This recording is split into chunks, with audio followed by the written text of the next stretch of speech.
After the divorce, I lived with my beautiful colleague.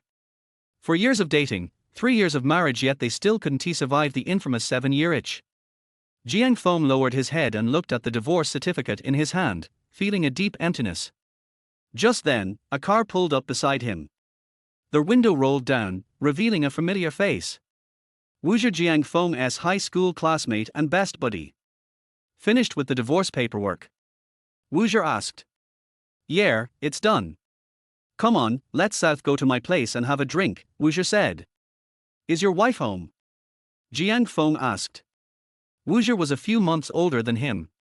She's not home. Otherwise, who would cook for us? Wuzhe chuckled. Damn it. Jiang Feng rolled his eyes. Are you showing off again? You're rubbing salt into my wound, you know. We're celebrating today, man. Celebrating your return to single life. I envy you. Wuzhe laughed. Screw you. Wuzhe, do you even hear yourself? Everyone in our class knows your wife is not only gorgeous but also gentle and virtuous, Jiang Feng retorted. Wuzhe grinned. All right, get in. I've already got the food and drinks ready. Jiang Feng hesitated for a moment, but eventually got in the car. About half an hour later, they arrived at Wuzhe's home. He knocked on the door. The door opened, and a woman appeared, hair tied up, wearing an apron, exuding the perfect wife material aura. She looked to be about 24 or 25. Her long, silky hair was casually tied back, with a few strands playfully framing her face, adding to her soft elegance. Her eyes were bright and clear, like a still autumn lake, shimmering with unspoken tenderness. She was like a flower blooming in spring, gentle and beautiful, a painting drawn by time. Her name was Su Qianyu, Wuzhe's wife and childhood sweetheart. Back in high school, Jiang Feng and Wuzhe sat at the same desk. Su Qianyu had also attended the same school and the same class. However, Jiang Feng hadn't interacted much with her during those years. Now, they both worked at the same university. Jiang Feng was a student counselor, and Su Qianyu was an English teacher. Back in high school, Su Qianyu was already a standout beauty, the undisputed school flower. Now, she had become even more stunning, mature, elegant, and seductive. A true goddess. Every time Jiang Feng saw her, he couldn't help but sigh at Wuzhe's ridiculous look. Not only was his wife beautiful and sexy, but her personality was also gentle and understanding. Once, they went to a karaoke bar, and when she had to leave early for something, she even arranged a princess to sing with Wuzhe. All the guys present, including Jiang Feng, were green with envy. In contrast, Jiang Feng's wife, well, now ex-wife, was a completely different story. His ex, Xiamo, was also very attractive, arguably no less beautiful than Su Qianyu, but she was extremely possessive and controlling. She wouldn't allow Jiang Feng to be close to any woman but herself. Once, Jiang Feng gave Su Qianyu a ride home in the rain, and Xiamo went ballistic when she found out. Hey Jiang Feng, you're here, Su Qianyu greeted with a smile. Sorry to intrude, Jiang Feng replied. No need to be polite, we're all family here, Wuzhe chimed in. Su Qianyu smiled again. Come on in. Jiang Feng nodded and entered the house. Hang tight, one last dish to go, Su Qianyu said from the kitchen. Thanks for your hard work, Jiang Feng said. Oh come on, I really can't with you. I told you we're like family. If you keep being so polite, don't bother coming over again, Wuzhe said. Jiang Feng wiped some sweat from his forehead. Sure, I don't have to be polite with you. But with your wife? No need to be polite with her either. Treat her like family too, Wuzhe interrupted. Jiang Feng was momentarily speechless. Su Qianyu twitched her lips slightly, but said nothing and returned to the kitchen. Let us play a quick game, Wuzhe suggested. A short while later, dinner was ready. The table was filled with delicious dishes. Wuzhe even brought out his prized bottle of Maotai. Seriously, Wuzhe? That's Maotai. You're actually opening it? Jiang Feng said in shock. He knew very well how much Wuzhe cherished those bottles. Come on. If I won't share it with others, at least I can share it with my brother, right? Wuzhe laughed. Su Qianyu's lips twitched again. Word was, even her own father had asked to try that Maotai several times and Wuzhe always found an excuse. Guess bros outrank the in-laws, she thought, but said nothing. Today was a special occasion. Jiang Feng had just gotten divorced, and Wuzher was just trying to cheer up his best friend. It made sense. Jiang Feng, listen to me. It's just a divorce. Don't let it get to you. There may be a shortage of three-legged frogs in this world, but there are plenty of two-legged women, Wuzher joked. Jiang Feng gave a wry smile. Hey, Wuzher, you haven't even started drinking and you're already talking nonsense. Aren't you afraid your wife will make you kneel on the washboard later? Jiang Feng teased. Don't compare your ex to my wife. She's not that kind of woman, Wuzher said proudly. Then he turned to Su Qianyu. Right, honey. Well, that depends. Even a clay Buddha gets angry sometimes, Su Qianyu chuckled. She just says that, she wouldn't actually make me kneel, Wuzher replied, then turned to Jiang Feng. Let us be real, this is supposed to be me comforting you, but it's turning into a chance to show off my wife, isn't it? Exactly, Jiang Feng sighed. Now I feel even worse. Drink. That'll fix everything, Wuzher said. All right. Jiang Feng didn't refuse. Tonight, he wanted to drown his sorrows and forget everything. About an hour later, both men were drunk. I should get going, Jiang Feng slurred. Go where? Your wife's gone, Wuzher paused. Just stay over tonight. The guest room's empty anyway. Then he turned to Su Qianyu. Honey, can you get the guest room ready? Su Qianyu didn't dislike Jiang Feng, but having another man stay the night at their home still felt a little weird. What are you waiting for? Go make the bed, Wuzher urged. She glared at him but eventually got up to prepare the guest room. Once she left, Wuzher turned to Jiang Feng with a serious look. Jiang Feng, tell me, what do you think of my wife? Chapter 2, A Friend's Wife is Not to Be Coveted. Huh? Jiang Feng was stunned by Wuzher's sudden question. What do you think of my wife? Wuzher asked again. She's elegant and capable, a good woman. Jiang Feng paused, then added, all right, I get it. You've got a great wife, no need to keep showing her off. Do you want to be with her? Wuzher asked out of nowhere. What? Jiang Feng thought he must be misheard. I'm asking if you want to be with my wife, Wuzher repeated. Jiang Feng was shocked. He quickly said, Wuzher, did you hear some kind of rumor? Sure, I work at the same school as your wife, but I swear to God, there's nothing going on. We barely even talk outside of work. The most we ever spoke was that time it rained and you asked me to take her home. Even then, all we talked about was you. Wuzher chuckled. Relax. Relax? How am I supposed to relax? There's a saying, a friend's wife is not to be coveted. If you're misunderstanding something, I'm more wrong than Doi. Jiang Feng said in exasperation. Come on, is my wife attractive and sexy? Wuzher pressed. That's not the point. Jiang Feng was starting to lose it. After a brief silence, he looked suspiciously at Wuzher and asked, wait, are you testing me? No. I'm serious, Wuzher said calmly. His expression was indeed solemn. Jiang Feng. He glanced toward the guest room, then lowered his voice. Hey, Wuzher, are you out of your mind? I don't have much time left, Wuzher said. What do you mean? Exactly what it sounds like. I don't have much time to live. Jiang Feng. Wait, what's going on? Wuzher hesitated. Come on, you've said this much already. Don't leave me hanging, Jiang Feng urged.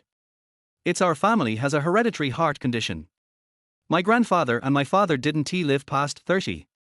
Wuzher paused, then continued, all these years, I've been avoiding doctors. But recently, I went in for a checkup. The condition has worsened, it's reached the point where surgery is necessary. Then go get surgery. Jiang Feng said. It's not that simple. The doctors told me it's really serious. The success rate is low. And even if it succeeds, my physical condition won't return to normal. I've thought it through, I can't drag Qianyu down with me. She's a good woman. She shouldn't waste her life on me. Wuzher looked at Jiang Feng again and added, don't think I'm being noble here, I'm not. I have my own selfish reasons. The longer I stay with Qianyu, the guilt eats away at me. The pressure is unbearable. I've been losing sleep over it. If this keeps up, I'll have a mental breakdown before I even die. But why me?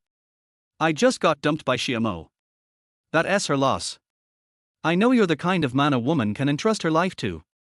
Leaving Chen Yu in your hands puts my mind at ease. I wouldn't trust her with any other man. Jiang Feng's mouth twitched. If Su Chen Yu weren't in such a delicate position, he might be considered it a good idea. After all, she was known to be the perfect wife. But she was Wu Zhi's wife. His friend's woman. That made things complicated. So, what do you say? Wu Zhi asked again. If this is still part of your test, just say so, Jiang Feng said. It's not. I mean it. Wu Zhi lifted his wine glass, but Jiang Feng stopped him. Don't drink, man. You've got heart issues. Some things just can't be said without a drink, Wu Zhi replied softly. Does your wife know about your condition? Jiang Feng asked. Wu Zhi shook his head. After a pause, he said, I've been hiding it from her all these years. At that moment, Su Chen Yu came out after tidying the guest room. Wu Zhi immediately stopped talking. What are you two talking about so seriously? She asked casually. Oh, nothing. Just Wu Zhi paused, then said, we were talking about his divorce settlement with Xiamo. Su Chen Yu rolled her eyes.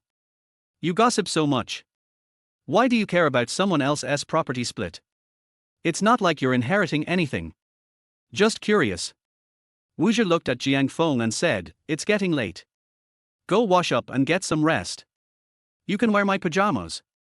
Oh. Honestly, Jiang Feng felt a bit awkward showering at someone else's place. And he wasn't sure if Su Chen Yu would be okay with it. Then Wu Zhi said, what, you don't shower before bed? All right, Jiang Feng replied helplessly. Wu Zhi had already made it this far, he couldn't exactly refuse. After Jiang Feng went to the bathroom, Su Chen Yu looked at Wu Zhi and asked, so, how are we sleeping tonight? Jiang Feng knows we sleep in separate rooms, Wu Zhi replied. Su Chen Yu. Wu Zhi, are you seriously messed up in the head? Why do you tell Jiang Feng everything? Maybe you two should just be together. She was speechless. She didn't dislike Jiang Feng. But it felt wrong for her husband to share everything about their private life with another man. Wu Zhi smiled faintly. Then, he secretly triggered the ringtone on his phone. I need to take this call. He picked up his phone and walked out of the house. Su Chen Yu didn't say anything. She had sensed something was off with Wu Zhi lately, but hadn't pushed him on it. Is he seeing someone else? She wondered silently. Her phone lit up a moment later. It was a WeChat message from Wu Zhi. Chen Yu, I have to make a last-minute business trip. I won't be coming home tonight. Jiang Feng drank a bit, so take care of him. If he needs anything, try your best to help him. My phone's dying, gotta go. Su Chen Yu stared at the message, dumbfounded. What kind of twisted logic is this, Wu Zhi? Your buddy's showering and sleeping over at our place, and you just leave your wife here alone. And you want me to take care of him? Fulfill his needs? What if what he needs is a woman? Am I supposed to sleep with him? She was just venting, but the more she thought about it, the more serious her expression became. Even though Jiang Feng and his ex-wife only finalized their divorce today, they've apparently been separated for 6 months. If he hasn't touched a woman in half a year, he must be seriously pent up by now. The thought sent a chill down her spine. At that moment, the bathroom door opened and Jiang Feng stepped out. Su Chen Yu gathered her emotions, stood up, and smiled. All done with your shower?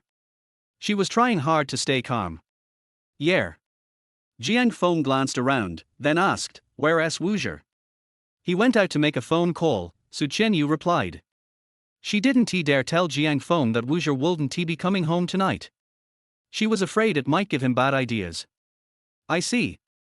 Jiang Feng didn't head to the guest room. Instead, he sat down on the living room couch. I'll make you a cup of tea. With that, Su Chen Yu walked into the kitchen. She took out her phone and tried calling Wu Zhi. But the message said the phone was turned off. Su Chen Yu was instantly frustrated. That bastard Wu Zhi. After a while, she calmed herself down again.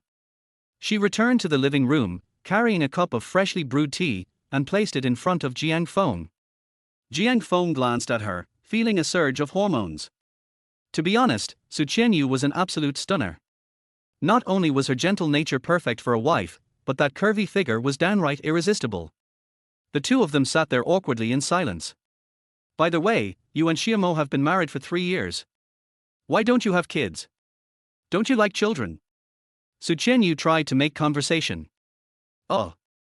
Jiang Feng paused before replying. Xiamo said she didn't want our child to lose at the starting line. She wanted to focus on her career first. That sounds like her. What about you two? Jiang Feng looked at Su Qianyu. You and Wuzhe got married even earlier than Xiamo and me. Why no kids? We're trying, Su Qianyu answered. Oh. By the way, does teacher Nangong and the others know about your divorce? She asked again. Jiang Feng worked as a student advisor at Jiangcheng University. He was responsible for 4 classes and worked with 4 female homeroom teachers. Su Qianyu was one of them. They probably don't know yet. I mean, it's kind of embarrassing. I haven't really said anything, Jiang Feng replied. You should. If you don't say anything, how would anyone know you're single again? From what I hear, there are female teachers at our school who have a crush on you, Su Qianyu said. Seriously? Even a broke guy like me has secret admirers. Oh, come on. Sure, you're not rich, but you've got the looks. Plenty of women are willing to pay for good looks. Su Qianyu chuckled. Jiang Feng smiled. Thanks for the comfort. Another pause.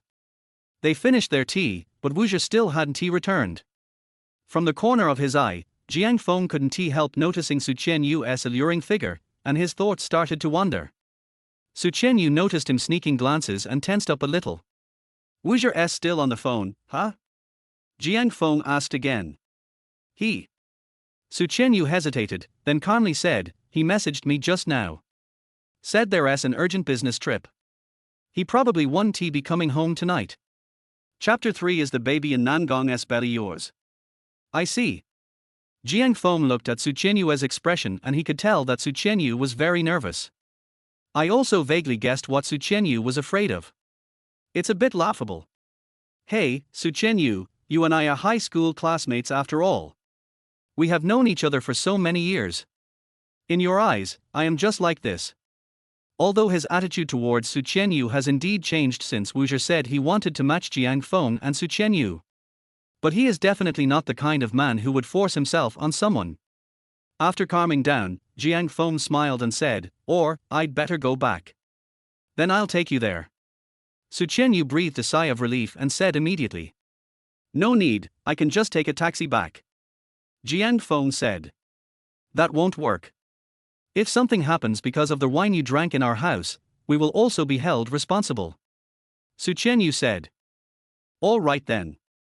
Afterwards, Su Qianyu drove Jiang Feng away from their community. Su Qianyu had been to Jiang Feng's home with Wuzhe before, so she knew where it was. Only. Jiang Feng, where do you live now? Su Qianyu asked. It's still in the house that Xiamo and I rented. Jiang Feng said. Oh, how could you have come to this point? I was very optimistic about you two before. You were college classmates, and then got married after graduation, which is also a beautiful story. Su Qianyu said regretfully. Jiang Feng and his ex-wife Xiamo were college classmates.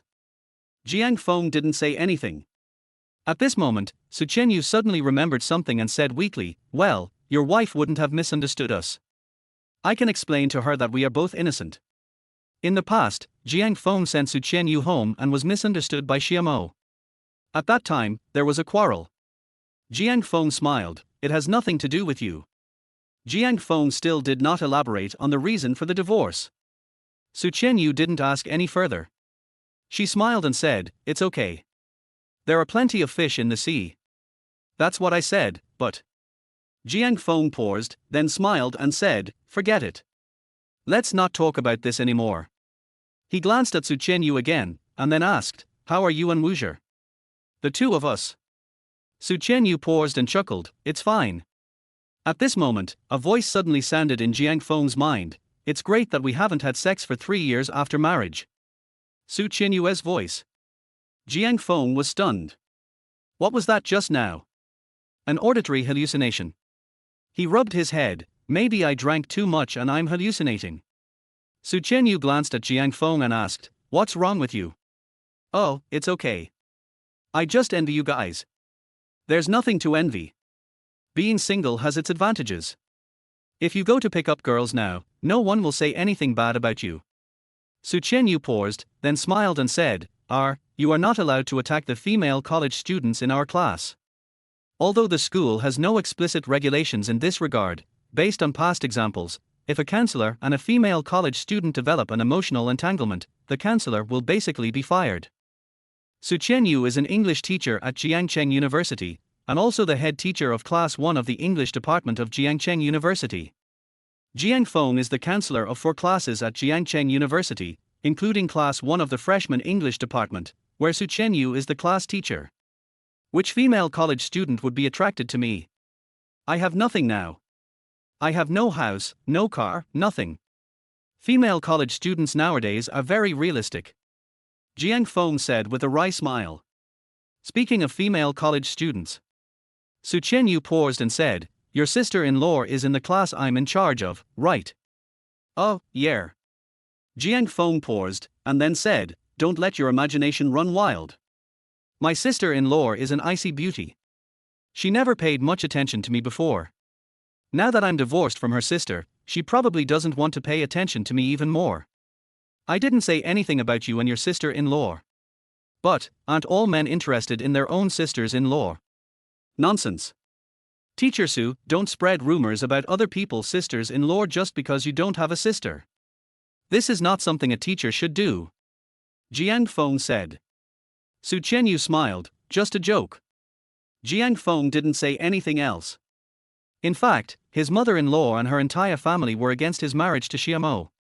Compared with the father-in-law and mother-in-law, the sister-in-law who just ignores herself may be the one with the mildest attitude. After a while, Su Chenyu encountered a red light and stopped at an intersection. At this time, a red Porsche SUV stopped in the nearby driveway. The windows of both cars were open, and each could see what was going on in the other car. Then, Jiang Feng saw the people in the car next door were stunned.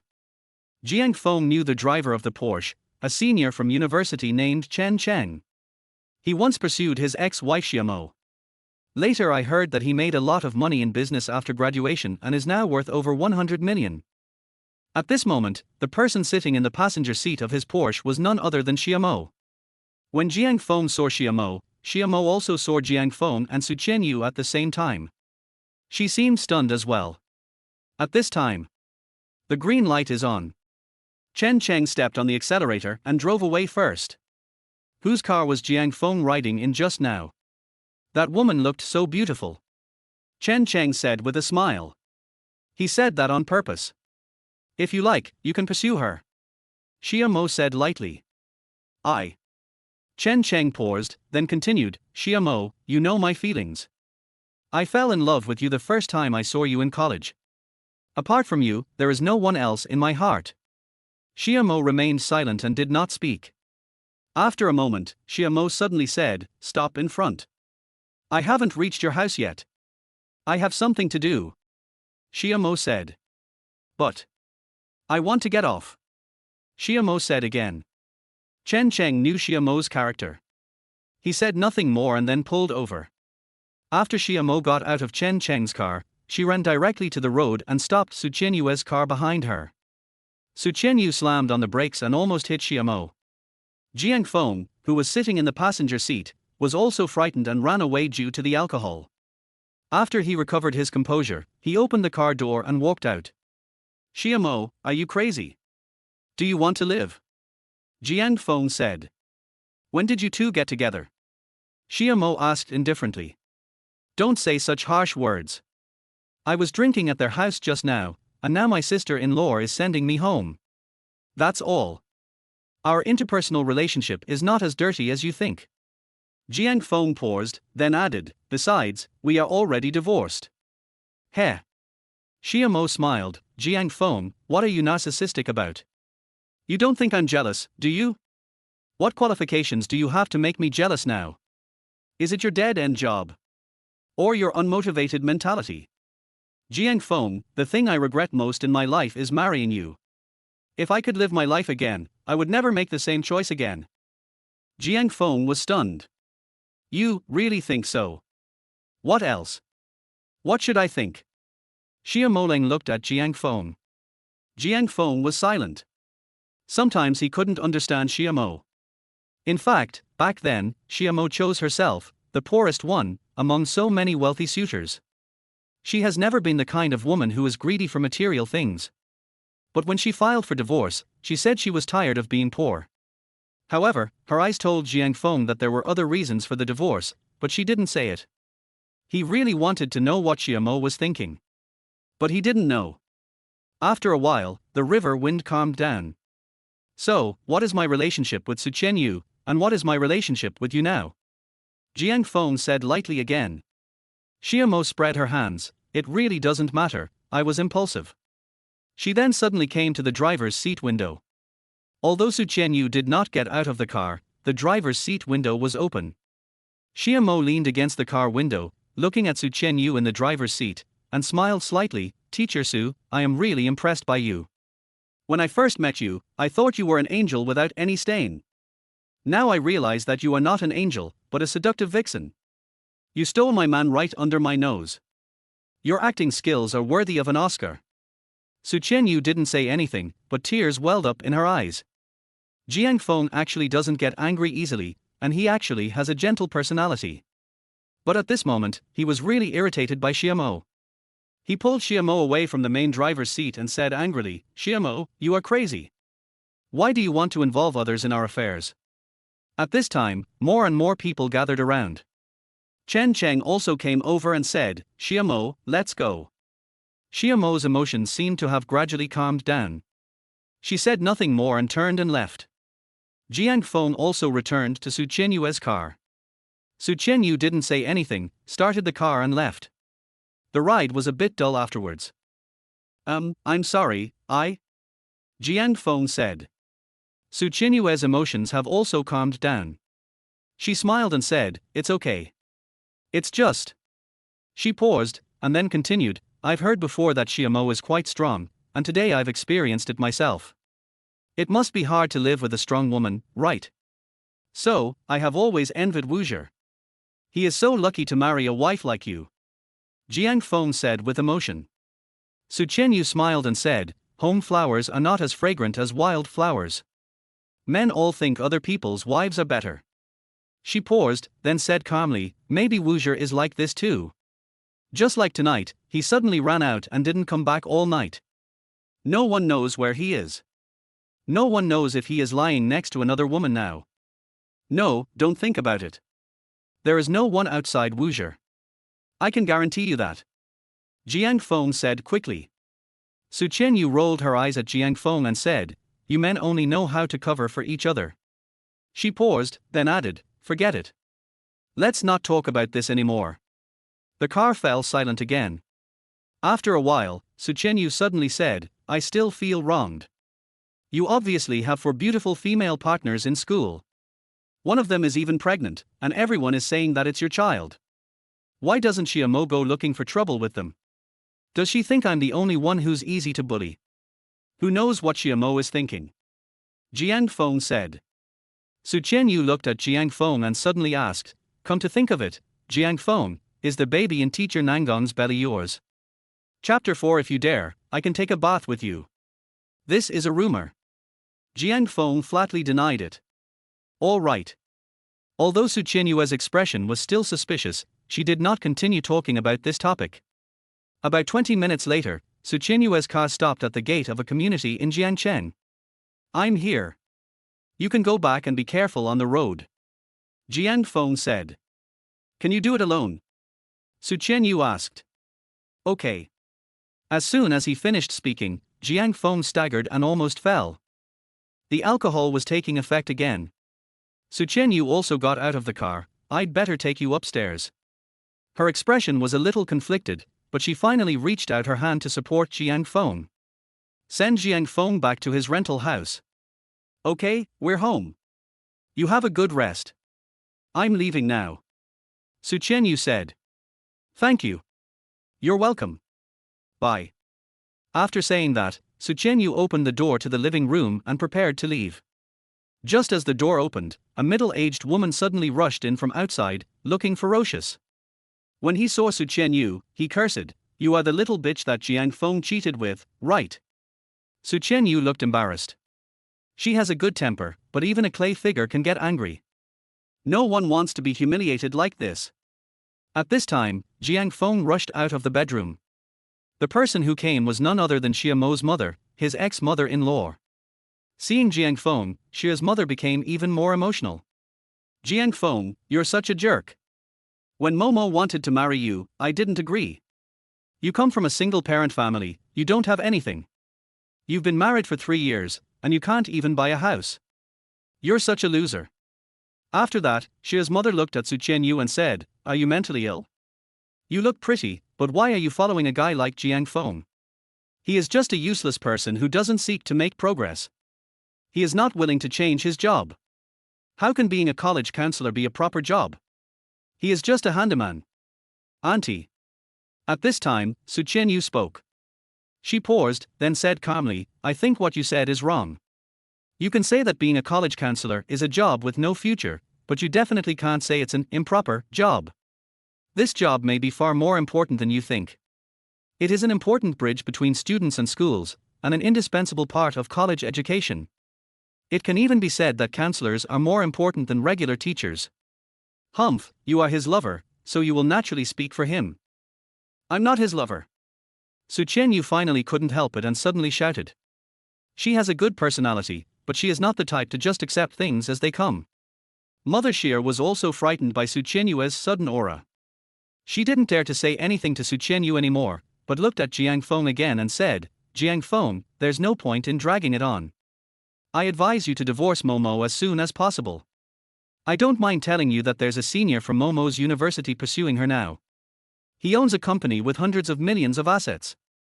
Compared to him, you're nothing. If you still have some feelings for Momo, if you still have a little conscience, let her go." Jiang Feng was a little surprised. He and Xia Mo have completed the divorce procedures today and have received the divorce certificate. But from what Xia's mother said, she hasn't told her family yet.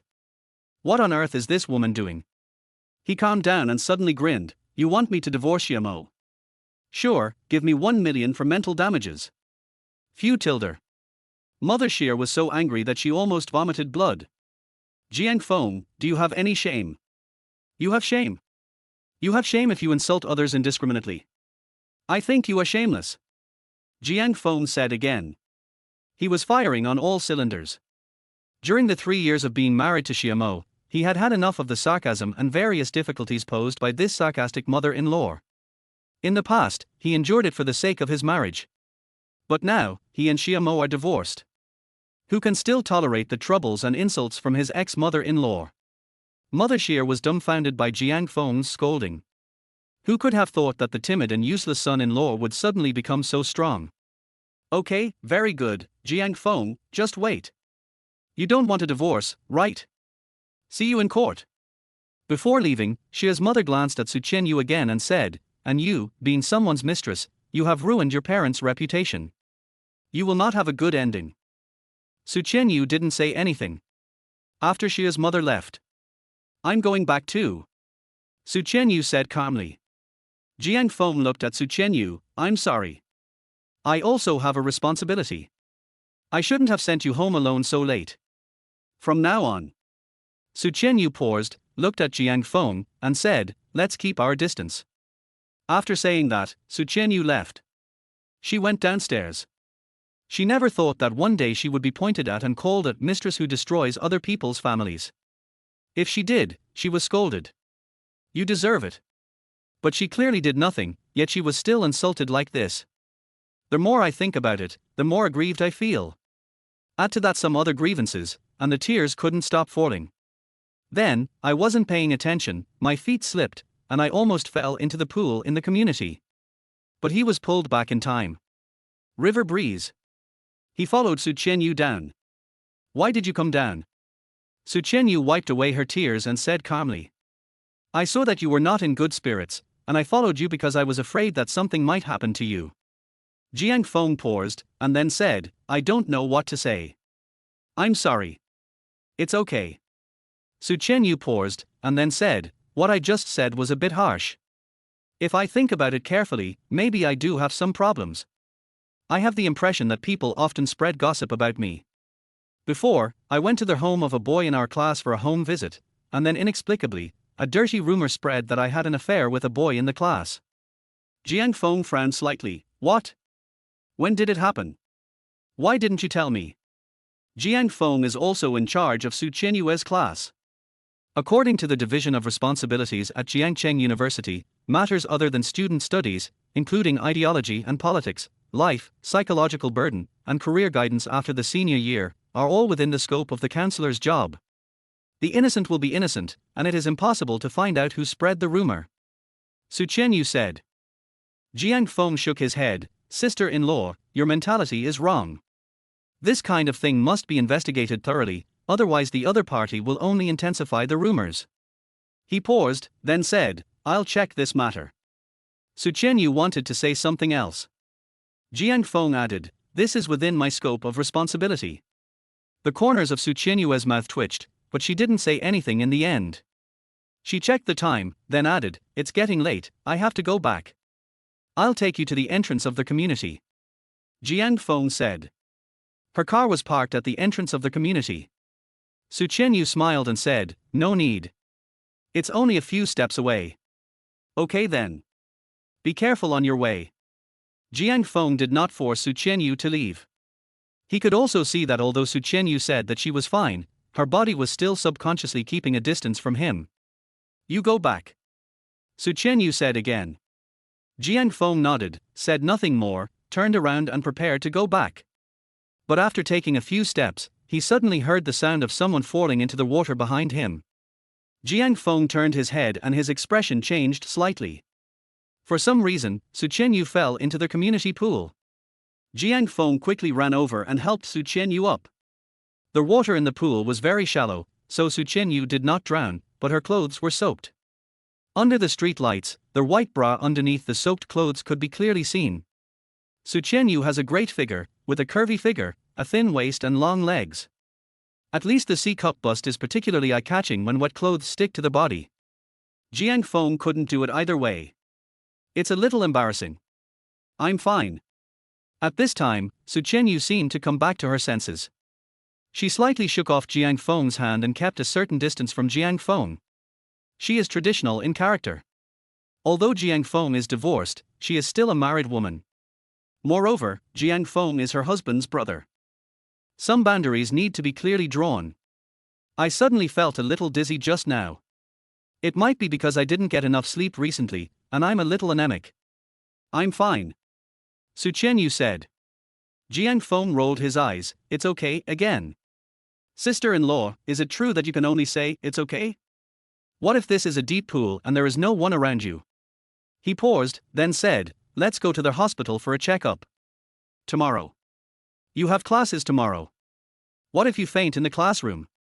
Jiang Feng said again. Su Qianyu choked. Jiang Feng glanced at Su Qianyu again and said, I'll call Wuzher and ask him to send you a set of clothes, and then take you to the hospital for a checkup. Then, Jiang Feng called Wuzher. But shut down. Jiang Feng's face was filled with black lines. This guy Wuzher.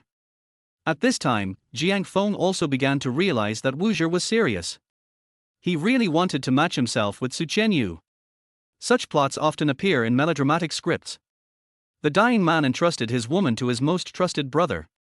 But will I really be Su Qianyu's destination? Do I have the ability to bring happiness to Su Qianyu? And Jiang Feng glanced at Su Qianyu, who was a little distance away from him, and the corner of his mouth twitched again.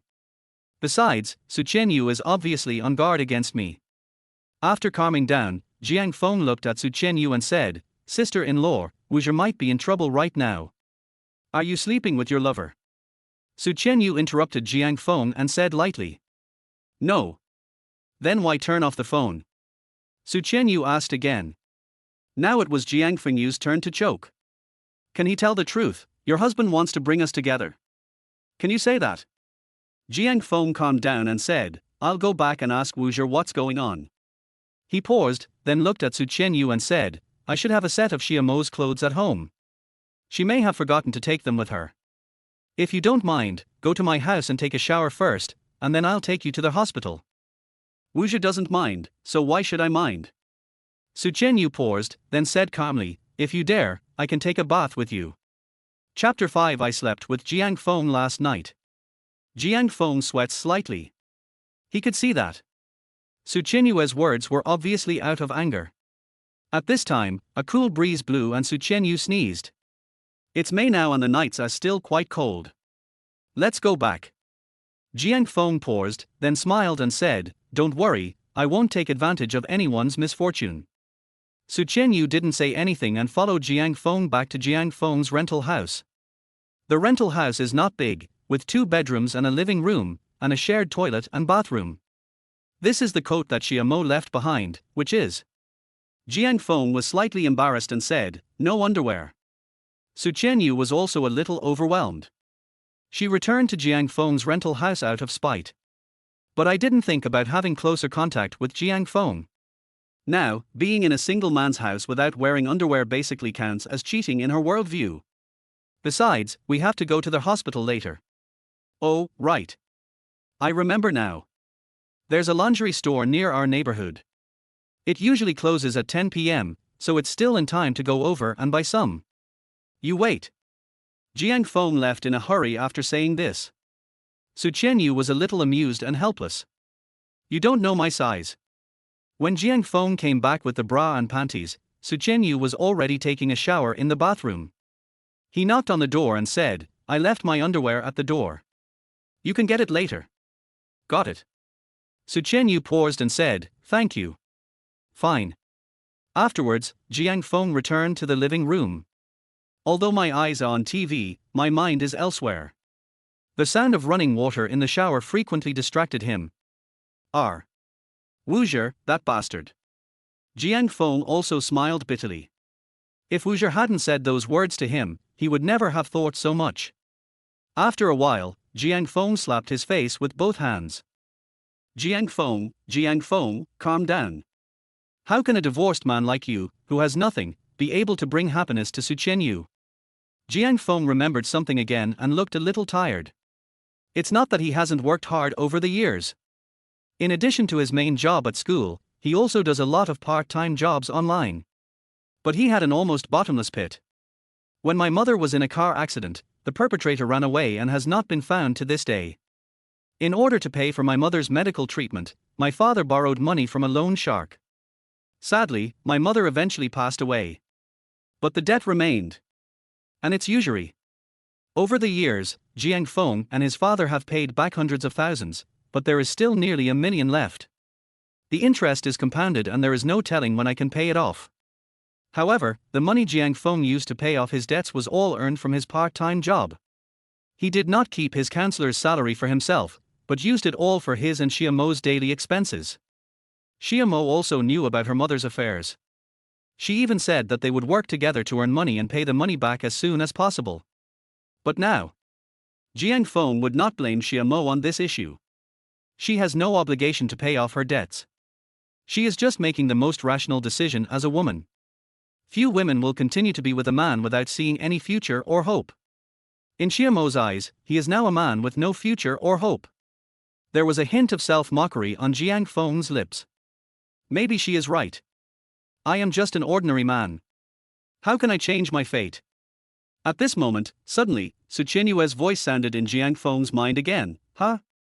The bra and panties are just right. How did Jiang Feng know my size? He didn't peek at me taking a bath before, did he? Cough cough. Jiang Feng choked and said quickly, I didn't, I. Then, Jiang Feng's words came to an abrupt end. Because, at this time, the sound of the shower in the bathroom was still ringing, and Su Chenyu was still taking a shower and had not come out at all. But the sound just now. Then, Jiang Feng thought of something else. Come to think of it, I seem to have heard Su Chenyu's voice when I was in the car earlier. After a moment's silence, Jiang Feng gradually began to realize an absurd but true thing. He seems to be able to hear other people's thoughts. However, this is not an active ability, but a passive and random one. It would be great if you could actively eavesdrop on other people's thoughts. It's a little regrettable. Wait. If it wasn't an auditory hallucination, then what did Su Qianyu mean when she said in her mind in the car that she and Wu Zhi have never slept together since they got married? Jiang Feng showed a trace of confusion. Is it because of Wu Zhi's health? While he was thinking secretly, the bathroom door opened and Su Qianyu came out wearing dry clothes. The coat was left by Xiamo, and as for the underwear, I couldn't see and didn't know whether Su Qianyu was wearing the underwear that Jiang Feng had just bought. I'm sorry, I'm borrowing your bathroom, Su Qianyu said at this time. Sister-in-law, you are too polite. Are you not being polite? We have known each other since high school. At that time, you called me by my name, but now you call me sister-in-law. It sounds awkward. When there are no outsiders around, you should just call me by my name, Su Qianyu said with a smile. Jiang Feng nodded, okay. He checked the time, then said, shall we go to the hospital? Do we really need to go to the hospital? Feeling dizzy is no small matter. Just like today, if you fainted not in the pool in the community, but in the moat in the center of the city, how dangerous would that be? Jiang Feng said seriously. All right. Afterwards, the two came outside the community. Su Qianyu's car was parked outside the community. However, when the two went over, they found that all four wheels were flat. No need to guess, it must have been Xiamo's mother who did it. She saw Su Qianyu driving Jiang Feng home and followed them all their way. Su Qianyu also guessed it. She was silent and didn't say anything. Wait a moment, I'll take you on an electric bike. After saying that, Jiang Feng ran back to the community. A little later, he came over on an electric bicycle. I'll take you. Jiang Feng patted the back seat. Su Qianyu looked suspicious. Can you do it? Su Qianyu, don't ask a man if he can do it. If you ask, there is only one answer, absolutely yes, Jiang Feng said with a smile. Su Qianyu was sweating slightly and felt a little embarrassed. That's not what I meant. Jiang Feng smiled. I know, it's just a joke. He paused, then continued, I'm not drunk anymore. Come on up. If anything goes wrong, I'll take responsibility. Su Qianyu's mouth twitched slightly. She didn't know if it was because she had a prejudice against Jiang Feng, but she always felt that every word Jiang Feng said was like driving. However, she still sat up. But she did not hug Jiang Feng's waist like a couple would, but instead held the small backrest of the electric bicycle with both hands. She is a reserved woman. As a married woman, although she has a bad relationship with her husband, she doesn't want to be too ambiguous with other men. It's late at night. Although it is the end of May, it is still a bit cold at night. She sneezed. Jiang Feng hesitated, and finally said, well, it will be warmer if you get closer. It's okay. Su Qianyu declined.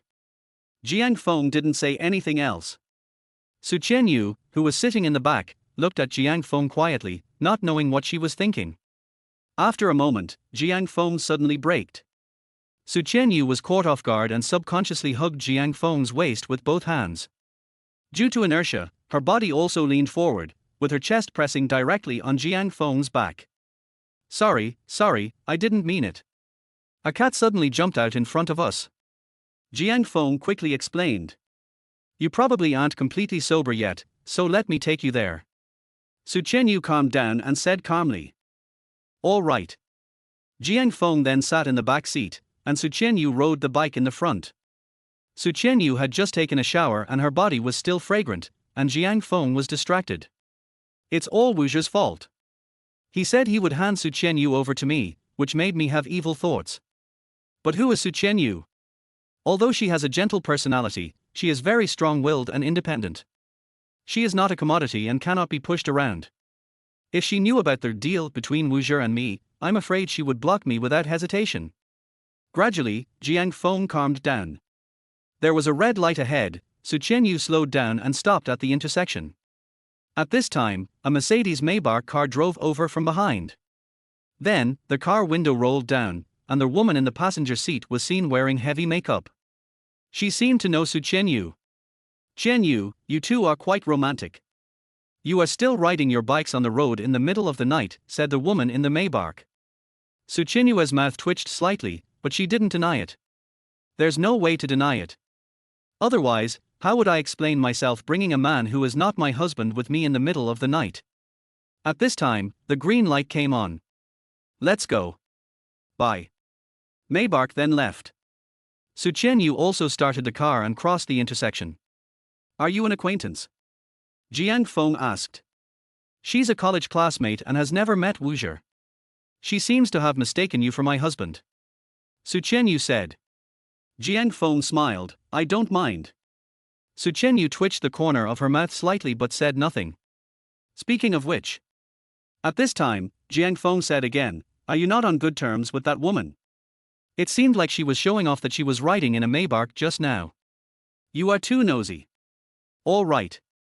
Jiang Feng smiled and said nothing more. A moment later, they arrived at the hospital and Jiang Feng began to busy himself with registering Su Qianyu and handling various procedures. Su Qianyu sat there, watching Jiang Feng running around to handle the formalities, in silence. In my memory, Jiang Feng seemed to be the first man to accompany me to the hospital. Wuzher had never accompanied me to the hospital, let alone been busy with the procedures for me. She found it difficult to understand Xiamo. Is this a bad husband? If Jiang Feng is bad, then what is Wuzher? Not only do they live in different rooms after marriage, but they also often disappear. Tonight he even left his drunk brother at home and asked her to take care of him while he ran away. Is there such a husband? Does he trust me too much, or does he disrespect me? Did he leave his wife alone to take care of his brother? She minds a lot. But. Su Qianyu looked at Jiang Feng, who was busy processing the procedures for her, with a hint of self-mockery on her lips. But Jiang Feng doesn't mind taking care of me. Am I too petty? At this time, Jiang Feng came over. The formalities have been completed, let's go for the checkup now. Jiang Feng said. Su Qianyu stood up. But maybe my sitting posture is wrong and my legs are numb. I'll carry you. Jiang Feng said. No need, just walk a few steps. Su Qianyu said. A nurse passed by and chuckled, your husband is so good to you. I envy you. Su Qianyu smiled awkwardly. No explanation. After a while, the nurse from the examination department pushed Su Qianyu into the examination room. Jiang Feng was waiting anxiously outside, pacing back and forth at the door of the examination room. About an hour later, Su Qianyu came out of the examination room. Such a long examination made Jiang Feng feel even more nervous. Why are you so nervous? Su Qianyu said. I'm worried about you. It's been a long time since the examination. What did the doctor say? Jiang Feng asked quickly. Su Qianyu smiled and said, it's nothing serious. I've just been under a lot of pressure recently and have been suffering from insomnia. Is it still because of the rumors about you and the boys in your class? Su Qianyu was silent for a moment and nodded. Wuzher's matter left her speechless, but she had gotten used to it. My recent insomnia was indeed caused by the rumors about me and my classmates. She said she didn't care, but how could she not care? As a female teacher, spreading rumors about her and Jiang Feng is better than spreading rumors about her and the boys in the class. Phew tilde. Jiang Feng took a deep breath, then said calmly, don't worry, I will definitely find out the person who spread the rumors. So, sleep well tonight. Afterwards, Jiang Feng rode an electric bike to take Su Qianyu back to her home. Is it really okay for you to ride a bike alone? Su Qianyu was a little worried. It's okay. The alcohol has evaporated by now. Jiang Feng then waved, goodbye. After saying that, Jiang Feng left. Su Qianyu came to the balcony and watched Jiang Feng ride away on his bike. She didn't look away until the figure completely disappeared from her sight. I looked at the time and it was already past 1 in the morning. Stretched. Sleep. The other side. Jiang Feng didn't sleep. It's impossible to sleep. He is now eager to work on his ability to listen to other people. I was busy examining Su Qianyu's body before, and now I finally have time to study it carefully. It can't really be just a random passive, right? If so, it seems very uncomfortable. This is like playing a two-dimensional card drawing game. The zero life mechanism is incomplete, and you need to unlock the constellation to obtain the complete mechanism. But the problem is that the game can still be solved by spending money to draw constellations. How to solve this? At this time, Jiang Feng heard the door of the next room open. The next door neighbor is back. My next door neighbor is a beautiful woman who comes back home at midnight every day. I wonder what her job is. It would be nice if I could hear her inner voice. At this moment, suddenly, a voice rang in his mind. The neighbors next door must think I'm a hostess, and they are right, but I'm an undercover agent, I'm a criminal police officer. When will this mission be over? I can't stand it anymore, I want to hit someone. Jiang Feng's heart skipped a beat. Damn, there's actually a female police officer next door. And, it sounds like she has a bad temper and is prone to violence. Wait. At this moment, Jiang Feng suddenly reacted. Stunned. Why can I suddenly hear the inner voice of the undercover policewoman next door? Jiang Feng thought about it and there seemed to be only one possibility. That is, he really wanted to know what his female neighbor next door was thinking. Could it be that this isn't just a passive skill of mine? I can also actively listen to other people's thoughts. Afterwards, Jiang Feng began to try various things. After a night of hard work, I finally got something out of it. He discovered that the ability to listen to one's inner voice was not completely random and passive. When you strongly want to know what someone is thinking, the probability of eavesdropping on their thoughts is greater.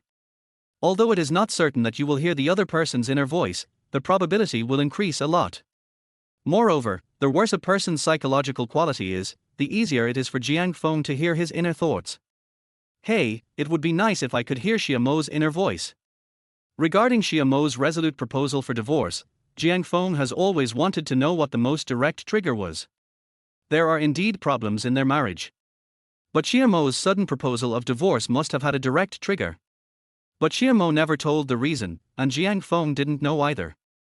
After a while, Jiang Feng yawned and only then did he feel sleepy. But there was no time to rest. It's time to go to work. On the other side, Su Qianyu slept very soundly. It was almost the most sound sleep she had had in the past month. While I was brushing my teeth, Wuzhi came back. I bought breakfast. Wuzhi said. Su Qianyu ignored him. Wuzhi felt guilty, so he put down his breakfast and went to the guest room. I didn't see Jiang Feng. Has Jiang Feng left? Wuzhi asked again. Let's go. Su Qianyu said lightly. She paused, looked at Wuzhi, and suddenly said, I went to bed with Jiang Feng last night. Chapter 6 I cheated on you, and this is your reaction. Su Qianyu wanted to see Wuzhi's reaction. After hearing that Su Qianyu and Jiang Feng had slept together, Wuzhi had a complicated expression. I felt a little unwilling, but not angry. Su Qianyu looked at Wuzhi. I went to bed with Jiang Feng, and this is your reaction. Su Qianyu said calmly. You guys are all asleep, what else can I do? I am also responsible for this matter, We didn't do anything. After you left, I sent Jiang Feng home. Su Qianyu said lightly. Su Qianyu did not say what happened afterwards. Oh, I see. Wuzhi saw that Su Qianyu was angry and didn't dare to say anything. I have to go to work too. After saying that, he left in a hurry. Su Qianyu had a calm expression and no one knew what she was thinking. At 7:30 in the morning, Su Qianyu arrived at the gate of Jiangcheng University. She started to get nervous again. As soon as she stepped into the school gate, she had to face the rumors that she had an affair with a boy in her class. After hesitating for a moment, Su Qianyu took a deep breath and finally stepped into the school. As soon as I arrived at the office, a middle-aged woman wearing glasses came over with a sullen face. Teacher Su, please come to my office. Her name is Chen Susu. She is the Deputy Director of the Academic Affairs Office of Jiangcheng University, and is mainly responsible for managing teachers. Su Qianyu didn't say anything and followed Chen Susu to her office. When they arrived at the office, Chen Susu threw the documents in her hand directly on the desk, then looked at Su Qianyu and said, Teacher Su, what's wrong with you? A student complained to the Academic Affairs Office that you had sex with a student at his home under the pretext of a home visit. Su Qianyu's hands were clenched into a ball in an instant. Director Chen, I don't have it. So how did these rumors spread? I want to know too. But I will never admit to something I haven't done. Su Qianyu said. I also believe that you would not be so frivolous. But as the saying goes, there is no smoke without fire. If you pay more attention to your words and actions, there would not be these rumors. Chen Susu said again. Su Chenyu was silent. She knew that Chen Susu had never liked her very much. As for the reason, she also knew it. Okay, go back and prepare your lessons. Pay more attention to your words and actions in the future. At this time, Chen Susu said again. Yes. Su Chenyu said calmly. Afterwards, Su Chenyu left Chen Susu's office. She looks very calm. But the moment she left Chen Susu's office, Su Chenyu suddenly burst into tears. Although life won't always be smooth sailing, she has been really depressed recently. Her husband is suspected of having a lover outside, and she herself is rumored to have an affair with a student. Last night, she was called a mistress, and now she is being scolded by her boss. Su Chenyu felt extremely depressed. But she didn't know who to tell. My sister is out of town, and my best friend is a doctor and is very busy at work. Moreover, with Su Chenyu's personality, even if they were all around her, she would not confide in them. She has always been a person who leaves smiles to others and leaves pain to herself. However, she didn't know if she would suddenly collapse one day if she continued like this. At this time, footsteps were heard coming. Su Chenyu quickly wiped away her tears and turned her head to look. It's you. Su Chenyu said. The person who came was Jiang Feng. Jiang Feng walked over and handed Su Chenyu a tissue. I didn't cry. Su Chenyu turned her head away. Jiang Feng smiled. He paused, then calmed down and said calmly, I said I would find the rumourmonger and clear your name. Su Chenyu sighed. This kind of rumor spreads orally, leaving no written evidence, and even if we call the police, it's impossible to find the rumourmonger. Leave it to me. After saying that, Jiang Feng left. He went directly to class 1 of the English department, which was the class taught by Su Chenyu. It was not yet time for class, but most of the students had already arrived. The first class today is Su Chenyu's class, and many people seem to want to see how Su Chenyu will perform under the storm of rumors. But Su Chenyu didn't come, but the counselor came. Jiang Feng came directly to the podium, looked at the audience, and said calmly, I heard that someone is spreading rumors about teacher Su. Who is it? He stared coldly at the people in the hall and said calmly, actually, I already know who it is. I just want to see if he has the courage to admit his mistakes. Then, suddenly a boy's voice rang out, no way. How could he know that it was me who spread the rumor? He must be trying to frame me. Har, what a childish trick. At this moment, Jiang Feng suddenly looked at a boy in the class, his eyes cold and stern, Yao Chengwang. Yao Chengwang was the boy whom Su Chenyu visited at home, a local student. He was a problem student in the class, often skipping classes, and later even stopped coming to school. That's why Su Chenyu went to his house for a home visit. And the voice just now came from Yao Chengwang. At this moment, Yao Chengwang's voice once again sounded in Jiang Feng's mind. It's over. Did the counselor really find out? But how did he find out? Did he already know that I put laxatives in the tea that teacher Su drank and installed a pinhole camera in the bathroom in advance? But teacher Su didn't go to her own house to use the bathroom, and I didn't take any nude photos of teacher Su. How did he target me? Jiang Feng was extremely angry. He came up to Yao Chengwang, grabbed Yao Chengwang by the collar, and angrily said, You scum, teacher Su was kind enough to visit you, but you drugged teacher Su's tea and installed a hidden camera in the bathroom. But teacher Su didn't go to the bathroom, and you tried to take a hidden camera but failed. Then you even made up a rumor that you had an affair with teacher Su. You are such a scum. Yao Chengwang was extremely shocked. He actually knew so many details. Why? At this time, someone asked, Chen Guang, is what the counselor said true? So what if it's true? I just don't want to come to school, but she insists on doing a home visit. Yao Chengwang's secret was exposed by Jiang Feng, and he gave up hope. You are heartless scum. At this time, the angry Jiang Feng punched him directly. Yao Chengwang was also a gangster and fought back. The two men fought each other. The classroom was in chaos. Someone called the police. When Su Chenyu learned the news and rushed to the classroom, Jiang Feng and Yao Chengwang had both been taken away by the police. What's going on? Su Chenyu asked. Afterwards, the students in the class told the story. Su Chenyu fell silent. Yao Chengwang is such a jerk. How can there be such a jerk? Thanks to the counselor, otherwise we would still be in the dark. Teacher Su, I believed in you from the beginning to the end. Someone said at this time. Me too. Me too.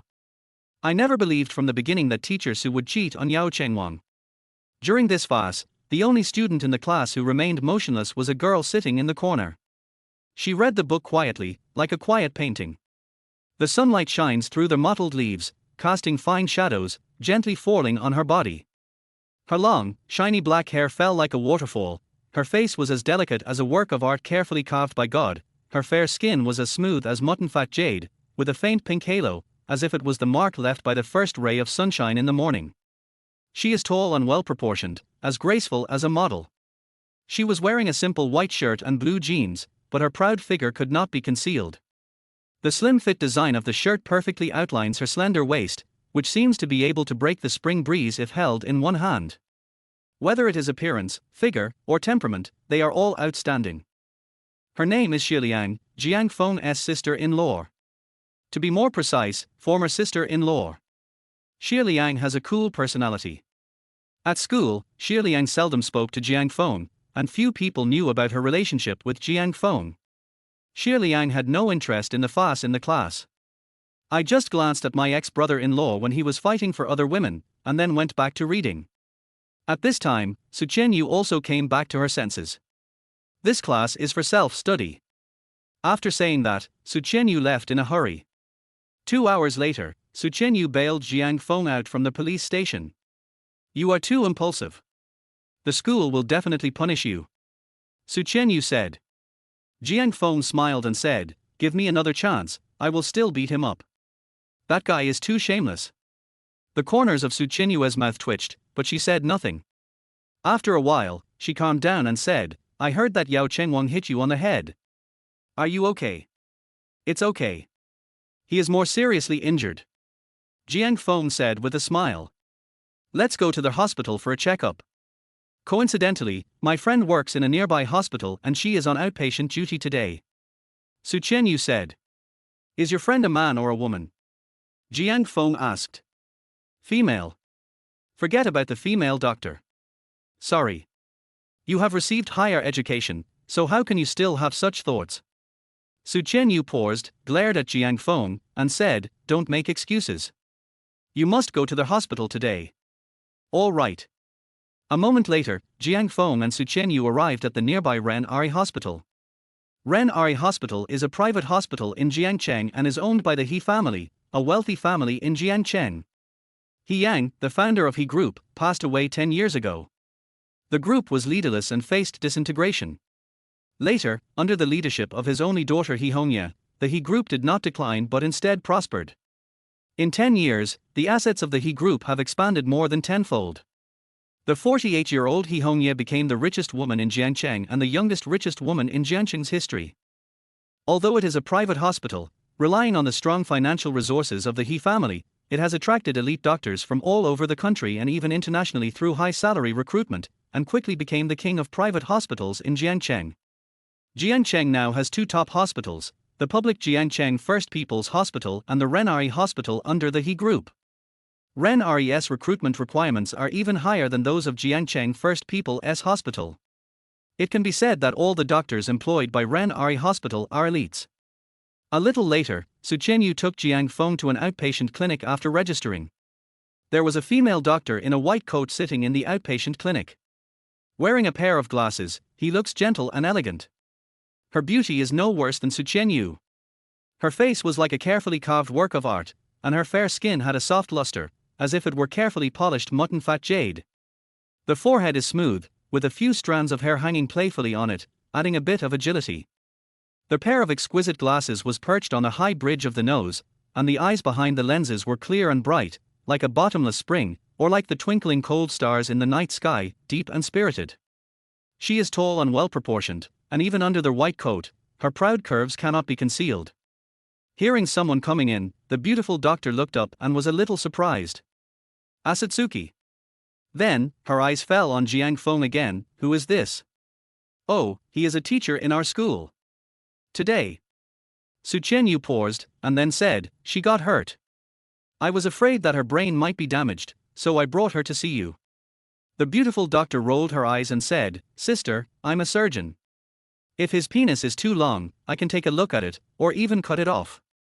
But looking at the brain is not my strong point." Phew tilde. Jiang Feng sweated. I didn't expect that such a gentle and elegant beauty would have such a rough personality. Su Qianyue's cheeks also flushed. Just kidding. At this time, the beautiful doctor looked at Jiang Feng and said, "Although I can't treat brain diseases, I can give you a prescription for a brain CT scan. You can take the prescription and go for the examination." "That's troublesome," Jiang Feng said. The beautiful doctor then wrote a prescription for Jiang Feng. "I'll take you to the examination room," Su Qianyu said.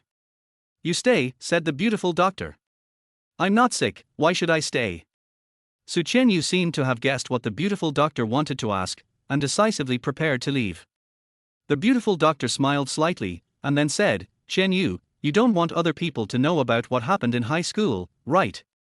Chapter 7, Fake Couple. "I'll stay," Su Qianyu said. "So good. Roll. Lady, you must maintain your ladylike image in front of your male colleagues and don't destroy others' good impression of you." The beautiful doctor chuckled again. Su Qianyu held her head, feeling a little helpless. Jiang Feng didn't say anything, just smiled, took the checklist and left. After Jiang Feng left, the beautiful doctor said, "Qianyu, tell me, what's going on? You and him." Hey, Liu Jin, how can you, the eldest daughter of the He group, be so gossipy?" Su Qianyu said speechlessly. Even in Ren Ari Hospital, few people knew that Liu Jin was the only daughter of He Hongye, the richest woman in Jiangcheng. When He Hongye was young, she eloped for love and gave birth to Liu Jin. But later, the two had a disagreement and separated. Later, after the old man of the He family passed away, He Hongye returned to the He group and served as chairman, until she became the richest woman in Jiangcheng. He Hongye is very famous in Jiangcheng now, but few people know about her daughter Liu Jin. Even within the He group, only a few senior leaders knew Liu Jin's identity. At this time, Su Qianyu said again, "I am different from you. You are a single woman and are not afraid of rumors, but I am a married woman. Then why did you bring him to the hospital in person? Aren't you afraid that Wuzher will get jealous? Is he jealous?" Su Qianyu thought about last night when Wuzher left her alone at home to take care of his drunk brother, and the corners of her mouth twitched slightly. She really couldn't understand her husband's train of thought. Does he have a cuckold complex? It's a good thing that Jiang Feng has good drinking habits. He didn't lose his composure even when he was drunk. If he had a friend who had a bad drinking habit, would he have left me alone at home to take care of him? He shook his head and stopped thinking about it. She glanced at Liu Jin, and then said, "Okay, stop talking about me. Let's talk about you. What's going on over there? On my side." Liu Jin sighed, and then continued, "My mother has cut off her relationship with that man on the surface, but I found that they are still in contact privately. My parents have been divorced for many years, and I would not object to my mother remarrying. But that man has been widowed for many years. But this is not a problem. The main thing is that I heard that he owes foreign debts. I am really worried that my mother has been deceived by him. I'm not asking about your mother's situation. I'm asking you about your situation." Su Qianyu said. "I have nothing to say. Anyway, I don't have anyone I like.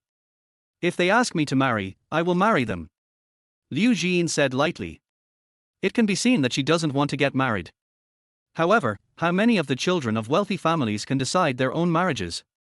After calming down, Liu Jin looked at Su Qianyu and asked, "How are you and Wuzher doing recently?" "Very good." "How good is it?" "He trusts me very much. For example, when his friend got drunk, he left me alone at home to take care of his friend. He didn't worry at all that I would cheat," Su Qianyu said with a smile. Liu Jin. "Is Wuzher mentally ill? Is he a cuckold?" Su Qianyu shrugged, "Who knows?" Liu Jin paused, then suddenly grinned and asked, "So, did you do it with his friend?" Par tilde. Su Qianyu knocked on Liu Jin's head and said unhappily, "What the hell are you doing?" "Okay, I won't delay your work anymore. I'm leaving. Let's have dinner together tonight," Liu Jin said again. "We'll talk about it tonight." After saying that, Su Qianyu left Liu Jin's clinic. She went to the examination department and sat down on a chair in the outer hall. As soon as I sat down, a familiar voice rang out, Su Qianyu. When Su Qianyu heard this voice, her scalp went numb. After she calmed down, a familiar figure appeared in front of her. It was Liu Ran whom I met last night, the one driving the Maybach. She is Su Qianyu's college classmate, but their relationship seems to be very ordinary. Last night, when Jiang Feng took Su Qianyu to their hospital, they met Liu Ran who was driving a Maybach while waiting for the red light. What a coincidence! Su Qianyu said with a smile. What a coincidence indeed. Liu Ran paused and said, Are you here for a prenatal checkup as well? Cough cough. Su Qianyu choked. No. She glanced at Liu Ran, then asked, Are you here for a prenatal checkup? Yes. 3 months. After saying that, Liu Ran looked at Su Qianyu and said, Come to think of it, you've been married for 3 years, right? Why don't you have a child yet? He tilde. Su Qianyu looked embarrassed. They haven't even slept together, so how can there be a child? After calming down, Su Qianyu said with a stiff upper lip, You are still young, there is no need to rush. That's right. I don't want to have a child at this time, but my parents-in-law are pushing me hard. They said that as long as I give birth to a child, no matter whether it's a boy or a girl, they will give me 1 million for each birth. Alas, they really gave too much. Liu Ran said. This pretentious temperament is about to overflow the screen. Su Qianyu didn't know what to say for a moment. At this time, Liu Ran said again, By the way, you are not here for a prenatal checkup, so are you here to see a doctor? Oh, I. At this time, Jiang Feng came out from the inspection department. Liu Ran also saw it. So you're accompanying your husband for a physical examination. What's wrong with your husband? Liu Ran asked again. Su Qianyu is extremely embarrassed now. If she denies that Jiang Feng is her husband, then she rode a trolley with Jiang Feng on the street late last night, and now she is accompanying Jiang Feng to see a doctor. This doesn't seem like a normal relationship between colleagues at all. But being misunderstood all the time is not a big deal. Just when Su Qianyu was about to explain, Jiang Feng came over. Wife, isn't this your college classmate? Jiang Feng said. Su Qianyu. Jiang Feng's words blocked Su Qianyu's prepared explanation. Classmate, I'm not saying anything bad about you. At this time, Liu Ran looked at Jiang Feng and said, Qianyu is our class beauty, no, the school beauty. At that time, I don't know how many rich second generations pursued Qianyu. We all thought that Qianyu would be able to marry into a wealthy family in the future and enjoy a life of wealth and honor. But, even a plain-looking woman like me is now riding a Maybach, and our class beauty is still riding an electric bike. This is unreasonable. You have to work hard to give our class beauty a better life. Jiang Feng was choked for a moment. He suddenly thought of his ex-wife Xiamo. I remembered the accusations my ex-mother-in-law made against me, and it seemed to be the same rhetoric. These words instantly touched the most sensitive string in Jiang Feng's heart. Didn't he try hard? I have done so many part-time jobs. Reselling game accounts on Qianyu, delivering takeout, running errands, tutoring, etc. As long as he is paid and it is legal, he will do any job. Even tonight, the day after the divorce, he would have to deliver takeout again. In fact, if Wuzher hadn't dragged him to their house for a drink yesterday, Jiang Feng should have gone out to deliver takeout last night. His time cannot be stopped. The high-interest loan left over for my mother's medical treatment is increasing in interest every moment. He also had to give money to his father. I also had to spend money to hire a private detective to investigate my mother's car accident that year. There were many suspicious points about my mother's car accident that year. But the statute of limitations had passed, and calling the police was useless. If Jiang Feng wanted to investigate the car accident that year, he could only pay for it himself. Before he divorced Xiamo, he still had to pay their household bills. Although Xiamo paid the mortgage, Jiang Feng was responsible for daily living expenses. With so many expenses, Jiang Feng couldn't save any money at all. Let alone buying a luxury car, he couldn't even afford an electric car worth tens of thousands of yuan. You're right, I'm still not working hard enough. After a moment, Jiang Feng said lightly. He was feeling a little depressed. Phew tilde. At this time, Su Qianyu exhaled lightly, then suddenly took Jiang Feng's arm, looked at Liu Ran and said calmly, not everyone wants to ride a luxury car. I feel happy riding a bicycle. Besides, I think that although you ride a luxury car, your life doesn't seem to be that good. You came to the prenatal checkup alone. Where is your husband? No. Su Qianyu, why are you acting like a dog biting Lu Dongbin, not knowing the good man? I'm speaking for you. Liu Ren said. I am my own man, and no one else has the right to judge me. Su Qianyu paused, and then said calmly, besides, you know what you are thinking. To be honest, Su Qianyu's heart is as clear as a mirror. What Liu Ren said actually meant that he was not living as well as him and was not married as well as her. Also, nothing wrong with that. She doesn't care about wealth or poverty, as long as she can make a living. But the 3 years of my marriage have been like a widow's life. My husband seldom comes home. There was little communication between the two. She didn't know what she did wrong. Although she married Wu Zhi to repay her family, Su Qianyu asked herself that she had not failed in her duties as a wife. But Wu Zhi's attitude towards me is always lukewarm. She couldn't figure out what Wu Zhi was thinking. She also had the idea of divorce. However, the thought that the Wu family had done a favor to their family only flashed through her mind. She didn't really want a divorce.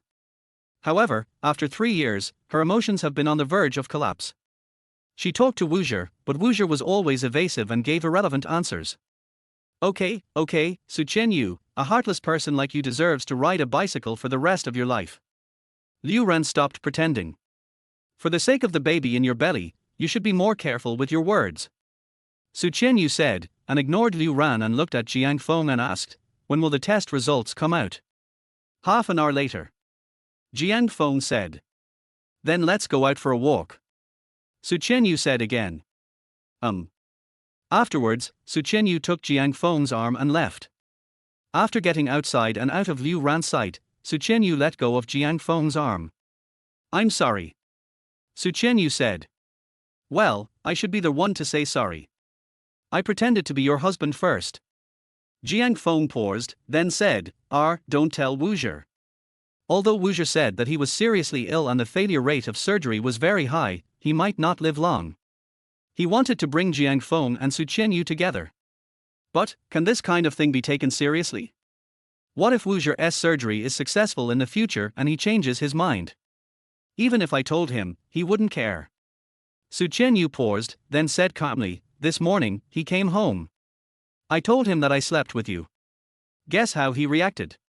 What reaction? He just said, oh. Su Qianyu's mouth revealed a trace of bitterness. This is their husband I have been married to for 3 years. She paused, looked at Jiang Feng, and said, Jiang Feng, if you and Xiamo had not divorced yet and she told you that she slept with Wu Zhi, would you be angry? Angry. Jiang Feng said calmly, I will go crazy. Right. If your wife sleeps with your brother, any man in his right mind wouldn't just say, oh, calmly, right. Su Qianyu looked at Jiang Feng and said, hey, Jiang Feng, you are Wu Zhi's best brother. Tell me, what does Wu Zhi want? Chapter 8. If he wants a divorce, I'll let him go free. Jiang Feng didn't know what to say. If he told the truth, well, your husband wants to bring us together, Su Qianyu would probably want to kill him. If he wants a divorce, I will let him go free. What's the point of a marriage where both parties torture each other? Su Qianyu said again at this time. I'll find some time to have a good chat with him later. Jiang Feng said. Yeah. Su Qianyu paused and added, thank you. At this time, Jiang Feng's cell phone rang. I'm going to take a call. Jiang Feng said. Su Qianyu nodded, yeah. Jiang Feng then took the phone aside and pressed the answer button. Hello, Dad. Jiang Feng said. Jiang Feng, do you have enough money? I have no money. The voice of a middle-aged man sounded. No. Didn't I just give you $2,000 10 days ago? $2,000 is not enough. Jiang Feng fell silent. After a moment, he said, Dad, the debt for my mother's medical treatment is not mine alone, right? I know, I'm trying hard too. What are you working hard for? I am the only one who is paying off all the debts. What are you working hard for? Have you found a job? Jiang Feng was also a little excited. Sometimes, life can be despairing. Although Jiang Feng has a cheerful personality, he still tossed and turned many nights. Okay. I'm sorry. At this time, Jiang's father said again. Jiang Feng didn't say anything and hung up the phone. But he still transferred another 2,000 yuan to his father. He only has 3,000 yuan in his bank card. He wrote in the memo of the transfer, "This is the last time I will give you money. I have the obligation to support you, but you are not even 50 years old yet, so you are far from needing support, right? I will pay off my mother's debt. Please support yourself." After the transfer, Jiang Feng turned off his phone. He returned to Su Qianyu and said with a smile, "It's almost time. I'll go get the medical report." "I'll go with you," Su Qianyu said. Su Qianyu was quite perceptive and she could sense that Jiang Feng seemed to be even more depressed after he answered the phone. But she didn't ask any more questions. Everyone has a sadness in their heart that they don't want to be touched by others. After getting the test results, the two went to Liu Jiyin's outpatient clinic. Although Liu Jiyin said that she was a surgeon and could not treat brain diseases, according to Su Qianyu, Liu Jiyin was actually very versatile. She is not only good at surgery, but also at internal medicine. Liu Jiyin looked at Jiang Feng's medical report and said, "Nothing's wrong." Su Qianyu breathed a sigh of relief. At this time, Su Qianyu's cell phone rang. She did not avoid Liu Jiyin and Jiang Feng and directly pressed the answer button. "Hello, Teacher Li. Jiang Feng is with you, right?" the person on the other side asked. "Oh, I took him to the hospital for a checkup." "What's wrong?" "Tell him to turn on his phone immediately. The head of the academic affairs office can't get through to him and is furious." "I see." After hanging up the phone, Su Qianyu looked at Jiang Feng again and said, "Jiang Feng, why did you turn off your phone? Turn it on quickly. The leader of the academic affairs office can't get through to you and is furious." Jiang Feng hesitated, but finally turned on the phone. If he doesn't turn on his phone, he will probably be fired. But if so? The ex-mother-in-law has always disliked Jiang Feng's job as a counselor because of its low salary. That's true. But Jiang Feng also has reasons for not wanting to resign. His mother used to be a teacher, and she also hoped that Jiang Feng could become a teacher in the future and educate people. But unfortunately, Jiang Feng failed to be admitted to East China Normal University in the college entrance examination and was admitted to an ordinary university. After graduation, Jiang Feng obtained a teacher's certificate through self-study, but failed when applying for a teacher position at Jiangda University. Later, by chance, he became a counselor at Jiangda University. After working for a few years, Jiang Feng gradually fell in love with this job. The significance of this job is no less than that of full-time teachers. "Let's go back to school," Su Qianyu said again at this time. The punishment for Jiang Feng came out very quickly. A serious warning will be given and the candidate will be disqualified from the selection of Outstanding Counselor this year. Seeing this result, Jiang Feng also breathed a sigh of relief. He expected to be fired. For the students in the first class of the English department, many of them were relieved that Jiang Feng was not expelled. Jiang Feng has been teaching their class for almost a year, and most students liked this counselor very much. In the class, Xie Liang still had no expression. "I can't tell what she's thinking." After school in the afternoon, she left the classroom. Today is Friday. Her family is from Jiangcheng and she goes home for the weekend. After returning home, Father Xie was the only one at home. "Where are my mother and sister?" Xie Liang asked. "Your mother took your sister to a blind date," said Father Xie. As soon as he finished speaking, the door opened and Xie Mo and Xie's mother came in. "What? Didn't they invite you to dinner?" Father Xie asked. Mother Xie's face was dark. "If you don't care about your daughter, don't say such sarcastic words." Xie Mo ignored her parents' quarrel. She looked at Xie Liang and asked, "Did you come back early today?" "There was no class meeting today, so we got out of school early," Xie Liang said. She paused, looked at Xie Mo, and said, "How about a blind date?" "Not very good," Xie Mo said. "You are too picky. Isn't the guy you had a blind date with today much better than Jiang Feng? He graduated from MIT and works in the Shanghai branch of Miracle Group, with an annual salary of 1 million. I don't know what you are picky about," Xie's mother complained. Miracle Group, a domestic private giant. The He Group is only famous in Jiangcheng, while the Miracle Group is a well-known giant enterprise nationwide, covering multiple industries including real estate, technology, shipping, and tourism. Last year, it ranked fifth among private enterprises, entering the top 5 in the country for the first time, with good growth momentum. Miracle Group has several subgroups. Among them, Miracle Semiconductor Group is headquartered in Jiangcheng, and its main businesses include high-tech industries such as integrated circuit chips and semiconductor devices. It is also the branch with the highest average salary within Miracle Group.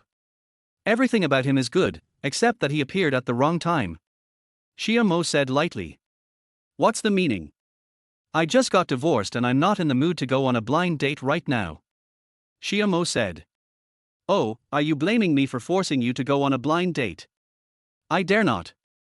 You gave birth to me and raised me, so whatever you say and do is right. Xia Mo said. Mother Xia's mouth twitched. She could naturally hear that Xia Mo was slandering her. But I didn't force you to divorce Jiang Feng. You were the one who took the initiative to divorce. Xia's mother said again. I don't blame you, and I don't regret divorcing Jiang Feng. I just need time to forget this marriage with Jiang Feng. Xia Mo said calmly. That's right. Jiang Feng is really no good. He has no family background, no education, and no ability. He is a man with 3 nothings. It's better to get a divorce. Only by getting a divorce can you find someone better, said Xia's mother.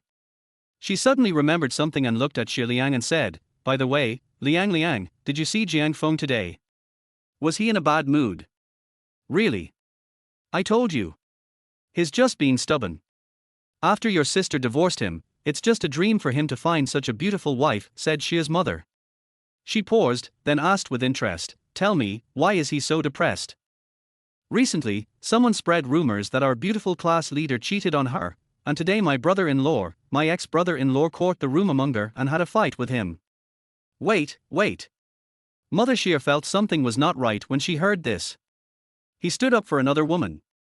Does this have anything to do with your sister? Did I say it has anything to do with my sister? I just said he was depressed. As to whether it was because of the divorce from my sister or because of the dirty rumors about our class teacher, who knows? Xia Liang said lightly. Mother Xia's mouth twitched. These 2 girls, one is weird and cunning, and the other has an expressionless and sharp tongue. After a while, Xia's mother curled her lips and said disapprovingly, can your class teacher be as pretty as your sister? Aesthetics is subjective, I won't comment, but her breasts are bigger than my sister's. Xia Liang said again.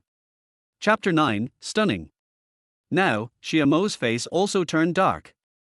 Then he calmed down again, remained silent, and didn't say anything. Xia's mother didn't know who Xia Liang's class teacher was, but Xia Mo knew. She clenched her fists. Bastards! A conference room at Jiangcheng University. The counselors of Jiang University held an extra meeting, mainly to criticize Jiang Feng for fighting with others. Jiang Feng also made a profound self-criticism at the meeting. After the meeting, another counselor said, Jiang Feng, I understand your feelings of getting angry for your beloved, but... He paused, and then said, don't you know that Su Qianyu is married? Before, there was a male colleague who pursued her and put roses on her desk. Su Qianyu later went straight to that male colleague and told him that she was married and had a husband, so he should not give her anything to avoid her husband's misunderstanding. I feel that she still has deep feelings for her husband. I'm afraid you can't win her heart by doing this, and it's futile. I know she's married. Jiang Feng paused, then said calmly, I'm only so angry out of justice and morality. If it were any other female teacher, I would be angry too. That's good. Anyway, how should I put it? Su Qianyu is indeed a beauty, but unfortunately she is already a married woman. Well, actually this is not important. Besides, Su Qianyu is a traditional person, she will not have an affair with you. I know. Jiang Feng said calmly. At this time, Chen Susu, the deputy director of the Academic Affairs Office who was presiding over the meeting, came over. Jiang Feng, come to my office. New. Afterwards, Jiang Feng followed Chen Susu to her office. Jiang Feng, do you know why the school gave you such a light punishment? Chen Susu said. Oh, because I was an outstanding counselor last year. Chen Susu rolled her eyes, you think too much. She paused, then continued, it was Su Qianyu who threatened the school. R. Jiang Feng was stunned. What do you mean? She said that if the school expelled you, she would expose the matter to the media. She said that public opinion would definitely stand on your side. She was right. Once the matter was exposed, public opinion would indeed stand on your side. So the school compromised. Chen Susu paused, and then said, but Su Qianyu's behavior of threatening the school is very bad, and the leaders are already unhappy. Oh, so, Director Chen is looking for me. What I want to say is that you should persuade Su Qianyu not to make threats at every turn. It does no good to anyone. Chen Susu said. Jiang Feng looked at Chen Susu. He never quite understood why Chen Susu was so against Su Qianyu. Why are you looking at me? Chen Susu asked again. I just don't understand. Jiang Feng paused, looked at Chen Susu, and said, why do you have such a big prejudice against Su Qianyu? Jiang Feng, I advise you not to talk nonsense. I am not targeting anyone in particular. I am just doing my job. Hasn't Su Qianyu caused enough trouble since she came to the school? Chen Susu said. But at the same time, Chen Susu's voice rang in Jiang Feng's mind. She's pretty though, I don't know what she's pretending to be, how is my son unworthy of her? Oh tilde. Jiang Feng suddenly laughed. I see. Chen Susu frowned slightly, what are you laughing at? Nothing. Goodbye. After saying that, Jiang Feng left. When I was about to leave school on my electric bike, I saw two familiar figures at the school gate. Su Qianyu and Liu Jiyin, whom I met today. At this moment, Liu Jiyin was not wearing a white coat, but a simple and slim black skirt, with black stockings on her slender legs. When I saw Liu Jiyin in the hospital before, she was sitting. At that time, I just thought that this woman had beautiful facial features and big breasts. But at this moment Jiang Feng discovered that the most eye-catching thing about this woman was not her facial features or bust, but her pair of long legs. Fair and slender, without a trace of fat. When the knees are slightly bent, the perfect arc is like an elegant crescent, exuding charming charm. The calves are slender and firm, and the lines of the muscles are faintly visible against the black stockings, like mountains covered by clouds, full of temptation and mystery. The ankles are delicate and small, like jade carvings, and the black stockings are slightly wrinkled at the ankles, adding a bit of playfulness and agility. The hem of the skirt is just at the middle of her thigh, which contrasts with the black stockings, showing off her sexiness and elegance to the fullest. Even though Jiang Feng is not a leg control, he still praised, good legs. At this time, Liu Jiyin waved for him to come over. Jiang Feng calmed down and rode over on his electric bike. When he arrived in front of Liu Jiyin, Jiang Feng couldn't help but steal a glance at her. At this moment, Liu Jiyin was wearing a white shirt with the collar slightly open, revealing her white collarbone. Her lips are rosy and plump, like a ripe cherry, and the slightly upturned corners of her mouth carry a faint smile, which exudes both confidence and charm. What a beauty! Even more beautiful than Su Qianyu. Of course, Su Qianyu's appearance and figure are not inferior to Liu Jiyin. But she is a conservative person and won't dress so sexily. I've known Su Qianyu for such a long time, and it seems that she has never worn even black stockings, let alone revealing clothes that expose her breasts. Anyway, Jiang Feng has never seen it. Although Jiang Feng's action of stealing glances at Liu Jiyin's figure was subtle, he was still caught by Su Qianyu. The corner of her mouth twitched slightly, and she thought to herself, men. However, she didn't say anything. Jiang Feng's reaction is a very normal reaction for a man. When Wu Zhi first met Liu Jiyin, his reaction was even more exaggerated than Jiang Feng's. So, my husband is a normal man who has hormonal reactions to women. He's just simply not attracted to me. Su Qianyu was silent. At this time, Jiang Feng calmed down and asked, Dr. Liu, is there anything wrong? Let's go to KTV together later.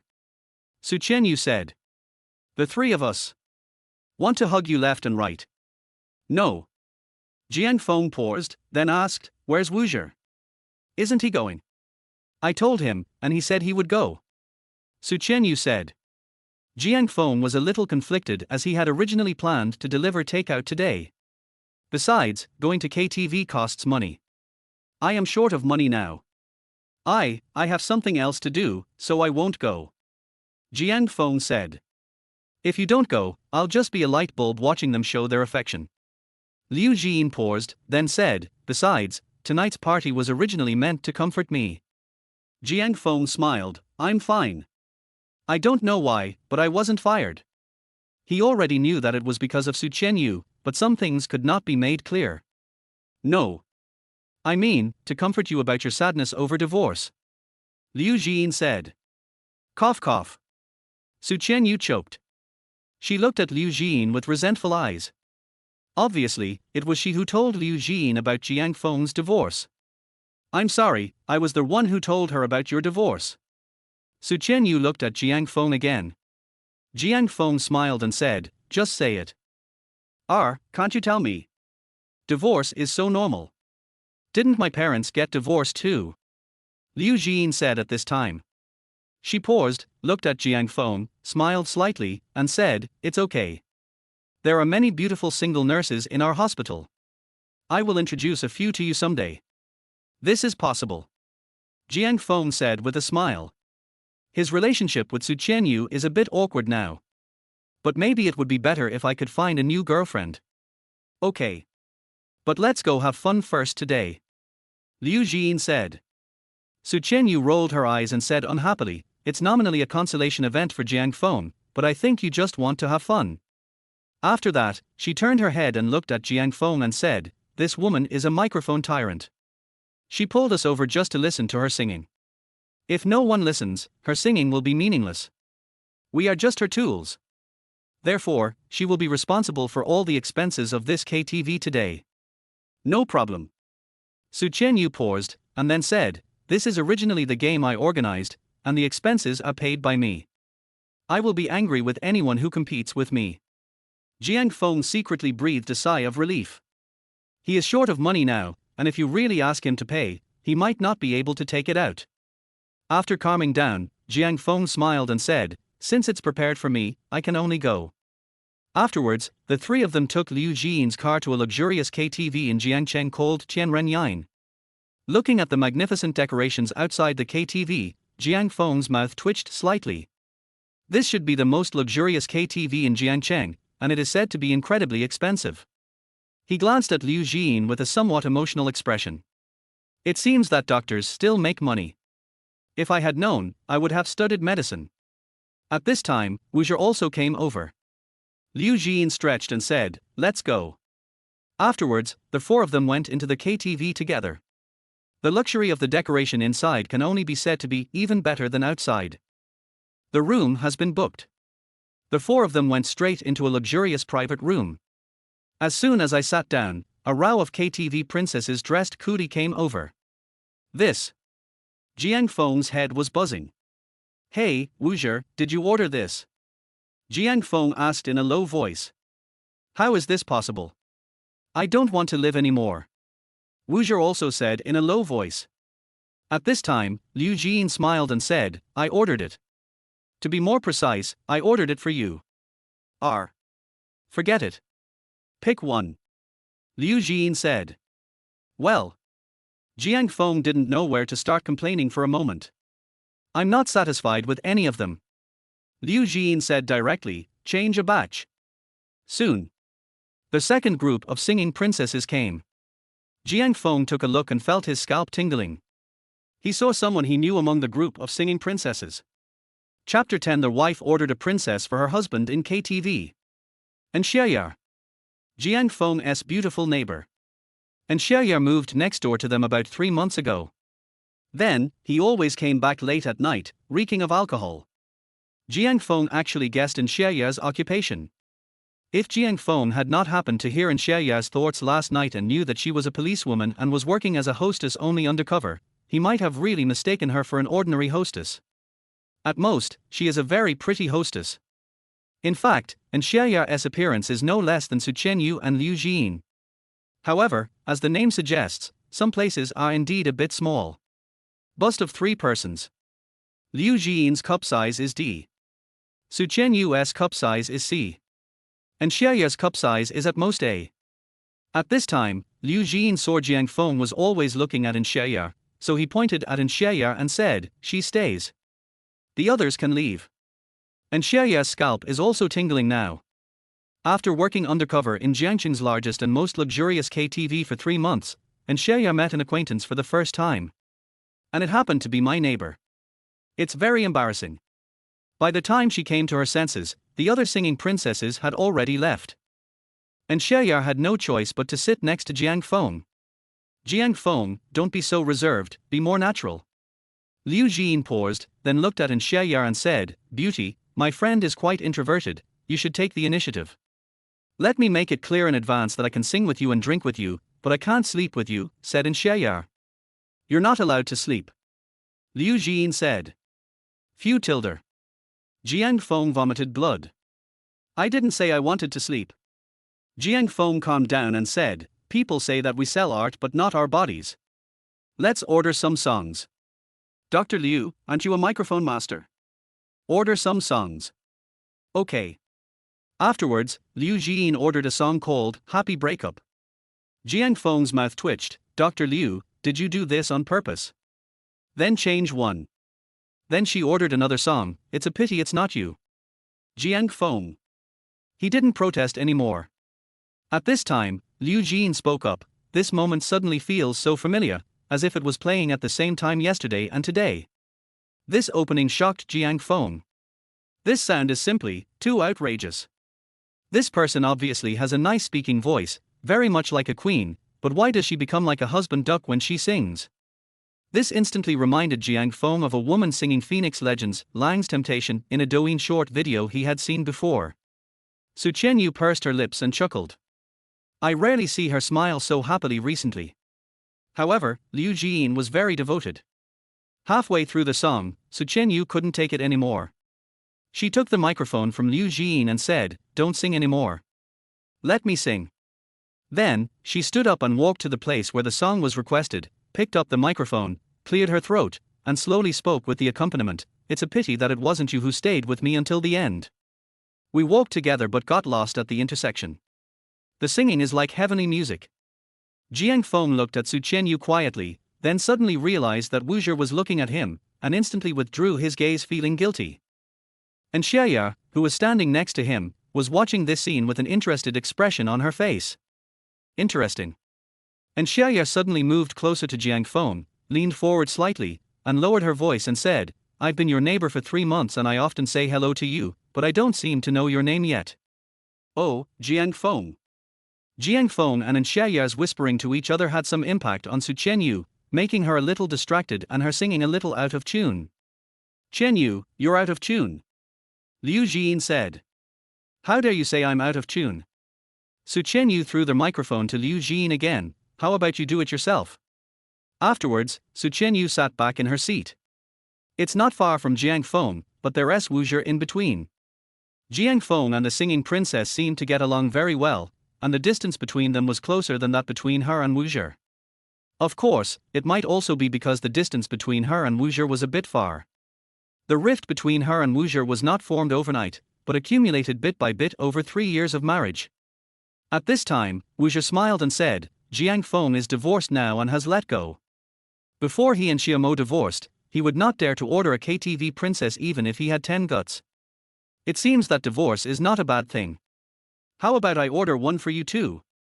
Su Chenyu said with a smile. I don't need it. Wu said stiffly. It's okay, I don't mind. Su Chenyu said again. TSK, oh, Wu, you must have accumulated blessings for several lifetimes to marry such a virtuous wife. Jiang Feng can only enjoy the treatment after divorce, but you can enjoy it even if you don't divorce. You are the envy of others. Liu Jin paused, then urged, if I were you, I would accept Xinyue's kindness. Wu's mouth twitched. Jiang Feng was also sweating slightly. Dr. Liu, stop adding fuel to the fire. I think you are a fun-loving person. Jiang Feng couldn't help but complain. Liu Jin grinned and sat directly on Jiang Feng's left. And Xiaoya was sitting on Jiang Feng's right. Hey, beauty, you are here to sing along, why don't you sing? Liu Jin said. Okay. And Xiaoya paused, looked at Jiang Feng, and said, how about we sing together? Good. Afterwards, and Xiaoya ordered a song called Summer Blown by the Wind. This song immediately silenced Jiang Feng. This song was a duet song that he and Xiamo would always order when they went to KTV. Of course, Jiang Feng also knew that and Xiaoyar didn't mean it. She had only moved next door for 3 months. Jiang Feng and Xiamo separated half a year ago. And Xiaoyar didn't even know Jiang Feng's name, let alone his wife's name. At this time, and Xiaoyar also felt that the atmosphere was a little strange. What's wrong? And Xiaoyar asked. Fine. Jiang Feng took a deep breath, then smiled and said, let's go with this one. Then, they each took a microphone. I still remember the moment when the breeze blew yesterday that summer. Jiang Feng spoke slowly. When Jiang Feng opened his mouth, everyone was stunned. Wow, can this guy sing so well? Liu Jiyin was shocked. Su Qianyu was also a little surprised. She had never been to a KTV with Jiang Feng, and she didn't know that Jiang Feng sang so well. This voice is so realistic that it is almost indistinguishable from the original singers. It's absolutely amazing. And Xiaoyar was also a little surprised. What are you waiting for? It's your turn. Jiang Feng reminded. Oh. And Xiaoyar calmed down and spoke slowly. Now the wind is still blowing, the autumn rain is following, but the heat in my heart does not subside, as if I continue to close my eyes. Then, they looked at each other and sang together again. Blue yearning suddenly turned into a sunny summer. The warmth in the air will not be far away, and winter seems to no longer linger. Green yearning waved to me and said that the 4 seasons do not change. In just 1 season, it's back to the past. That summer blown by the wind. When the song ended, Liu Jiyin couldn't help but applaud. Oh, that sounds so beautiful. You two are such a perfect match. Liu Jiyin said. Jiang Feng had a headache. Why does this sister like to match people up so much? I'm going to the bathroom. At this time, before Jiang Feng could complain, Liu Jiyin said again. As soon as he left the private room, Liu Jiyin saw a middle-aged woman coming out of the private room next door. The two looked at each other, both stunned. Mom, why are you here? Liu Jiyin reacted after a while. Oh, just to discuss business with the clients. He Hongya said. Liu Jiyin was silent, then suddenly rushed to the next private room, but was quickly stopped by He Hongya. What are you doing? He Hongya asked coldly. Is that man in there? Liu Jiyin asked. What man? I don't understand what you are saying. He Hongya said.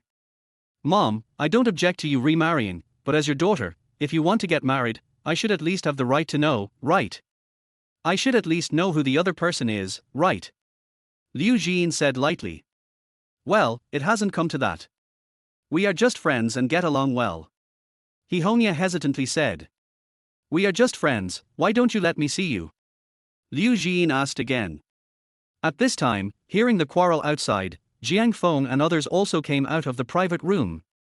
However, none of them recognized He Hongya. Although He Hongya's name is very famous and many people have heard of it, He Hongya is a low-key person and few people in Jiangcheng know what she looks like. Jiyin, with so many people here, do you have to make it so embarrassing? He Hongya said again. Liu Jiyin clasped her hands together and finally said calmly, let's go back and sing. After saying that, she prepared to go back to Jiang Feng and his friend's private room. But at this moment, the door of He Hongya's private room next door also opened. A middle-aged man came out of the private room. Yi Zi, how? His words suddenly stopped.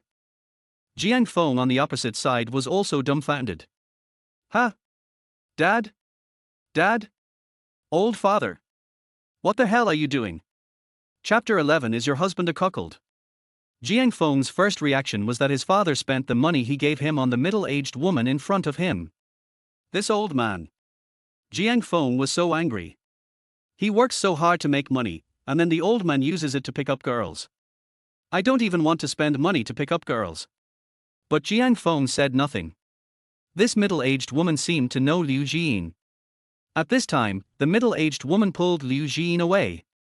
When they were alone, the middle-aged woman said, Jiyin, do you really want to embarrass us? There was nothing to begin with, you are just making up stories. I'm just guessing. Liu Jiyin looked at the middle-aged woman and said, Chairman He, as the richest woman in Jiangcheng, with a net worth of over 10 billion, she usually wears branded clothes. A coat, not to mention a coat, even a pair of underwear costs thousands of yuan. Look at what you are wearing today. Is the total value of your entire body worth 1,000 yuan? Did he buy it for you? He Hongye's eyes flickered. Oh, it seems so. Oh, if this is not love, what is love? I don't understand. Liu Jin said. You better speak nicely, don't be sarcastic. He Hongye said. Mom, do you like him? Liu Jin asked calmly again. He Hongye was silent for a moment before saying, I don't know. But I do have a good impression of him. After your father and I divorced, he was the first man I met who I liked. Is there anything special about him? He sings very well. He Hongye said. Liu Jin. She held her forehead with one hand. This lady is beyond help. Who are you talking about? He Hongye also had a dark face. Can you speak, kid? You're almost 50, aren't you still an aunt? Forget it, if you think you're still a young lady, then you are a young lady. But. Liu Jin looked at He Hongye and said seriously, do you know that person? Do you know what he's thinking? Can you completely rule out the possibility that he's not after your money? Although you've never appeared in public, people in Jiangcheng only know your name but not you. But what if someone has investigated you on purpose? No way. I used a pseudonym. I said my name was Liu Yi. He probably didn't know my identity. He looked quite honest. He took the initiative to tell me about his wife's demise. Did he tell you that he has a son in his 20s who owes a lot of loan sharks? He Hongye was stunned. Son? Loan shark. Obviously, the other party did not mention these two things to her. If you don't believe it, you can go and investigate directly. I'll ask myself. After saying that, He Hongye turned and left. She came to Jiang's father again and said, let's talk. Oh. Afterwards, Jiang's father followed He Hongye back to the private room. Yi Zi, what do you want to talk about? Jiang's father asked. You have a son and you owe a loan shark, right? He Hongye said. Well. Father Jiang was silent for a moment before he said, yes. So, you knew from the beginning that I was He Hongye, right? He Hongye said again. Yes. Jiang's father paused and continued, I used to work in a company under the He Group. I saw you when you inspected our company before. Of course, you didn't notice me at that time. Jiang's father continued. So, you are here for my money, right? He Hongye said again. Father Jiang remained silent. He didn't deny it. Oh, Tilder got it. Bye. After saying that, He Hongye turned and left. When she reached the door of the private room, she felt so angry that she suddenly turned around, picked up the beer on the KTV coffee table and poured it on Jiang's father.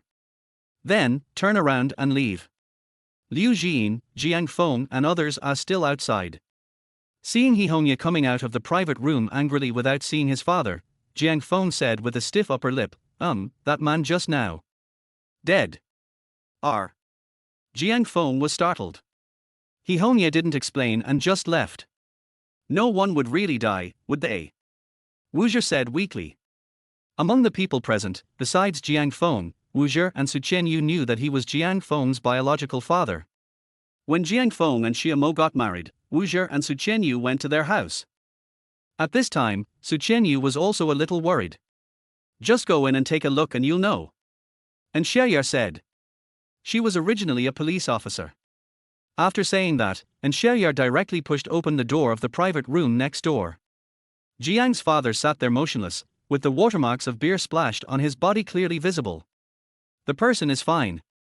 Jiang Feng also breathed a sigh of relief. At this time, Liu Jin came to Jiang's father and said calmly, don't get close to my mother anymore. If there is a man like you with impure thoughts, I will beat him up. That just now, was your mother? Jiang Feng said weakly. Yes.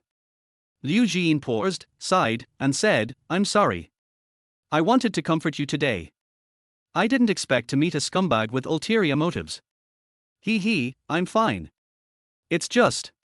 Jiang Feng glanced at Jiang's father, then asked, is this uncle an emotional liar? It's obvious. He approached my mother for money. Is this true or false? He owes foreign debts. I heard that he has a son waiting to get married. If he wasn't trying to cheat money, my mother wouldn't have been so angry just now. Liu Jin said. Jiang Feng was almost in tears. This old man cheated on his son for money and feelings. What does this have to do with his son? I won't take the blame for this. Of course, he didn't dare say these words. Of course, he did not recognize Jiang's father either. Fortunately, although the old man is usually unreliable, he did not recognize Jiang Feng at this time. Otherwise, it would be a huge social death scene. However, even if it hadn't been exposed, it would have been half dead. After all, Wu Zhi and Su Qianyu both knew that this was his father. After a little while. Tilde. Jiang Feng cleared his throat and said, "This person is an attempted fraud. Even if we call the police, we can't file a case. Let's go. Jin, let's go." Su Qianyu also spoke. Liu Jin said nothing more and turned and left. And Xiaoya glanced at Jiang's father, but said nothing. What Jiang Feng said is correct. It is difficult to file a case like this one of attempted fraud. Insufficient evidence. What's more, since the parties involved did not call the police cannot intervene. What's more, her current identity is a hostess, not a police officer. Being undercover requires professionalism. Everyone then went back next door. But it was obvious that Jiang Feng's mind was no longer here. He probably guessed that his father intended to defraud money, most likely to pay off his mother's debt. Although his motives were impure, he deserved to be splashed with water. But he is his father after all, and Jiang Feng is afraid that he will be unable to get over it. Wu Zhi glanced at Jiang Feng and knew what Jiang Feng was thinking. By the way, Jiang Feng. At this time, Wu Zhi suddenly said, "Didn't you say you were going on a blind date at 8 o'clock in the evening? It's almost time. I almost forgot." Jiang Feng paused, then smiled and said, "Everyone, I'm sorry, I have to leave first." What? Your blind date is prettier than the women here? Liu Jin asked. Jiang Feng glanced at the three women in the private room. To be honest, there are not many people in Jiangcheng who are prettier than the three women in the private room. It can even be said that the three women in this private room basically represent the top beauty in Jiangcheng. After calming down, Jiang Feng smiled and said, "Of course you are beautiful, but you won't marry me. I won't say more. I'm in a hurry." Then Jiang Feng waved and left. After closing the door of the private room, Jiang Feng immediately turned into the next private room. But his father was no longer there. Jiang Feng panicked and ran out to look for him. Finally, I found my father at a food stall near Linjiang village. The house Jiang Feng lives in now is rented. His family is actually from Jiangcheng, in an urban village in the suburbs of Jiangcheng. My grandparents died very early. 10 years ago, after his mother died in a car accident, Jiang Feng and his father were left alone at home. Later, Jiang Feng got married and moved out of home. My father was the only one left in the house. In fact, Jiang Feng did not object to his father's remarriage. Although he didn't want to have a stepmother when he was in his 20s, his mother had been dead for 10 years after all, and his father was alone and helpless, which was also very pitiful. But you can't lie to people's feelings. After calming down, Jiang Feng walked over and sat down opposite his father. He took a few more bottles of beer from in front of his father. "What's the point of drinking alone? I'll drink with you," Jiang Feng said. "Do you look down on me?" Jiang's father asked. "Dad, I'm not saying anything bad about you, there are many ways to make money, why do you choose?" Jiang Feng paused and didn't continue speaking. He looked at his father, and after a moment's hesitation, he asked, "Do you like her?" "I didn't intend to cheat on her feelings at first. I just wanted to make some money from her to pay off my debts. You and Xiamo hadn't divorced at that time, but I know that because you had no money, you were often ridiculed by Xiamo's mother. As a father, I couldn't help at all. So I had evil thoughts. But..." Father Jiang smiled bitterly. "And then, you really fell in love with her." Of course I love your mother the most. But I also admit that I do have a crush on her. It's just..." Father Jiang sighed and said, "I think too much. I am not worthy of her. It's good that I was found out today. We should cut the Gordian knot and put an end to the feelings that shouldn't exist." After saying that, Jiang's father opened a bottle of beer. Gurgle, gurgle tilde. I drank it all in one breath. Jiang Feng sweats slightly. It looks like the old man was pretty injured this time. I thought of myself again. Also a sigh. It's hard for the father and the son. He also opened a bottle of beer. He drank a whole bottle of beer in one breath. Good. Like father, like son. But, having said that, if your mother were still alive and saw us drinking like this, she would definitely hit us with a feather duster. But she's gone now. Yes, she is gone. Both father and son were in low spirits. After a moment of silence, Jiang Feng said, "Dad, I plan to save money to hire more private detectives to investigate my mom's car accident." You still think it wasn't an accident? But who has a grudge against your mother to hit her with a car? It seems that your mother and I have never offended anyone in our lives. Jiang's father said. How much do you know about my mother's background? As far as I can remember, I seem to have never been to my grandmother's house. Jiang Feng said. Oh. I asked your mother about her background when we first met. She said that all her family members were gone. I didn't ask any more questions. I asked someone to check the address on my mother's ID card. It's a collective household registration, but no one there knows my mother. Jiang Feng said again. Yes, is that so? So what did your mother hide from us? No matter what she hid from us, her love for us was genuine. Jiang Feng paused, then said calmly, so, I must get to the bottom of this matter. If someone deliberately wants to murder my mother, I will never let him go. Few tilder. Father Jiang took a deep breath and said, this is not just your business. As your husband, I also have the responsibility to find out the cause of your mother's death. Tomorrow, I will go to the construction site. Although it is a bit tiring, the salary is higher than that of ordinary jobs. At my age, even if I have some education, it is useless. I have not done hard labor to earn money. However, tonight, let's drink first. Jiang Feng smiled, okay. The two continued drinking. Oh, there's one more thing. At this moment, Jiang's father remembered something and looked at Jiang Feng and asked, how do you know Liu Yi's daughter? He didn't tell Jiang Feng about He Hongye's identity. Originally, He Hongye used a pseudonym because she didn't want people to know her identity. She is Wu Zhe's wife's best friend. Jiang Feng said. Like this. Father Jiang paused, looked at Jiang Feng, and said earnestly, Jiang Feng, the ancients said that a family of equal status should be matched. A family like ours. Well, you and Xiamo just divorced, you should also understand what I mean. I know. Jiang Feng said calmly. Although he didn't know Liu Jian's background, he could tell that Liu Jian's family was at least middle class with tens of millions of assets in Jiangcheng. Let alone anything else, just looking at Liu Jian's Yangwen U8 car that costs more than 1 million, we can see something. I'm glad you understand. I'm just afraid that you'll be looked down upon again because of your different backgrounds.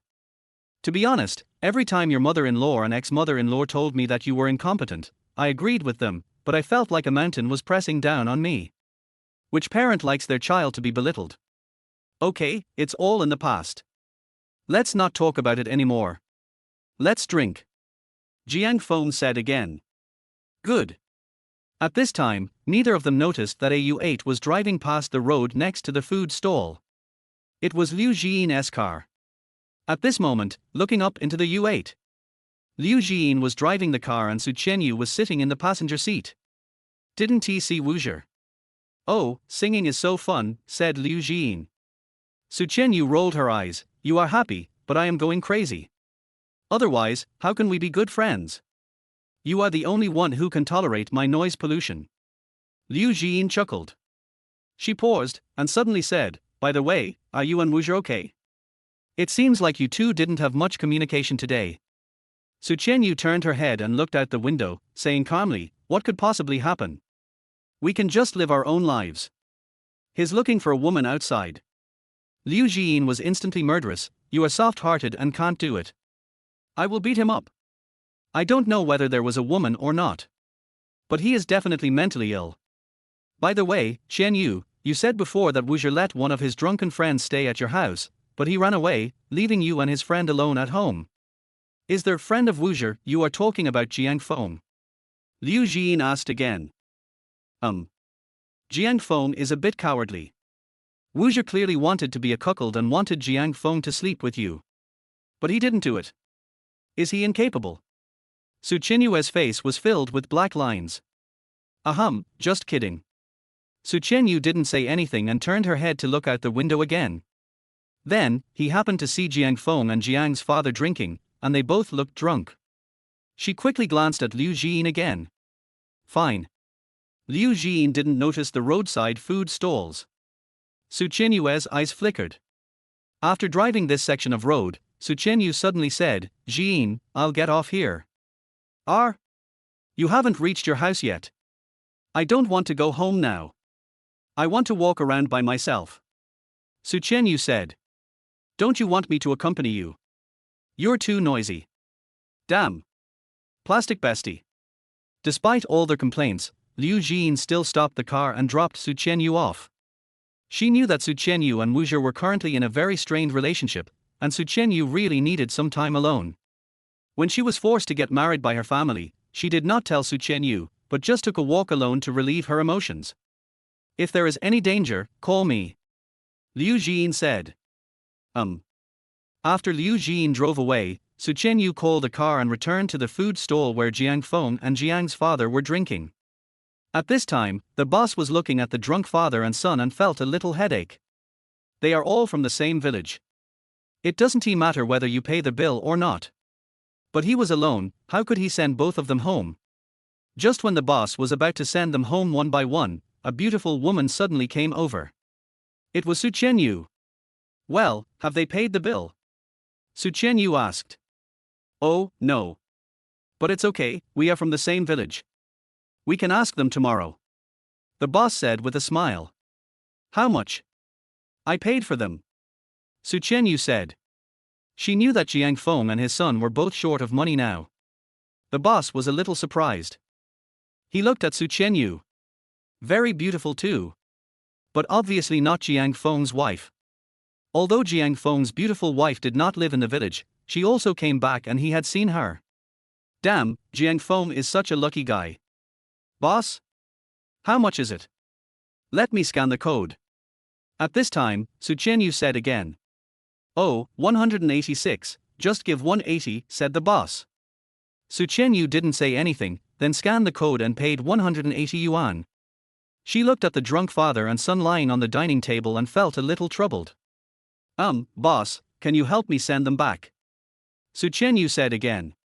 Okay. I was just worried that I couldn't send two people at the same time. So, I'll send Jiang Jun and you send Jiang Feng. Jiang's father's name is Jiang Jun. Su Qianyu nodded. She then came to Jiang Feng and supported him as they walked towards the village. After a while, Su Qianyu and the shop owner helped the Jiang father and son back home. Then, I'll leave first.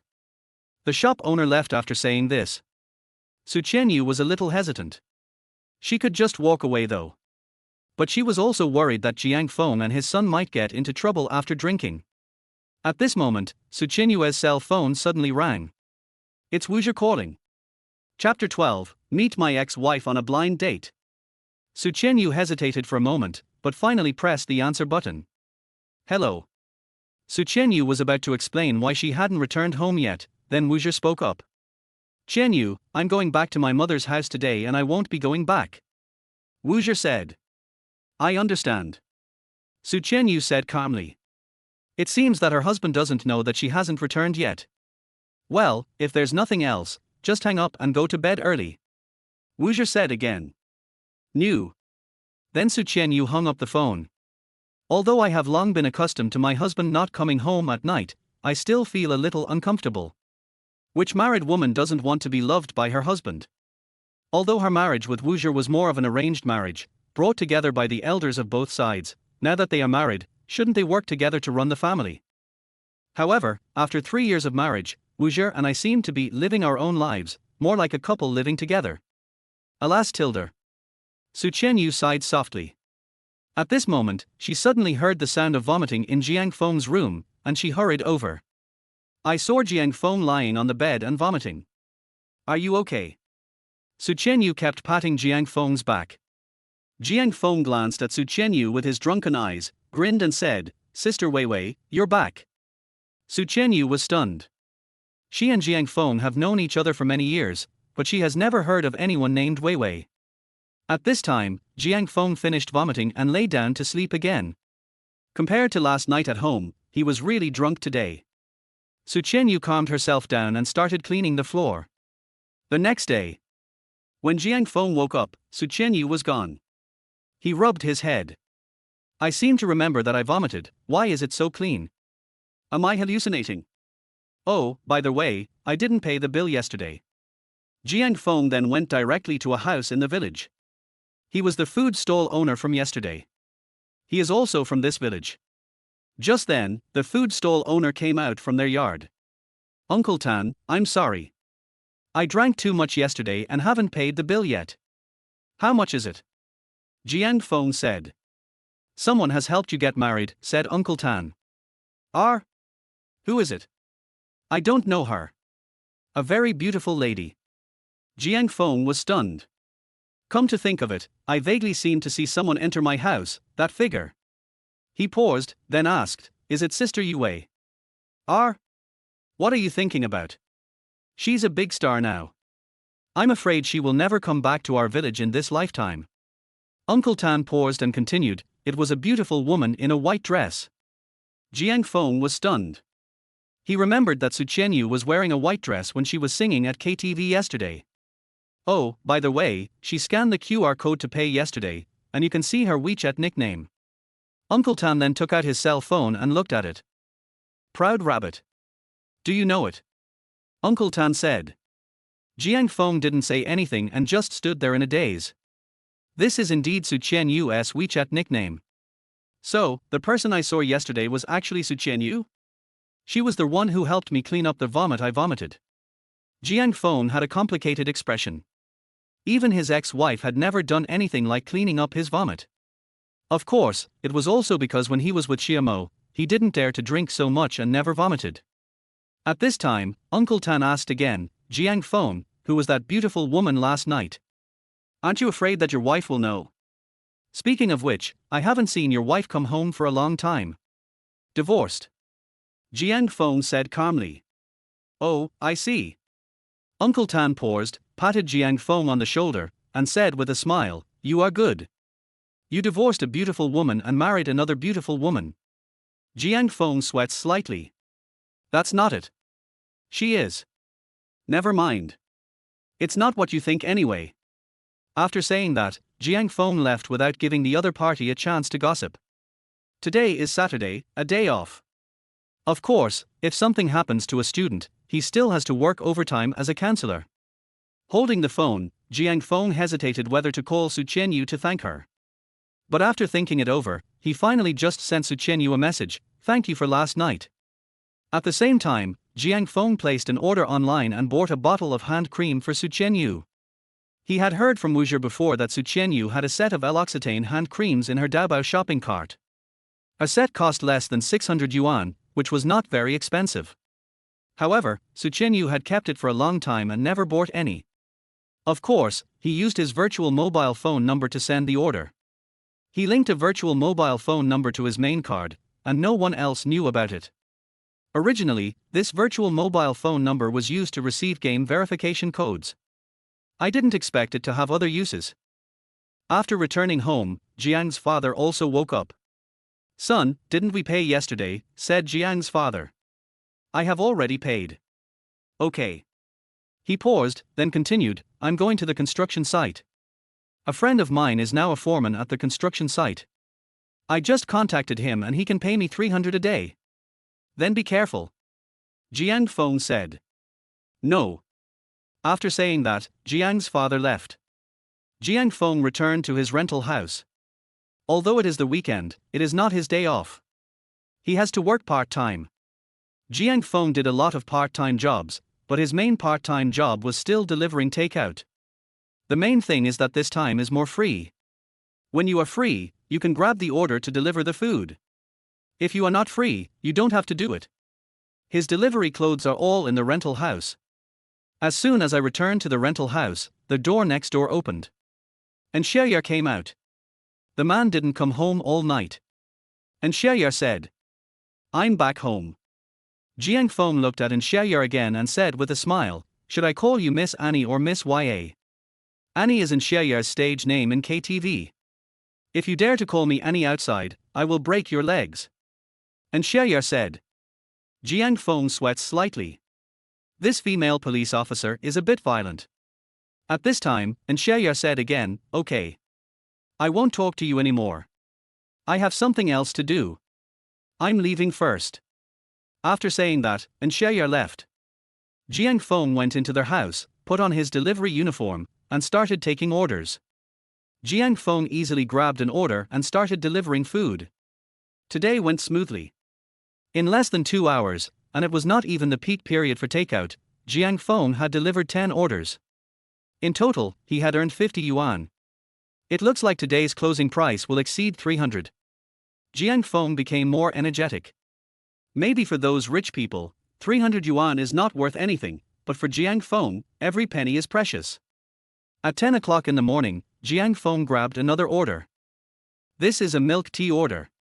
After picking up the goods from the merchant, Jiang Feng rushed to the customer. A cafe. I don't understand what's going on in the customer's mind when he orders milk tea in a coffee shop. But it has nothing to do with me, I'm just delivering milk tea. After calming down, Jiang Feng entered the milk tea shop. Here, the milk tea I ordered. A familiar voice sounded. Jiang Feng turned his head and looked, with a slight twitch of the corners of his mouth. His ex-wife, Xiamo.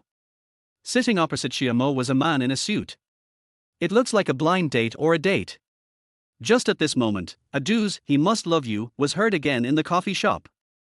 I should have been under the car, not inside it. Seeing how sweet you two are, it would have been easier for me to give up and given me the courage to leave.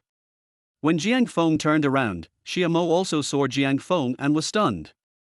She didn't know that Jiang Feng was delivering food. Jiang Feng didn't tell him either because he was afraid that Xiamo would feel embarrassed. Delivery man, why haven't you brought the milk tea over yet? At this time, the man in a suit opposite Xiamo said. Jiang Feng calmed down, walked over and put the milk tea in front of Xiamo. Please enjoy your meal. After saying that, Jiang Feng turned around and prepared to leave. Just as I was about to leave, an acquaintance came towards me. And Xiaoyar. Jiang Feng was speechless. Is the world so small? And Xiaoyar was also a little surprised to see Jiang Feng. Jiang Feng, your wife has already run away, why are you still working so hard? And Xiaoyar said. Phew tilde. Jiang Feng vomited blood. Comrade policewoman, you can talk. Jiang Feng had not told her about his divorce. He must have heard it from Liu Jin and the others after he left last night. Xiamo, who was not far away, glanced at Xiaoyar. She doesn't know Xiaoyar. And Xiaoyar just moved next door 3 months ago, while Xiamo and Jiang Feng separated half a year ago. Her expression was calm and no one knew what she was thinking. At this time, Xiaoyar came to Jiang Feng and said, don't deliver takeout today. Jiang Feng rolled his eyes, if you don't deliver food, you have to pay me. Okay. How much do you make delivering takeout for a day? I'll pay for it. And Xiaoyar said. Hey, big sister, stop it, I'm really busy. I'm serious. Hey, let me tell you the truth. My family introduced me to a blind date, but I didn't want to get married, so I told my parents that I already had a boyfriend. I originally wanted to find an errand boy on the errand website to pretend to be my boyfriend, but I felt that none of them were very good looking or had a bad temperament. I was really worried, and you took the initiative to throw yourself into his arms. Hey, don't use idioms randomly. I'm serious. You're good looking, educated, and energetic. I think you'll suit my parents' tastes. After Xiaoyar finished speaking, she took Jiang Feng's arm and said, since you're divorced, you can be considered helping me. Please. And Xiaoyar put her hands together. But. Hey, Jiang Feng, you're not still thinking about your ex-wife, are you? There's nothing to think about that kind of gold digger. There are many good women in this world. At this moment, not far away, Xiamo's fists clenched together instantly. At this time, the blind date man sitting opposite Xiamo seemed to notice Xiamo's abnormality, and then asked, Miss Xia, are you okay? I'm fine. Xia Mo took a deep breath, opened the milk tea package, then suddenly stood up, looked at Jiang Feng and said, Delivery boy, come here. Xia Mo said lightly. What's wrong? Jiang Feng walked over and asked calmly. Why is the package you sent over opened? Did you steal my milk tea? Xia Mo asked. Jiang Feng. The blind date guy opposite also looked confused. He saw with his own eyes that Xia Mo tore open the package herself. But he certainly won't say it. On the contrary, he felt that this was a good opportunity to show off. He came in front of Jiang Feng, grabbed Jiang Feng's collar, and said ferociously, Why are you so disgusting? Let him go. Xia Mo suddenly looked at the blind date guy and said sternly. The blind date guy was frightened by Xia Mo's sudden anger and quickly let go of her hand. It is said that women's minds are difficult to guess, but this is too difficult to guess. What should we do? At this time, Xia Mo looked at Jiang Feng again, and her tone became calm. Jiang Feng was silent. He didn't know what Xia Mo was thinking. Ever since he acquired the ability to eavesdrop on other people's thoughts, what Jiang Feng wanted to know most was what his ex-wife was thinking. However, this woman has very strong psychological defenses, and even mind reading cannot read what she is thinking. What do you think we should do? Jiang Feng said calmly after a while. Pay me 10,000 yuan. Jiang Feng. After all, I am a gold digger and only have eyes for money, Xia Mo said again. Jiang Feng has a headache now. His mother-in-law is indeed materialistic and only cares about money. But he never said that Xia Mo was materialistic. The failure of their marriage was indeed partly due to money, but Xia Mo was never a gold digger. If she really worshipped money, she would not have chosen herself, the poorest one, among so many rich second-generation suitors. But seeing how angry Xia Mo is now, she must have thought that she had told others that she was a gold digger. Heaven and earth can bear witness that Jiang Feng has never said this. At this time, Xiaoyar came over. What's wrong? Xiaoyar asked. This is a matter between him and me, and has nothing to do with you. Xia Mo said coldly. How can I stand Xiaoyar's temper? When she was undercover, she couldn't control her temper. As a KTV singing princess, she can sing along, but if anyone dares to take advantage of her, she will go berserk in minutes. However, it was precisely because of this that she was chosen to carry out the undercover mission. Because she doesn't look like an undercover agent. How can an undercover agent have a bad temper? Think reverse. This is an attempt by the Criminal Investigation Brigade of the Police Department. At this time, Xiaoyar took Jiang Feng's arm and said, He is my boyfriend. Do you think he has anything to do with me? Jiang Feng. He rubbed his head. My head hurts even more. Auntie, please stop making trouble. Oh. Xia Mo sneered, looked at Jiang Feng, and said, I can't tell. This young man is quite popular. Jiang Feng sighed, then took out 100 yuan from his pocket and said, I only have this much cash on me, which is my compensation. Then, my ex-wife and I have many conflicts and problems. But I never thought that my ex-wife was a gold digger. After saying that, Jiang Feng put down the money, turned around and left. Hey, Jiang Feng, wait for me. Xiaoyar chased after him. Xia Mo sat down again, staring at the milk tea and the 100 yuan in front of her in a daze. At this time, the blind date man opposite said, If you don't want to drink it, I'll pour out the milk tea for you. Don't touch my milk tea. Xia Mo said calmly. Oh, okay. The blind date guy is now completely confused and has no idea what Xia Mo is thinking. At this time, Xia Mo looked up at the blind date man and said, You saw it just now. My emotions are not very stable. Hartilder. The blind date guy's mouth twitched slightly. He had heard from the matchmaker before that one of Xia Mo's valuable qualities was that she was emotionally stable and not easily angered. But just now. Did she do this on purpose? Is this a polite way of rejecting me? The blind date man calmed down, looked at Xia Mo, and asked directly, Are you rejecting me? Yes. Why? Because I worship money. That's nothing. Although my family isn't extremely wealthy, we have assets worth around 100 million yuan. I think we should support you in your moderate worship of money. It's far from enough. Xia Mo said calmly, The one I want to marry is a rich man with tens of billions of assets. Blind date man. He felt humiliated. A little embarrassed.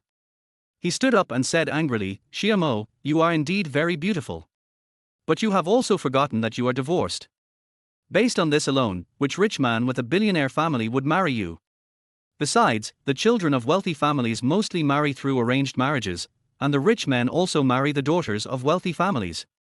Why do you think you can marry into a wealthy family? This is my business.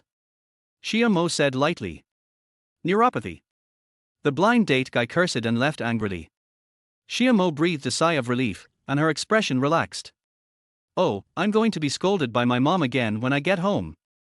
Her eyes fell on the milk tea on the coffee table again. Then, remove the straw, insert it into the milk tea, and put it in your mouth. Drinking milk tea while looking downstairs. The cafe is on the second floor.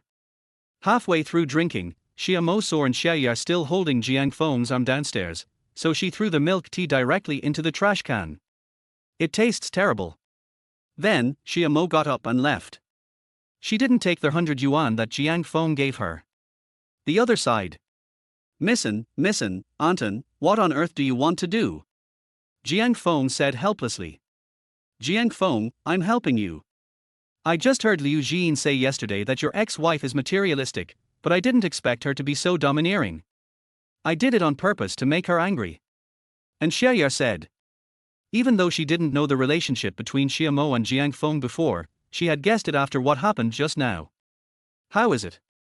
Do you feel happy? And Xiaoya asked again. Sorry. My breasts are too small, so I don't feel any pleasure. Jiang Feng said. And Xiaoya looked down and her face darkened instantly. Are you looking for death? Okay, stop making trouble. I still have to work to make money. Jiang Feng said again at this time. Just then, a BMW 5 Series sedan stopped beside the two of them. The car windows are open. The driver was a middle-aged woman.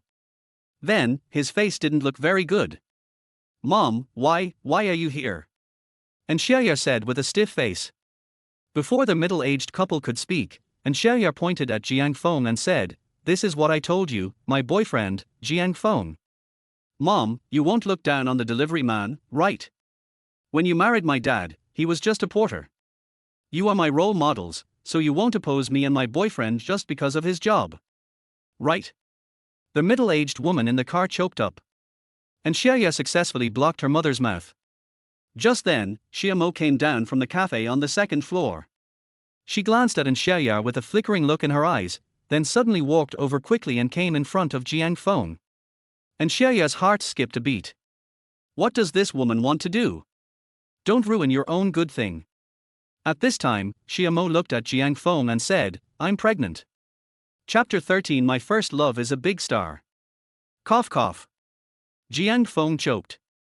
He and Xiamo haven't slept in the same bed for half a year.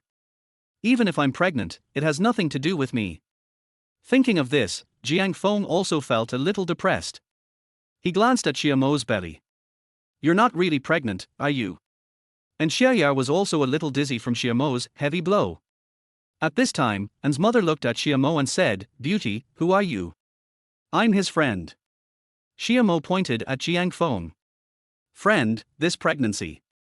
Friends can do it too. Jiang Feng and I do it often. Xiamo said again. Everyone. The middle-aged woman's face gradually darkened. And Xiaoya, get in the car. No, Mom. She is Jiang Feng's ex-wife. She is talking nonsense. They have been separated for a long time. How could she be pregnant? Get in the car. The middle-aged woman said again. Their voice became more severe. And Xiaoya was still a little afraid of her mother, so she could only get into her mother's car obediently. After getting in the car, and Xiaoya wanted to say goodbye to Jiang Feng, but An's mother just stepped on the accelerator and drove away.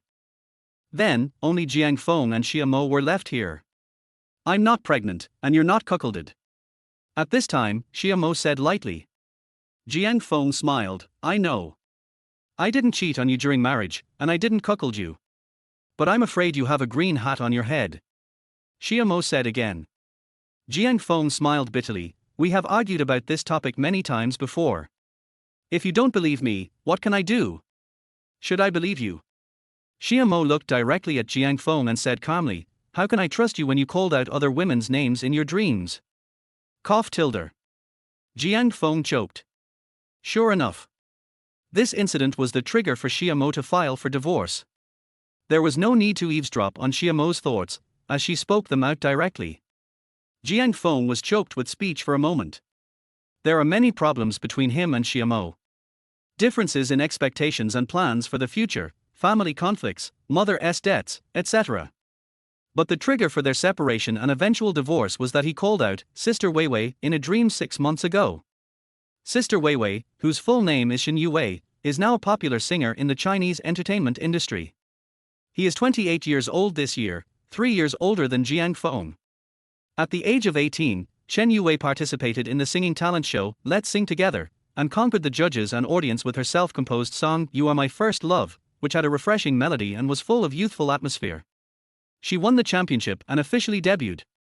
Then, through 10 years of hard work, Shen Yuwei has now become a popular singer in the Chinese music scene. Every concert of Shen Yuwei will see a fierce battle for tickets, and she is extremely popular.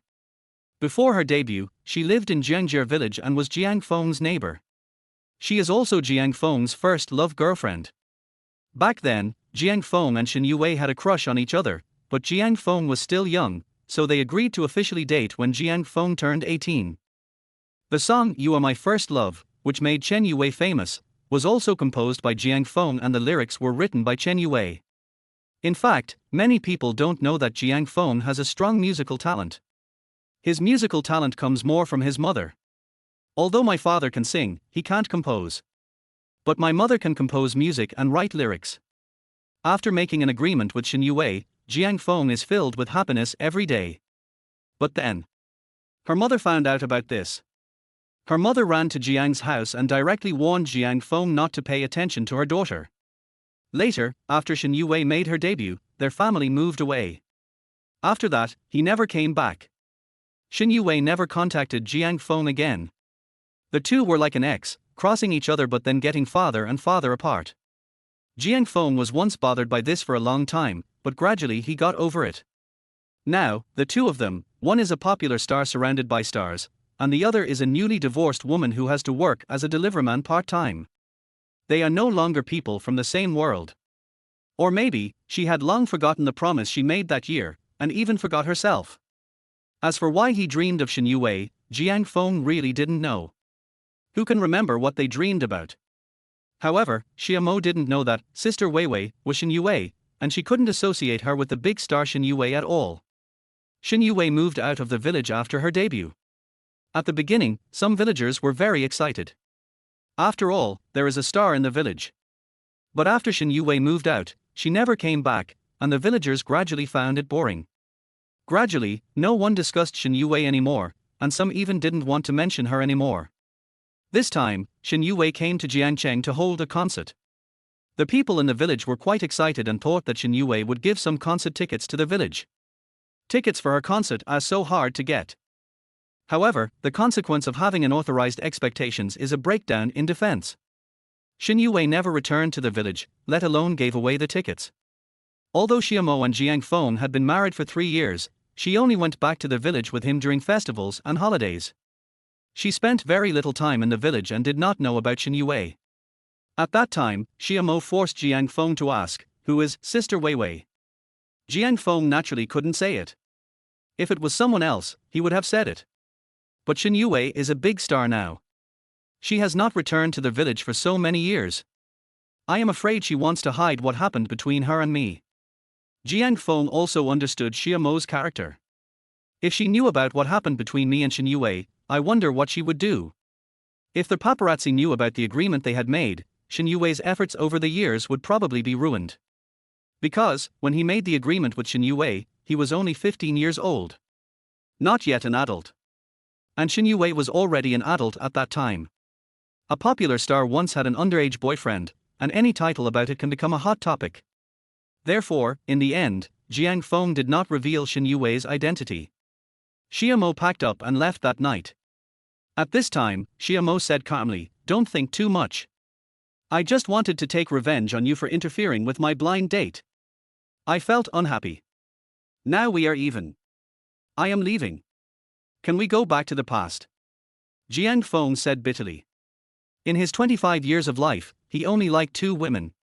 A hazy first love Shen Yue. Another one is Xiamo. Compared to his first love with Chen Yueyao, who died before he could accomplish his goal, his love with Xiamo was the first complete love in his life. After hearing Jiang Feng's words, Xiamo stopped. But she didn't look back. After a moment's silence, Xiamo said, I won't look back. I don't love you at all now. After saying that, Xiamo walked forward. Jiang Feng's mouth twitched, but in the end he said nothing. He still didn't hear Xiamo's thoughts. He could comfort himself that Xiamo was actually saying one thing and thinking another. She said that she didn't love him anymore, but in fact she still loved him. But there's no point in lying to myself if I can't hear Xiamo's inner voice. Maybe she really doesn't love him anymore. For the first time, Jiang Feng felt frustrated with his ability to eavesdrop on others' thoughts. He couldn't hear what Xiamo was thinking, which he wanted to know the most. Jiang Feng didn't look away until Xiamo disappeared from his sight. Slightly smiled bitterly. I'm a coward. I'm already divorced, so what else can I think about? Look at how straightforward Xiamo is. She just got divorced and has already started dating. But, isn't she with Chen Cheng? Chen Cheng was the man who drove Xiamo home that night. He is a senior at Jiang Feng University. He had been pursuing Xiamo since college, but Xiamo chose Jiang Feng. While Jiang Feng was thinking secretly, his cell phone rang. It's Wuzhi calling. My heart skipped a beat. After all, Su Chenyu went to their house yesterday and took care of herself after she was drunk. Is Wuzhi here to settle the score? After calming down, Jiang Feng finally pressed the answer button. Hello, Wuzhi. Jiang Feng said. Feeling a little guilty. Although Wuzhi said that he wanted to match himself with Su Chenyu. But. Jiang Feng, are you busy now? Wuzhi asked. Whether I'm busy or not depends on what you have to do. Jiang Feng said. My attending physician said today that the surgery can be scheduled for 1 month later, but requires the signature of an immediate family member. What should I do? Wuzhi said. So soon? Jiang Feng had a complicated expression. Wuzhi said that this operation was extremely dangerous and the success rate of operations worldwide is less than 1 in 10. Jiang Feng has 2 male friends who are on good terms with him. In addition to Wuzhi, there is also a childhood sweetheart from the same village named Qin Lin. 10 years ago, Qin Lin moved away from Jiangcheng with his parents due to work transfer. However, Jiang Feng has always been in contact with him. We get together several times every year. The person I spend the most time with is Wuzhi. He didn't want anything to happen to Wuzhi. But he couldn't stop Wuzhi from having the surgery. Wuzhi said that his illness had reached the point where he had to undergo surgery. Without the surgery, I might be able to live for another year or 2. But it doesn't make sense. He wanted to take a gamble. If this operation is successful, I can live longer. However, Wuzhi himself knew that the success rate of the operation was too low. That's why he wanted to bring Jiang Feng and Su Chenyu together. Doesn't your mother know that you are going to have surgery? Jiang Feng asked again. I didn't tell her. If I had, she would definitely not let me do it. She is a conservative person and would never agree to let me do such a life-threatening operation. Wuzhi said. Tell her clearly that if she doesn't have surgery, she will only have 1 year to live. No. I know my mother. As long as the doctor tells her that the mortality rate of the operation is over 50%, she will definitely not agree. Wuzhi said. Then what should we do? Your immediate family members are only your mother and Su Chenyu. I don't know, so I came to discuss it with you. Wuzhi said. Jiang Feng thought about it, and then said, how about telling Su Chenyu the truth? Then I might as well ask my mother to sign. I married her but concealed my illness from her for so long. I can't open my mouth. Let me tell you. No. Jiang Feng, if you dare to say that, we will break up. Wuzhi said again. Jiang Feng's mouth corners twitched slightly. This guy is also very stubborn. At this time, Wuzhi said again, well, I'd better go and do some ideological work on my mother. Then Wuzhi hung up the phone. Jiang Feng looked at the hung up phone. It sounds like Wuzhi doesn't know that Su Chenyu went to my house yesterday. He looked in the direction of Wu Zhi's house again. I don't know what Su Qianyu is doing now. Around noon. Wu Zhi and Su Qianyu's home. Su Qianyu just got up. She stayed at Jiang Feng's house almost all night yesterday and left only at dawn. After coming back, she took a shower and went to bed. I have been sleeping till now. I checked my phone and saw the phone number of JD Express. Her phone was muted and she didn't hear it when she went to sleep. I didn't buy anything. Did Wu Zhi buy it? At this time, the door opened and Wu Zhi came in with the express delivery. Qianyu, did you buy the express delivery? I saw it at the door. Wu Zhi said. Su Qianyu was stunned. It wasn't he bought by Wu Zhi. Su Qianyu responded vaguely, then took the express delivery. The recipient is indeed myself and the receiving phone number is also my own. But she was not familiar with the last digit of the sender's mobile phone number. With a hint of confusion, Su Qianyu opened the package. Inside is a set of L'Occitane hand cream. Su Qianyu was stunned. She had kept this set of hand cream in her Taobao shopping cart for a long time but was reluctant to buy it. Who bought it for her? What's wrong? Is there a problem with the packaging? Wu Zhi asked again at this time. Nothing. Su Qianyu paused, and then said, Mother's Day is coming soon, let's go back together then. No. No thanks. Wu Zhi refused subconsciously. Mainly, he told his mother about his illness today. The mother cried her heart out. She is not good at acting, and Su Qianyu will definitely see through her. Su Qianyu looked at Wu Zhi, and after a moment of silence, she said calmly, Wu Zhi, what do you mean? It's okay that you don't go home every day, but now you don't even let me see my mother-in-law. If you don't want to live with me anymore, just say so. That's right, my mom. Wu Zhi paused, then said stubbornly, my mom recently found a partner and is still in the process of dating. It's not convenient for her. So. Su Qianyu didn't say anything else. Wu Zhi also went to his room, took something and left in a hurry. Su Qianyu sighed softly. What's the difference between my marriage and being single? Then, Su Qianyu's eyes fell on the set of hand cream again. Who bought it for me? Chapter 14 saw them enter the hotel. The other side. After Xia Mo left, Jiang Feng prepared to continue grabbing takeout orders. Just as he grabbed an order, his cell phone rang. The call was from Yang Dao, the head teacher of Class 3 of the accounting and marketing major in the finance department. Jiang Feng is now serving as a counselor for 4 classes. Among them, there was a class in the freshman year, which was the class taught by Su Qianyu. I also taught a class in my sophomore year. I also taught a class in my junior year. Then, I also taught a graduating class, Marketing Class 3, which was Yang Dao's class. This graduating class was the first class Jiang Feng taught after becoming a counselor, and the one he had the deepest feelings for. The students are also excellent. In the past 2 years, Jiang Feng has been selected as their best counselor by the school, and this Marketing Class 3 has given him a lot of points. Press the answer key. Hello, Teacher Yang. Jiang Feng said. Teacher Jiang, come here quickly. Something is going to happen.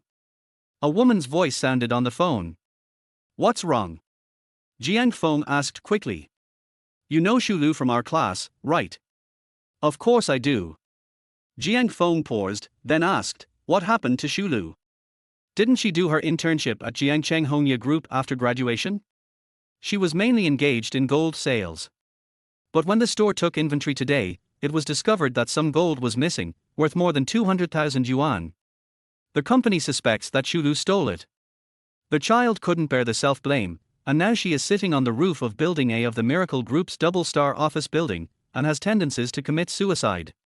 Yang Dao said. I'll be there right away. Jiang Feng said. After hanging up the phone, Jiang Feng rode his bike straight towards the Shuangxing office building. He wasn't too far from here. After arriving at the double-star office building, Jiang Feng threw his electric bike to the side of the road and then ran up the stairs at top speed. He didn't even take the elevator. It is noon now, the rush hour for people to get off work, and taking the elevator is not as fast as taking the stairs. Jiang Feng ran up to the 33rd floor of the office building in one breath. At this time, there were already a lot of people here. A young girl sat in the corner of the top floor, saying nothing. Teacher Jiang, you're here. At this time, a woman with an anxious look walked over. She is around 30 years old. Although her looks are not as good as those of Xiamo and Su Qianyu, she is not bad either. She was tall and well proportioned, and the simple black dress hugged her body perfectly. It's Carambola.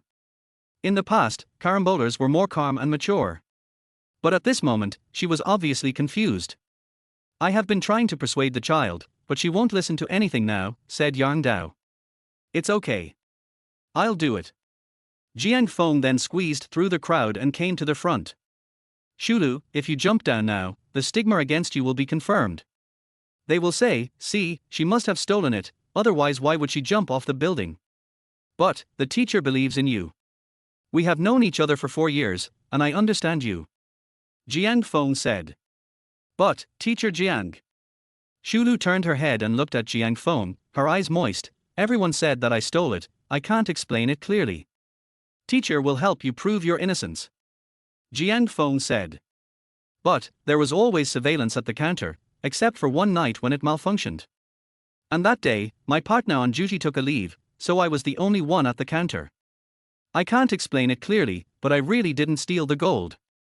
Shulu said with a look of grievance. Didn't I tell you? I'll help you find the thief. Jiang Feng paused, then smiled and said, don't you believe the teacher? I believe it. Shulu said. Unlike the freshman students in Su Qianyue's class, Jiang Feng has been with these senior students for 4 years and they all have a good relationship. Then come down.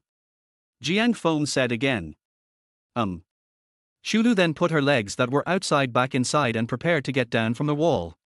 But at this moment, a gust of wind blew, and Shulu felt dizzy because she had been sitting there for a long time, and her body began to lean to the side. The crowd watching exclaimed. Yang Dao was so scared that she closed her eyes. At this moment, Jiang Feng rushed over like an arrow, grabbed Shulu's leg in time, and then pulled her down from the wall of the rooftop platform. After landing safely, Jiang Feng's body went limp and he sat on the ground. It was really dangerous just now. If he had reacted a second slower, Shulu might have fallen. The consequences of falling from the 33rd floor are self-evident. At this time, Shulu also came back to her senses. Thank you, Teacher Jiang. Shulu said. Phew tilde. Jiang Feng exhaled, then looked at Shulu and said, wait for me to prove your innocence. You have to write me an apology letter of no less than 5,000 words.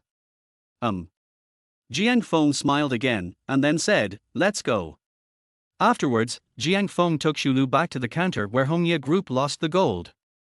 The headquarters of Hongye Group is in the Shuangxing building, but the counter where Shulu works is in the gold counter area of a shopping mall. There were cameras installed in the counter, but the surveillance happened to be broken on the night Shulu was on duty. I need all relevant personnel to be here. Jiang Feng said to the person in charge of the Red Leaf Group who was in charge of this matter. Who are you? Jiang's father's attitude made the other party a little unhappy. I am Shulu's teacher. You slandered my student and I need to seek justice for her. Jiang Feng said. No. How can you be so sure that Shulu didn't steal it, said the manager. Wait until I find the real thief. Jiang Feng said. This is a matter for the police. So, you are forcing my students to continue to go up to the rooftop. Jiang Feng looked at the manager with a sharp look in his eyes, and then asked, is this the style of your Red Leaf Group? The manager's face changed drastically. How did it become a company-style issue? Okay, I understand. The manager finally gave in. There's nothing I can do, so many people are watching. If he really pushed Shulu to the brink of collapse again, one can imagine what kind of public opinion storm the company would face. And one can imagine what his own fate will be. About half an hour later, according to Jiang Feng's request, all the people involved in the case arrived. Including Shulu, her colleague who was involved in the power outage that day, and the relevant personnel responsible for monitoring. Actually, I already know who the thief is among you. I've gathered everyone together to verify it. Jiang Feng suddenly said at this time. As soon as these words were spoken, there was an uproar all around. How do you already know the murderer? Detective Conan also has to look for clues at the scene. Is this guy just talking nonsense? However, he looked so confident as if he really knew who the thief was. In fact, Jiang Feng, doesn't he know who stole the gold now? He is threatening. According to his understanding of his mind-reading skills, the weaker the other person's psychological defenses are, the easier it is for him to overhear their thoughts. Sure enough, at this moment, a woman's voice suddenly sounded. Damn it, how could he know? It's impossible. Sun Yi and I worked together perfectly, how could there be any flaws? At this moment, Jiang Feng suddenly stopped in front of a woman. It was Shimo, Xu Lu's female colleague who had taken leave that day. What are you doing? Graphite said stiffly. Are you still going to pretend? Sun Yi has confessed to me. He saw it. It was you who did it. Jiang Feng said. In fact, he doesn't even know who Sun Yi is now. Shimo was stunned for a moment, then looked suddenly at a man present. He is in charge of monitoring and belongs to the logistics department. In terms of work scope, there is basically no overlap between logistics monitoring personnel and front desk sales. Normally, no one would notice any interaction between Sun Yi and Shimo. Sun Yi, you bastard. It was clearly you who instigated me, but now you are putting all the blame on me. Shimo immediately started cursing. This statement was tantamount to an admission that she had stolen the gold. Sun Yi was so angry. This stupid woman loses control when someone cheats her. But how does he know about me and Shimo? Sun Yi, it was you and Shimo who stole the company's gold, the manager asked sternly. Sun Yi saw that the situation was not good and ran away. But there were too many people at the scene, and he was pinned to the ground before he could escape. At this time, the police also arrived. Shimo squatted on the ground and cried, Sun Yi forced me to steal it. Stop crying, let's go to the police station if you have anything to say, said a policeman. Afterwards, the police took Shimo and Sun Yi away together. The manager now looked embarrassed. Shulu, I'm sorry, I shouldn't have rashly accused you. I'm sorry, said the manager. Is saying sorry enough? My student was almost forced to jump off the building because of you. Jiang Feng said calmly. I quit. The manager sighed. In fact, things have come to this point, even if he does not resign voluntarily, the company will terminate his contract. Jiang Feng looked at Xu Lu again and asked, are you satisfied with this outcome? Xu Lu nodded. Okay, you should go back and write a self-criticism and bring it to me at school next Monday. Jiang Feng said. At this time, Jiang Feng's cell phone rang. Jiang Feng took out his cell phone and took a look. He was complained about. Only then did he remember that he had grabbed a takeaway order before but did not deliver it. What's wrong? Xu Lu asked. I've been complained about. It's all because of you. Teacher, I lost $5 in delivery fees and I was complained about. Jiang Feng said unhappily. When he was delivering takeout, the students in the new class might not know it, but the students in Xu Lu's graduating class knew it. Jiang Feng did not hide it from them, and he did not think it was shameful to work part-time as a delivery man. In this world, jobs are divided into those that pay a lot and those that pay a little, but there is never a distinction between high and low. Xu Lu chuckled and said, I'll pay the difference to the teacher. Okay. You should buy a bottle of quick-acting heart pills for your class teacher. You are sitting on the rooftop and your class teacher is shaking even when he walks. Jiang Feng said. Xu Lu then came to Yang Dao and bowed. Teacher Yang, I'm sorry. Xu Lu said. Yang Dao didn't say anything. She opened her arms and hugged Xu Lu, then said, don't be so impulsive in the future. But the person you should thank the most is your counselor. I didn't actually help at all. Teacher Yang, how can I thank Teacher Jiang? Xu Lu paused, smiled, and said, how about I pledge my love to you? Par tilde. Yang Dao knocked Xu Lu on the head and said unhappily, what nonsense are you talking about? Your teacher Jiang has been married for 3 years. Just kidding. I know teacher Jiang is married, and his wife is super beautiful. Xu Lu said. They didn't know that Jiang Feng and Xia Mo had divorced. At this time, Xu Lu didn't know what was going on, and said again, of course, teacher Yang is also very beautiful. Yang Dao rolled her eyes at Xu Lu and said, why do you want me to compare myself with Mr. Jiang's wife? You kids have so much nonsense in your heads. Xu Lu chuckled and said, many students privately regard the female head teachers of the 4 classes taught by teacher Jiang as teacher Jiang's harem. Cough cough. Yang Dao choked. Before she could say anything, Shulu had already run away. At this time, Jiang Feng came over. What's wrong? Why are you so excited? Jiang Feng said. Nothing.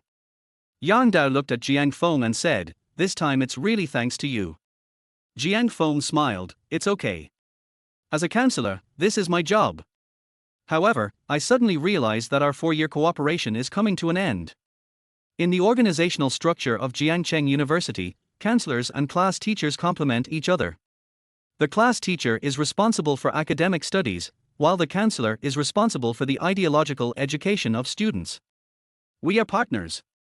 However, the head teacher also has part-time teaching duties, so he usually only serves as the head teacher of one class.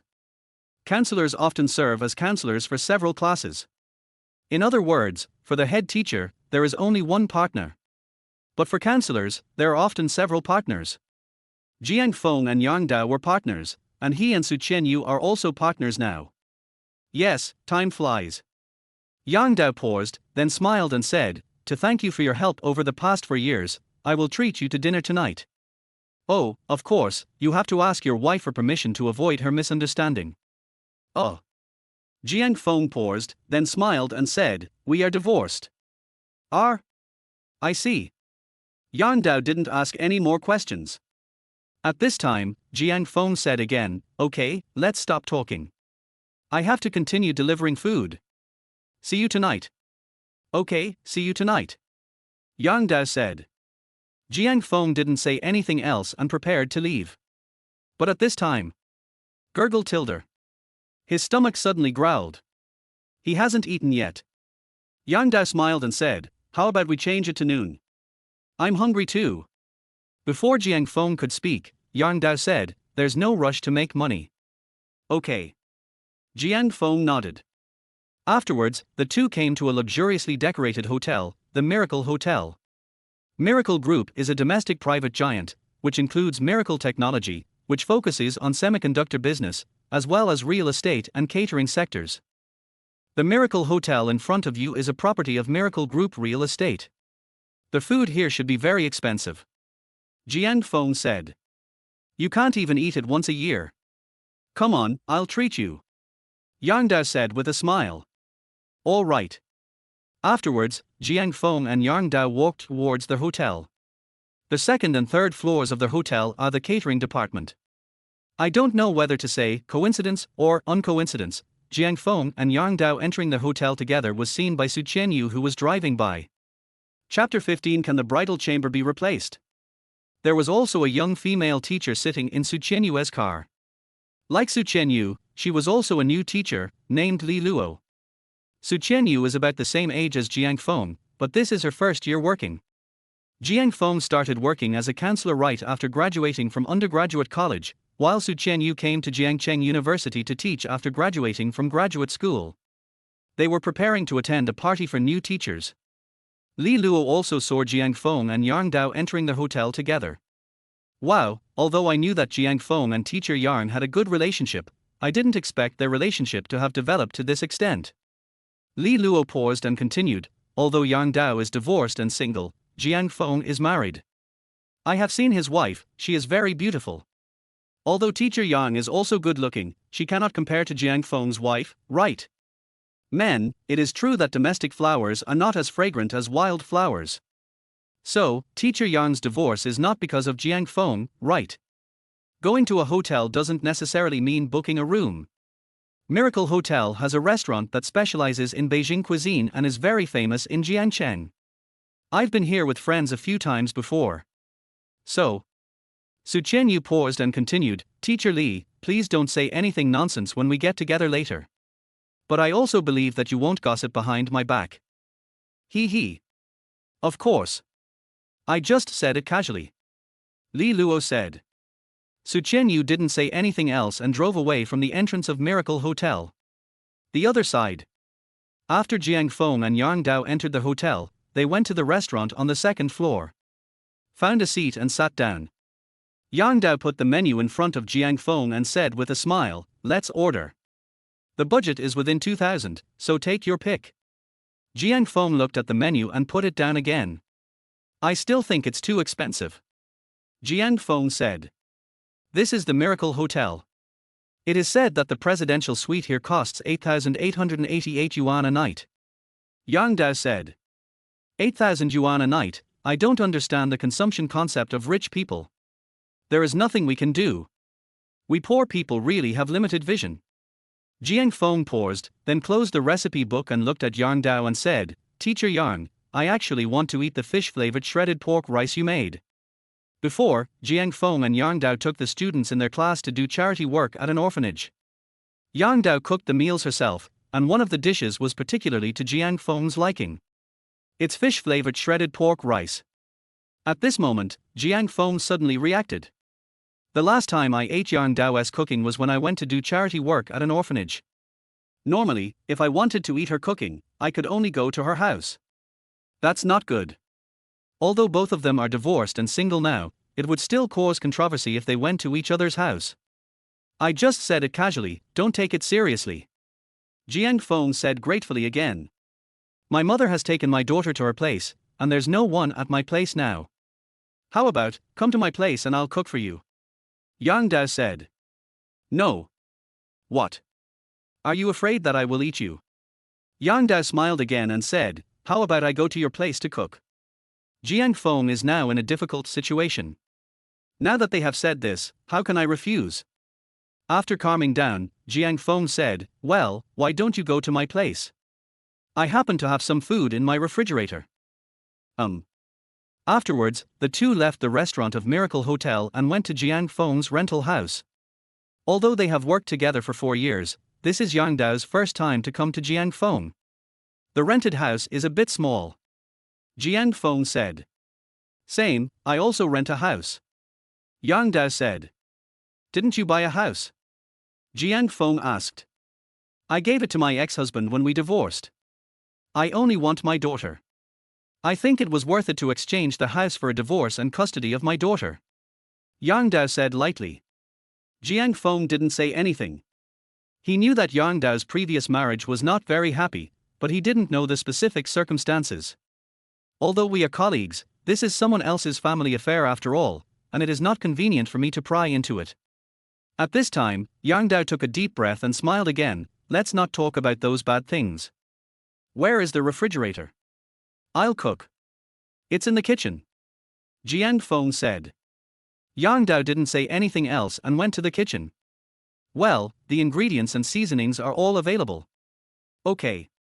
You watch TV, I'll start cooking. Yang Dao said. Can I help you?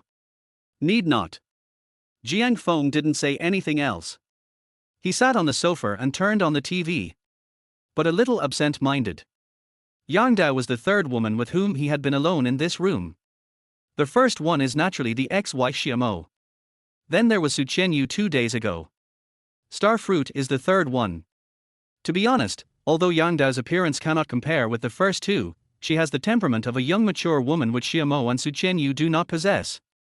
Although these two women are married and can be considered wives, perhaps because they have no children, neither of them has much of the aura of a wife. But Yang Dao has a stronger aura of a married woman. Jiang Feng has a bit of a sister complex, which may be because his first love is 3 years older than him. Therefore, women like Yang Dao are very much to his liking. But he also knew that Yang Dao had just experienced a failed marriage and was now full of fear of marriage. There is also a high probability that she will not like a fresh meat, like herself who is 4 or 5 years younger than her. Women of her age still like mature men who are successful in their careers. As for myself, I am neither mature nor successful in my career. About 20 minutes later, when the meal was almost ready, Jiang Feng's cell phone suddenly rang. It's Wuzhi calling. He took his cell phone to the balcony and pressed the answer button. Hello. Jiang Feng, are you busy now? Wuzhi asked. Oh, not really. What's up? Qianyu just sent me a message saying that they were having a party for new teachers and her colleagues kept toasting her with drinks. She drank a little too much and asked me to pick her up. Wuzhi said. Then go ahead. You go. Wuzhi said. Jiang Feng. Wuzhi, you're out of your mind. Su Qianyu is your wife, not my wife. Jiang Feng said in a low voice. Don't you already know about my situation? I will have surgery in a month, and it's a life-threatening situation. Even if I survive, my health won't be very good. I don't want to delay her, Wu Zhi said calmly. Jiang Feng fell silent. Jiang Feng, I'm not a cuckold. I trust you, so I want to hand Qianyu over to you. Su Qianyu is not a transferable commodity. We will only hurt her by doing this, Jiang Feng said calmly. Then, as a friend, she is in trouble now, are you just going to stand by and watch? Wu Zhi asked again. Jiang Feng has a headache. After a while, he sighed and said, send me the address. Good. Wu Zhi then hung up the phone and sent the address of Su Qianyu's dinner party to Jiang Feng. At this time, Yang Dao had prepared the meal and brought it to the table. Well, Teacher Yang, I have something urgent to do, so I need to go out for a while, Jiang Feng said. Are you in such a hurry? Can't you just finish your meal? It's a bit urgent. My friend drank too much and I have to pick her up, Jiang Feng said. Yang Dao smiled and said, okay. Then, put the food in the refrigerator and I'll go too. Don't worry. Just stay here and leave after dinner, Jiang Feng said. Yang Dao smiled and said, aren't you afraid that I'll rob your house? We have nothing at home, you can steal whatever you want, Jiang Feng also said with a smile. Okay then. You go and do your work. I'll put your portion in the refrigerator after I finish eating. You can heat it up and eat it in the evening, Yang Dao said.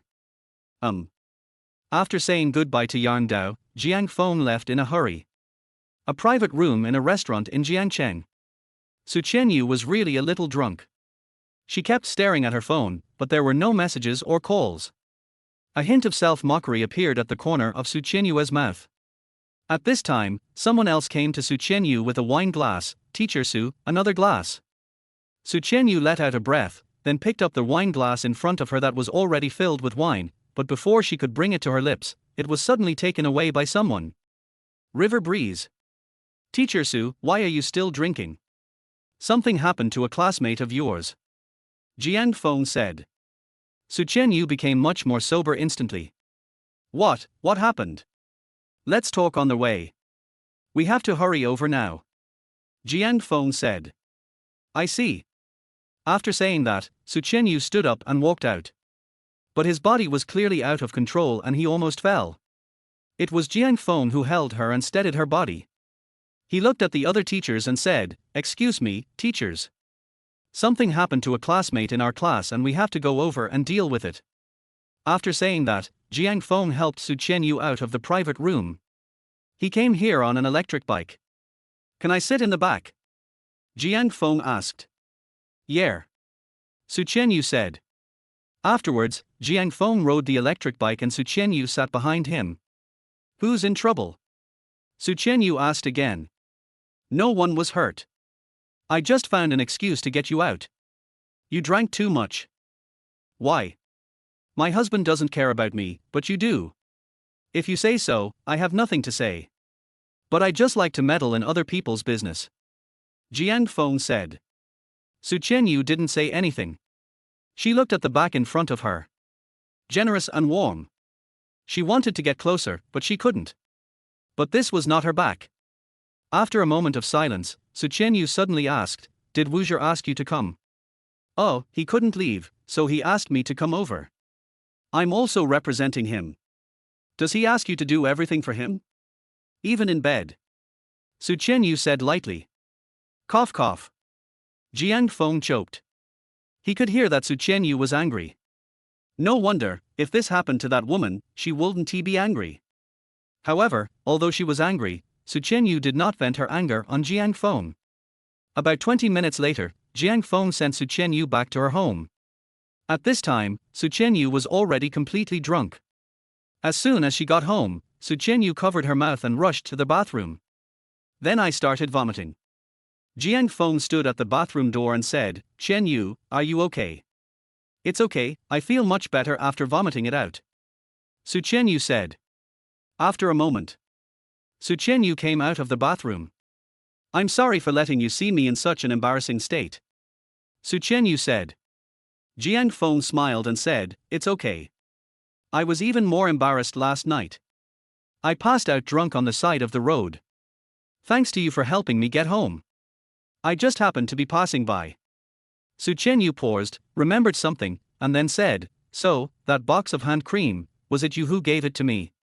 Well, Jiang Feng was a little hesitant. If she admitted it, Su Chenyu would never accept it with her personality. Even though her marriage with Wu Zhi is in name only, her character is still very traditional. Once you are married, you are a wife and you cannot accept gifts from other men, especially personal items, including clothes, jewelry, and skincare products. It seems so. At this time, Su Chenyu said again. You paid the bill for me yesterday. It's called reciprocity. Jiang Feng said. Su Chenyu shook her head. What I paid is for less than that set of hand cream. Wait a moment. Then, Su Chenyu took out 5 100 yuan bills from her bedroom and handed them to Jiang Feng. I used the hand cream and couldn't return it, so I took it. But you have to take this money. I paid 180 yuan for you yesterday, and this set of hand cream is 680 yuan, so I refund you 500 yuan. Jiang Feng's mouth twitched slightly. You calculated it very carefully. He calmed down and accepted the money Su Chenyu handed over. Then, thank you today. Su Chenyu said again. Jiang Feng smiled and said, help each other. You helped me last night too. He paused, then said, how do you feel? If nothing else, I'll leave first. I'm fine. You go on with your work. Su Chenyu said. Good. Jiang Feng then left. Su Chenyu returned to her bedroom and opened the drawer. The hand cream is still there, but I haven't used it. A hint of self-mockery appeared at the corner of her mouth. It was the first time in my life that I received skincare products, and it was sent by my husband's brother. I accepted it. Am I trying to compete with Wu Zhi in showing off? She then fell silent, and no one knew what she was thinking. The other side.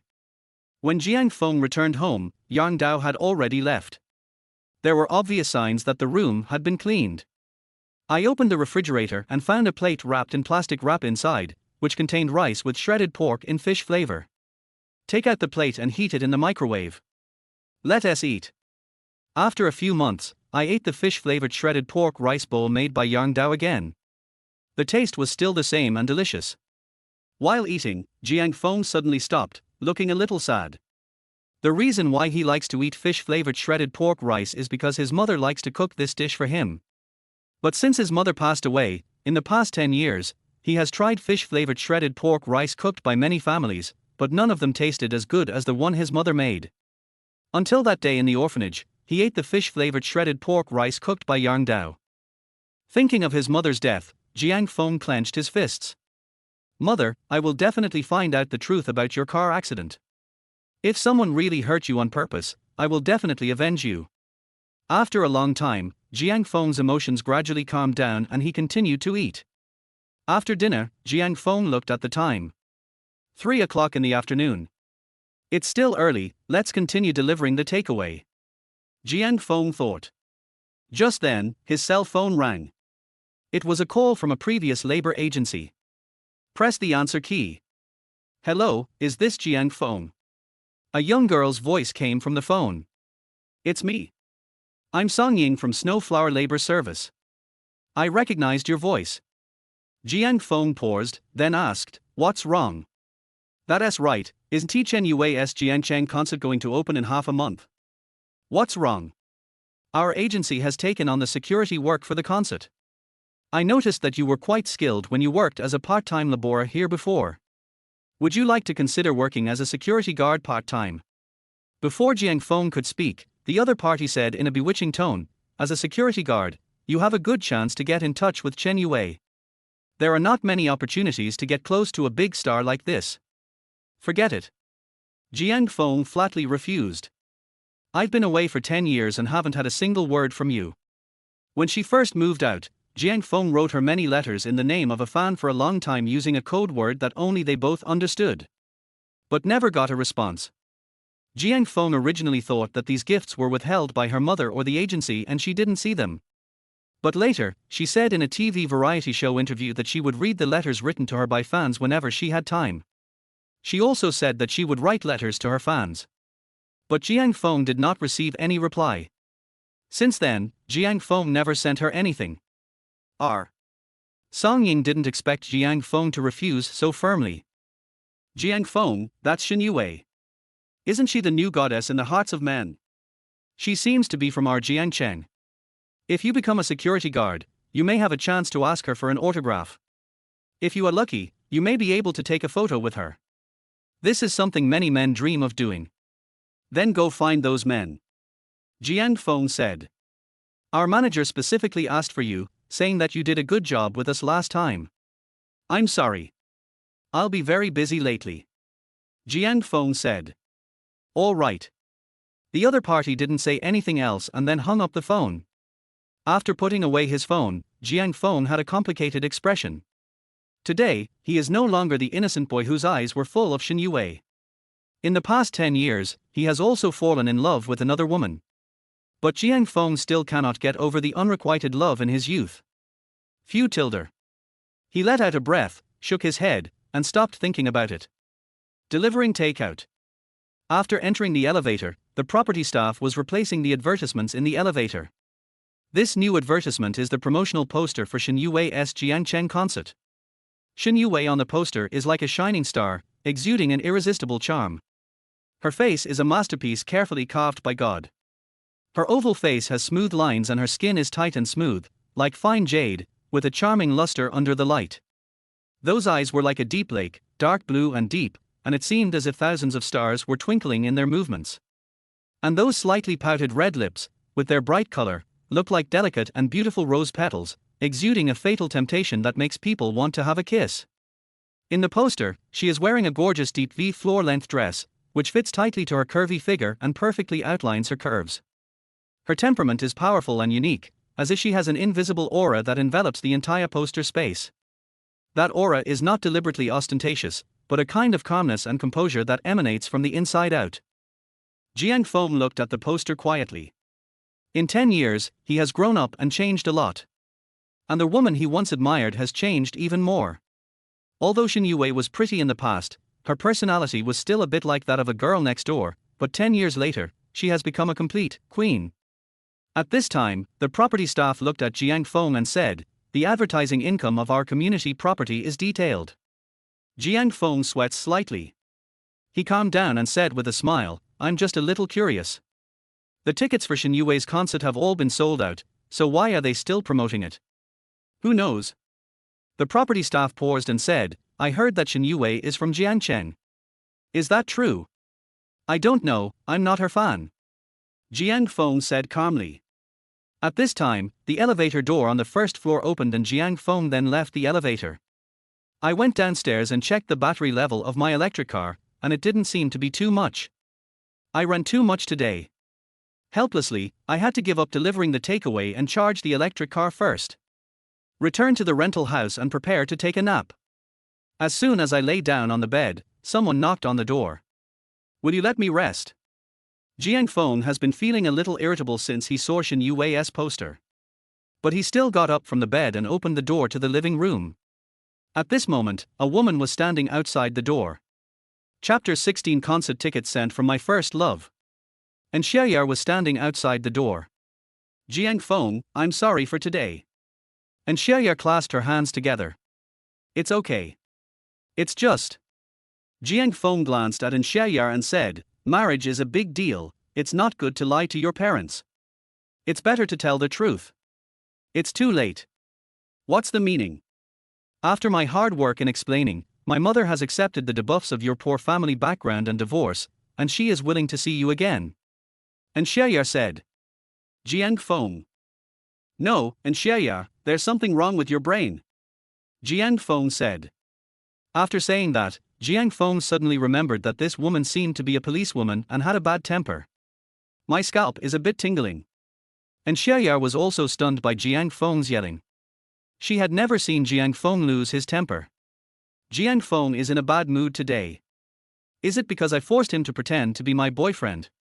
After a while, Xiaoyar said calmly, I'm sorry. After saying that, Xiaoyar turned around and went back to the next room. At least 10 minutes later, Xiaoyar's voice suddenly rang in Jiang Feng's mind. Jiang Feng, that bastard, actually scolded me. My parents have never scolded me. I'm very upset and want to hit him. Jiang Feng sweats slightly. This woman's reaction time is a bit long. Rubbing my head, my brain hurts. Why do I feel like there are more things to do after the divorce? At this time, and Xiaoya's inner voice sounded in Jiang Feng's mind again, oh, I'm so tired. My undercover work didn't make any progress, so I was scolded by my boss. I was complained about my singing job, so I was scolded by my manager. I couldn't find a boyfriend, so I was scolded by my mother. Now even my neighbor next door is scolding me. What is the meaning of life? You can tell that she is in a very low mood. Jiang Feng was silent. Many nights, when he was in despair, he also asked this question, what is the meaning of life? After a moment, he let out a breath, then went to the next door and knocked. After a while, the door opened. And Xiaoya's figure appeared. I've already scolded you, what else do you want to do? And Xiaoya said. Let me accompany you to meet your mother. Jiang Feng said. And Xiaoya? She blinked and asked suspiciously, what are you planning? Jiang Feng raised his hand and wanted to hit Xiaoya on the head. But thinking that the other party was a policeman, he endured it. What if the other party sues you for assaulting a police officer? I can't pretend to be your boyfriend to deceive your mother, but I can talk to her. Don't look at me like this, I am very good at dealing with middle-aged women. Jiang Feng said. Being good at dealing with people means being called a waste by your ex-mother-in-law. Jiang Feng. As the saying goes, it's better not to expose someone's weaknesses. Why do you like to poke people's scars with a knife? Jiang Feng was depressed. Come to think of it, he really doesn't seem to be very popular among middle-aged women. In the past, Shen Yuwei's mother saw herself as a thorn in her side and an obstacle to her daughter's future. Later, Xia Mo's mother also saw him as an obstacle to her daughter's future. Thinking of this, Jiang Feng's mood also became depressed. Seeing this, and Xiaoya quickly said, it's okay. My mother is different from your ex-mother-in-law. Although she is straightforward and has a bad temper, she is definitely not unreasonable. I believe you will convince your mother not to force me to get married anymore. Jiang Feng smiled and said, I'll try my best. About half an hour later, Jiang Feng met Xiaoya's mother again in a tea house in Jiangcheng. This time, An's mother's attitude was no longer as cold as before, but it was still not enthusiastic. Every parent has their own set of standards for their daughter's choice of spouse. Although they may not say it out loud, they know what kind of son-in-law they want. But in An's mother's opinion, Jiang Feng's situation obviously did not meet her standards for a son-in-law. Single parent, divorced, and from a poor family. The job sounds good, being a teacher in a 985 university, but in fact it is just a non-staff counselor. No matter how you look at it, he is not a high-quality marriage partner. The biggest advantage may be that it looks good. But what is the use of a man being handsome? It's nothing more than attracting more attention. She wanted to meet Jiang Feng, mainly to see what charm this man had that could actually enlighten her stubborn daughter. You know, that girl has never had any interest in love. Her mind is full of career. She was also surprised that a boyfriend suddenly appeared. Xiaoya, go wait outside. I want to talk to your boyfriend alone, said An's mother. And Xiaoya didn't move. She was worried. At this time, Jiang Feng smiled and said, Yaya, you can go out first. And Xiaoya hesitated for a while, but finally left. After Xiaoya left, An's mother picked up the teacup in front of her, took a sip of tea, and didn't have time to ask any questions. I'm not Xiaoya's boyfriend. Cough cough. Mother choked on her tea before she could even finish her sip. It's impolite. What did you say? Mother didn't care about losing her composure anymore and said with a look of surprise. Actually, I'm Xiaoya's hired boyfriend. Mother. She was so angry that she stood up and went out to settle the score with Xiaoya. Auntie, do you know why your daughter spends money to find a fake boyfriend? She can actually ignore your pressure to get married and block your phone numbers and WeChat accounts. There are many daughters like this in society. Jiang Feng said at this time. Mother paused in her steps. Don't be in a hurry, sit down first. Jiang Feng said again. After hesitating for a while, Mother finally sat down again. Why do you tell me the truth? Asked An's mother. Because you don't like being deceived. Jiang Feng looked at An's mother and said, my deception of you is different from Xiaoya's deception of you. Her deception is well-intentioned. HMPH. It sounds nice, but isn't it still a lie? Then, Jiang Feng looked at An's mother and suddenly asked, have you never cheated on others? Mother An looked a little flustered when Jiang Feng looked at her. At this moment, a voice suddenly sounded in Jiang Feng's mind, what's wrong with this girl's eyes? Does she already know that Xiaoya is not our biological child? Mother An's voice. After hearing what An's mother said, Jiang Feng was stunned. This was a development he had never expected. After calming down, Jiang Feng continued calmly, for example, and Xiaoya's life experience. Mother An stood up suddenly. How much do you know? She stuttered when she spoke. Not much, just know that Xiaoya is not your biological daughter. Jiang Feng said. Mother An. She looked shocked. Why do you know this? Is this the point? Jiang Feng paused, then continued, even if Xiaoya knew that she was not your biological child, it would not change her love for you. After all, you were the one who raised her. But you are afraid that Xiaoya will be sad after knowing her life experience, and will become estranged from you, right? Yes. Mother An gradually calmed down. Xiaoya is just like you, both of them care about each other. She knows you want her to get married and have children sooner, but she has her own life plan. But she doesn't want to disappoint you, so she found a fake boyfriend like me. What I want to say is that if you don't force her, she won't have to find a fake boyfriend. Family members need more understanding between each other. If I don't listen to you, will you tell her about Xiaoya's life story? Yes. Mother An. You are threatening me. Yeah. Mother An was so angry that she wanted to hit someone. After a while, she gradually calmed down. His eyes fell on Jiang Feng. Although this person looked cynical, Mother An could sense that he had no ill intentions. Few tilde. Exhaling lightly, Mother An said calmly, well, forget it. It is indeed wrong to force marriage. Jiang Feng smiled and said, then I'll call Xiaoya in, and you two can chat. After saying that, Jiang Feng left. He found Xiaoya, who was feeling uneasy, downstairs in the tea house. Seeing Jiang Feng coming, Xiaoya ran over immediately. Jiang Feng, how is it? She is very nervous. She knew her mother's character too well. He has a straightforward personality and a bad temper. Moreover, although Jiang Feng claimed that he was good at dealing with middle-aged women, judging from his ex-mother-in-law's attitude towards him, this was obviously not true. Xiaoya had no confidence that Jiang Feng could convince his mother. Jiang Feng smiled and made a V sign. Successful. Xiaoya was surprised and happy. Of course. Jiang Feng paused, then smiled and said, go up, your mother is still waiting for you. Okay. I'll treat you to dinner later. After saying that, Xiaoya ran upstairs and sat opposite An's mother. Before she could speak, An's mother asked, Xiaoya, where did you find this fake boyfriend? He has already told you. Xiaoya's scalp tingled. But he is an honest child. Mother An paused and then asked, Yaya, where did you find this? Just. Xiaoya hesitated for a moment, and finally said, my neighbor. Neighbor. An's mother paused, looked at Xiaoya, and chuckled, does he have any feelings for you? My daughter only has a flat chest, but her appearance is still top-notch. Xiaoya looked down at her chest and let out a long sigh. 90% of the men in this world still prefer the great Laiyan temple. This shows that most men in this world are vulgar people. We don't want such vulgar people. The man our Xiaoya will find in the future must be a unique and outstanding man. After that, An's mother suddenly became serious and said, Yaya, I'm sorry, I shouldn't have forced you to get married. You should plan your life by yourself.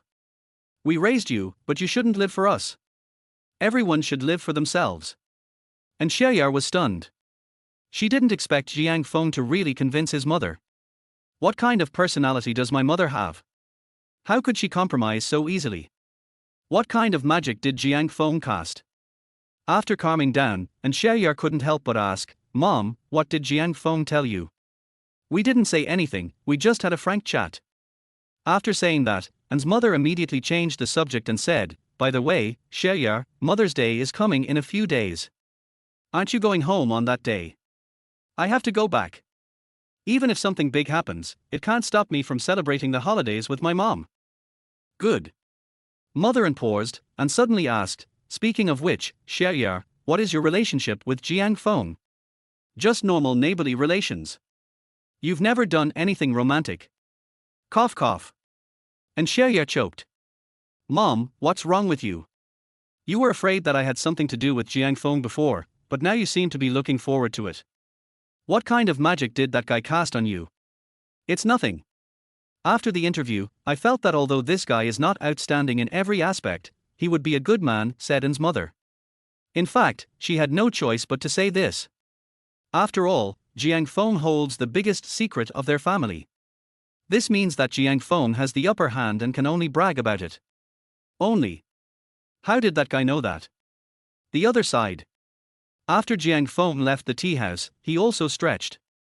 I'm busier than the Secretary General of the United Nations. He was indeed very busy this weekend. Rescue Shulu, take Su Qianyu home, and accompany Xiaoya to meet her mother. I looked at the time and it was already 5 o'clock in the afternoon. Let's go home. Today is my father's first day at the construction site and I don't know what's going on. In fact, Jiang's father also went to college and worked in a company under the Jiangcheng He Group after graduation. He was considered an early white-collar worker in Jiangcheng. But 10 years ago, my mother was hit by a car and was in a coma in the hospital for half a year, but eventually died. My father quit his job to take care of my mother. After his mother passed away, he drank all day to drown his sorrows and stopped working. I was decadent for several years.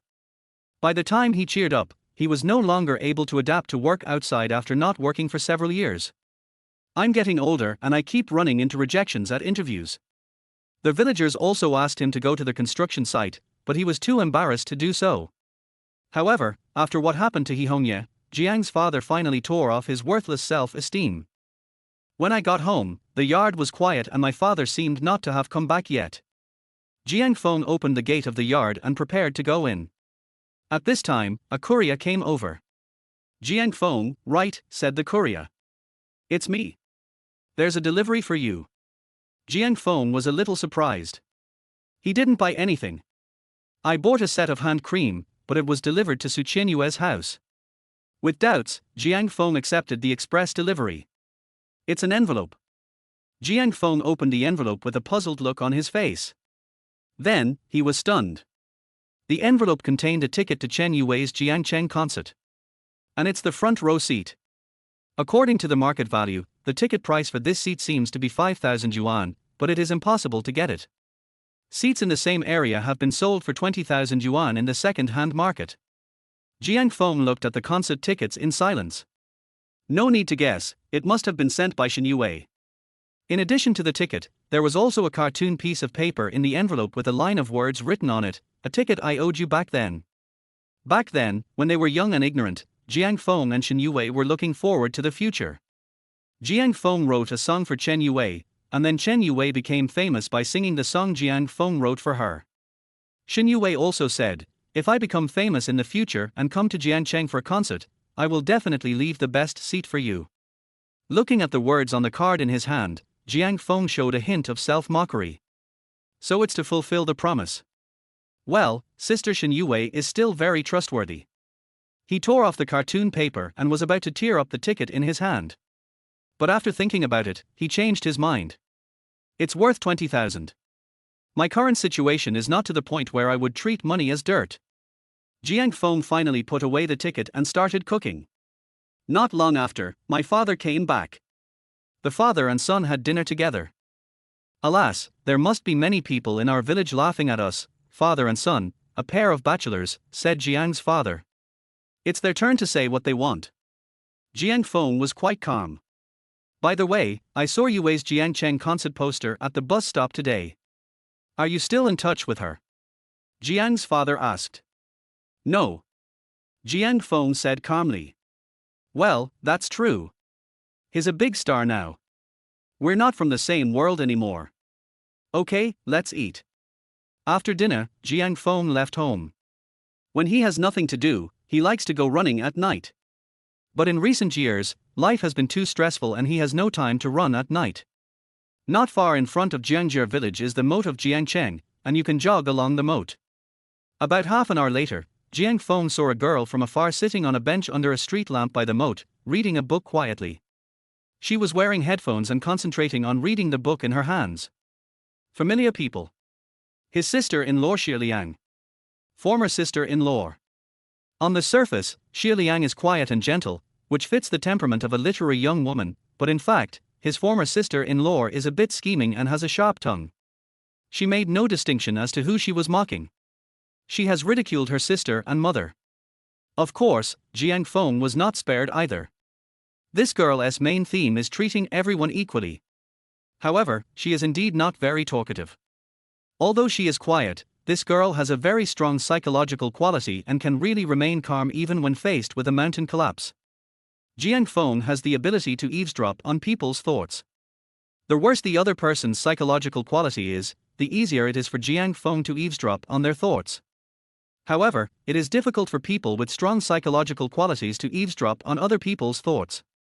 If Xie Liang said so, Jiang Feng might never be able to eavesdrop on her inner thoughts in his entire life. At this time, several drunk men passed by. They had already passed by Xie Liang, but one of them inadvertently glanced at Xie Liang and was immediately struck by her beauty. Xie Liang is indeed a beautiful sight. She is as beautiful as her sister. And, more importantly, she also has an extremely charming figure. Xie Mo's bust is a standard B cup. But Xie Liang is probably a D cup. Xie Mo used to often complain that the benefits of having a second child were too good, making her, as an elder sister, look like a joke. Hey, pretty girl, what book are you reading? Read it to me. Typical hooligan pickup. Xie Liang ignored the other party. The man felt embarrassed in front of his friends and became angry and embarrassed. He extended his hand to Xie Liang. What are you doing? Jiang Feng shouted loudly at this time. Jiang Feng's voice was so loud that people around him looked over. Okay, let's go.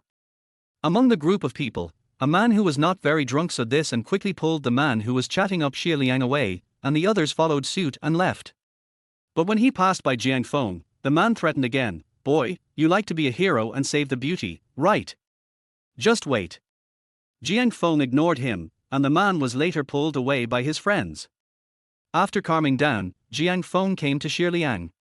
Xie Liang glanced at Jiang Feng and said, "Thank you, brother-in-law." Brother-in-law. Jiang Feng smiled bitterly, not anymore. He sat down next to Xie Liang, turned his head to take a look, and asked, "What book are you reading?" "My brother-in-law and I." Xie Liang said. Cough cough. Jiang Feng choked. Just a joke. Xie Liang said again. Don't joke with a straight face. Xie Liang lowered the book in his hand and said, "Want to read it? I recommend it to you. It's a very good book." Jiang Feng took a look. It is L'Art des Auxiliaires Comédies by Alexandre Dumas. This novel was mentioned in the classical literature course he took in college, but Jiang Feng was so preoccupied with his relationship with Xie Mo at the time that he didn't pay attention. I only vaguely remember the outline of the story. It's basically about a country girl named Margaret who is extremely beautiful. She came to Paris to make a living and unfortunately became a prostitute. The rich young man Armand loved her sincerely, which aroused her yearning for a romantic life. But Armand's father opposed the marriage and forced her to leave Armand. Armand, unaware of the truth, sought opportunities to humiliate her, and eventually caused her to die in poverty and illness. I didn't expect you would read this kind of book. I thought you wouldn't be interested in this kind of love book. Jiang Feng said. Why do you think so? Oh, I've never seen you interact with the boys in your class. I thought you weren't interested in dating. I'm interested too, but I haven't met a man who interests me. Xie Liang said lightly. Jiang Feng became curious. By the way, Xie Liang, what kind of man do you like? Chapter 17. Is this considered cheating? A man like the protagonist in L'Art des Auxiliaires Comédies. Xie Liang said. Jiang Feng was surprised. Isn't the male protagonist of Lady of the Camellias a scumbag? He is basically the cause of the heroine's tragedy. But as a disciple of a powerful family, he fell in love with a prostitute despite worldly prejudices. This is his courage and the most charming aspect, Xie Liang said. Oh tilde. We don't understand the thinking of literary young women. Jiang Feng did not continue the conversation. He looked at Xie Liang and said, "It's already past 9 in the evening. I'll take you home. Let's forget it. If my sister sees this, she'll misunderstand us again." Xie Liang said. Jiang Feng was about to nod, but suddenly remembered what Xie Liang had just said. "I've already divorced Xie Mo, there's nothing I should be afraid of." After calming down, Jiang Feng said, "It's too late. I'll take you there." "Okay." Xie Liang's expression was calm. She doesn't have facial paralysis, but she rarely has any expression. "I came here on a shared bicycle," Xie Liang said again at this time. Jiang Feng. The shared bicycles in Jiangcheng are all single-seat. There are no other shared bikes available nearby. "My scheming sister-in-law is giving me problems. I'll run to take you back," Jiang Feng said after a while. "Are you sure? My home is about 20 kilometers away from here," Xie Liang said. "It's just a half marathon. Back when I was in college, I often participated in marathons." Jiang Feng paused, then smiled and said, "One of the important reasons why your sister chose me among so many suitors was that I won third place in the Jiangcheng Marathon. The top two were both professional marathon runners." "Yeah. I heard from my sister. She said she thought that since marathon was so amazing, he must be very good in that area." "I didn't expect that, har har." Jiang Feng. "No. How could your sister do this? Even if we are divorced, she can't slander me. Why can't I do this?" Jiang Feng was a little crazy. "As a man, you can say that I am not good looking or that I am not capable at work. That's fine. But you absolutely can't say that I'm not good in that area." After a while, Jiang Feng calmed down. "Let's go." After Jiang Feng finished speaking, he started running forward. Xie Liang rode a shared bicycle with Jiang Feng. During the whole journey, neither of them spoke. About an hour and 40 minutes later, the two arrived at the gate of Xie's community. 20 kilometers, Jiang Feng usually only needs about an hour and 10 minutes. But Xie Liang's car was not driving fast, so Jiang Feng's pace did not increase either. "Okay, when we get to the community, I won't go in," Jiang Feng said with a smile. "Okay." Xie Liang paused, then asked, "How are you going back?" "Just take a taxi back," Jiang Feng said. Xie Liang nodded. She waved and went into the community. "When I got home, it was almost 11 o'clock in the evening. Xie Mo just came out of the bathroom after taking a shower." "Where did you go? Why did you come back so late?" Xie Mo asked casually. "I met our counselor on the way, and he insisted on giving me a ride. I was afraid he would get tired, so I didn't ride so fast," Xie Liang said. "Xie Mo. Xie Liang has only one counselor, and that is Jiang Feng. Jiang Feng sent you back," Xie Mo said lightly. Xie Mo's hands suddenly clenched. Xie Liang glanced at her sister with a calm expression. "Are you going to get mad again like last time? But this time it's different, you and your brother-in-law are divorced. And..." She paused, then added, "He is just worried about my safety, there is no other intention. It has nothing to do with me." After saying this, Xie Mo returned to her room. Bang! He slammed the door shut. The noise was so loud that it frightened Xie's mother and even rushed out of the room. "What's wrong?" asked Xie's mother. "My brother-in-law sent me back, and my sister is angry again," Xie Liang said lightly. Mother Xie was very upset. "Xie Liang, what are you thinking about? He has divorced your sister, why are you still calling him brother-in-law? And you came back with him? What nonsense! He is my counselor. It's late at night, and it's normal for a counselor to send a weak girl in the class home," Xie Liang said. Mother Xie was completely speechless. Weak? Any girl in their class can say that she is weak, but this girl is definitely not qualified to say that. As their mother who raised Xie Liang herself, Xie's mother knew very well how abnormal her second daughter's fighting ability was. She just didn't attack much. If she did, even the fighting champion in Jiangcheng who became famous some time ago might not be her opponent. "Okay, I'm going to take a shower." After saying that, Xie Liang went into the bathroom with a change of pajamas from her room. Mother Xie stomped her feet and went back into the house angrily. Father Xie was lying on the bed looking at his cell phone. Look, all you do is look at your phone. Your little daughter was bitten by a pig, and you didn't even know it. Xia's mother said angrily. Father Xia glanced at Mother Xia. You said Xia Mo was in love and might be eaten by pigs, but your little daughter. Father Xia shook his head and said, that girl has known what she wants since she was a child. Don't say Jiang Feng has no intention of attacking Xia Liang. Even if he has this intention, he has no chance. Mother Xia thought about it and realized that it was true. From Xia Liang's perspective, Jiang Feng really wasn't in her eyes. Relax a little. At this time, Father Xia looked at Mother Xia again and said, I'm not saying anything bad about you, but Jiang Feng and Momo have already divorced. Why do you still have such a big prejudice against Jiang Feng? Oh. That's easy for you to say. Momo could have married into a wealthy family. One of her former suitors in college had a family asset of tens of billions. He was Yang Luo, the only son of the richest man in Jiangcheng. Even if she didn't choose Yang Luo, there were still many good candidates. But, that girl had a brain cramp and chose the worst one among all the good candidates. Now, after 3 years of marriage, she has nothing and is even labeled as divorced. She's lost a lot. Mother Xia then began to complain about Jiang Feng's various faults. Father Xia looked helpless. In fact, he did not have such a strong prejudice against Jiang Feng. Although Jiang Feng's family was indeed poor and he owed a lot of debts for his mother's medical treatment, Jiang Feng himself was still a very hardworking person and not the kind of lazy person. As for what Xia's mother said, that Jiang Feng had a mistress outside, he didn't believe it. Based on his understanding of Jiang Feng over the past 3 years, this guy doesn't have that ability. The other side. Jiang Feng did not take a taxi back. He jogged all the way towards home. In fact, Jiang Feng exercised regularly when he was in college. But after getting married, I rarely exercise. I'm so busy every day that I'm dizzy. As for why he likes sports. At this time, I jogged past a bus stop. A poster of Shen Yue here is particularly eye-catching. With her stunning looks and cool expression, she is definitely the cool and elegant queen. He initially liked sports because Shen Yue said that she liked sports. He started exercising because he wanted to be someone Shen Yue liked.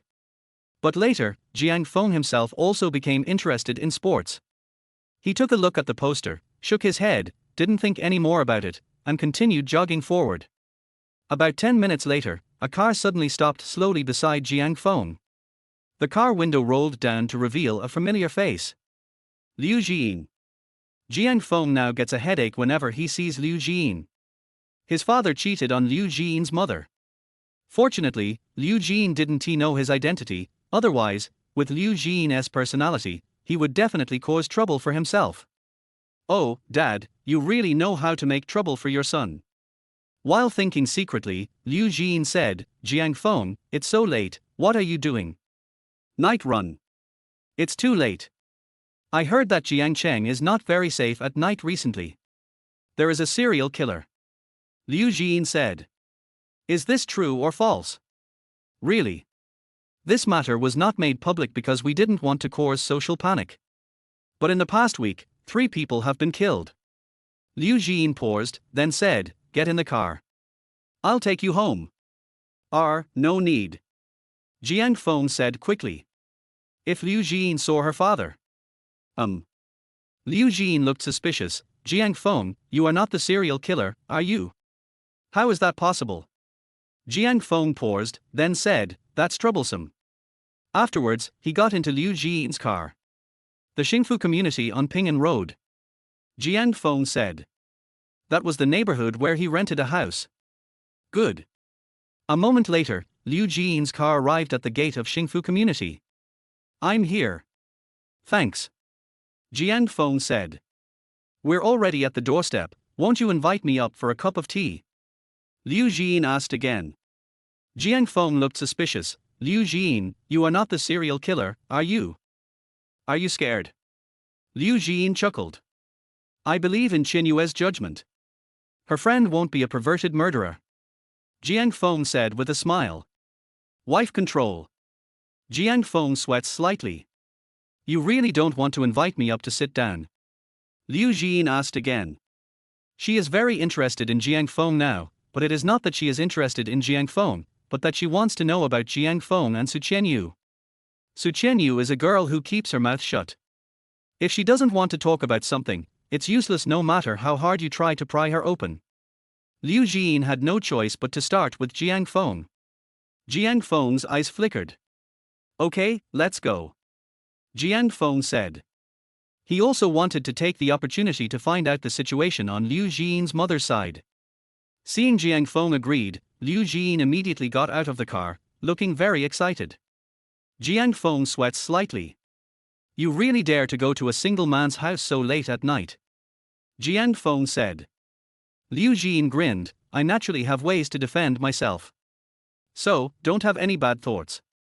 I'm overthinking it. I have no interest in women right now. Is it true? Really? When you come to my house later, even if you stand naked in front of me, I won't have any reaction.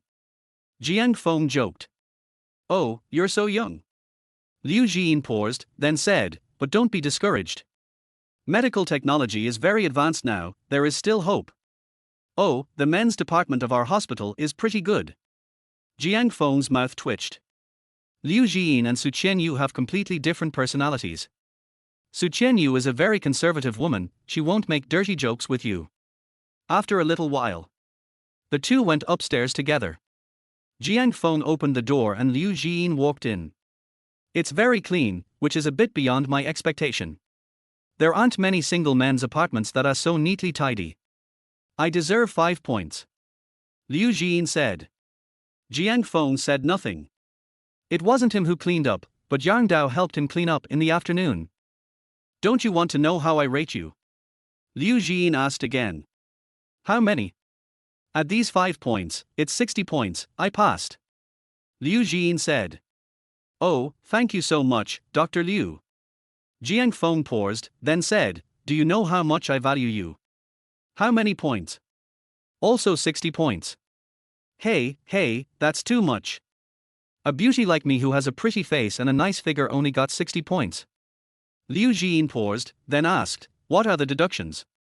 Very bad character. Liu Jin's face was filled with black lines. Tell me more details. Liu Jin said again, suppressing her temper. Strong personality. One of the reasons why I divorced my ex-wife was because she had such a strong personality. No. How come I have a strong personality? Have you lived with me? No. But, that day in the KTV, you looked like you were going to kill someone and scared me. Brother, it's not that I want to interfere with my mother's private life. I'm mainly worried that she will be deceived. In fact, she was indeed deceived by that scumbag. You have never been married, and may not even have been in love, so you may not understand. Matters of the heart are very complicated, and they are not black and white.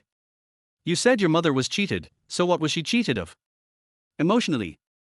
Then how do you know that the other person is not sincere? Jiang Feng said. Liu Jin was choked with speech. She really doesn't know. In this kind of situation, let alone yourself, even your mother may not know whether the other person is sincere or not. How do you know that the other party is sincere? That day, the scumbag middle-aged man admitted in person that he approached my mother out of deception. After a while, Liu Jin said again. That can only mean that his motives were not pure, but who can say that he wouldn't be tempted by emotions later? No. Jiang Feng, why are you always speaking for that scumbag? Liu Jin said with a suspicious expression.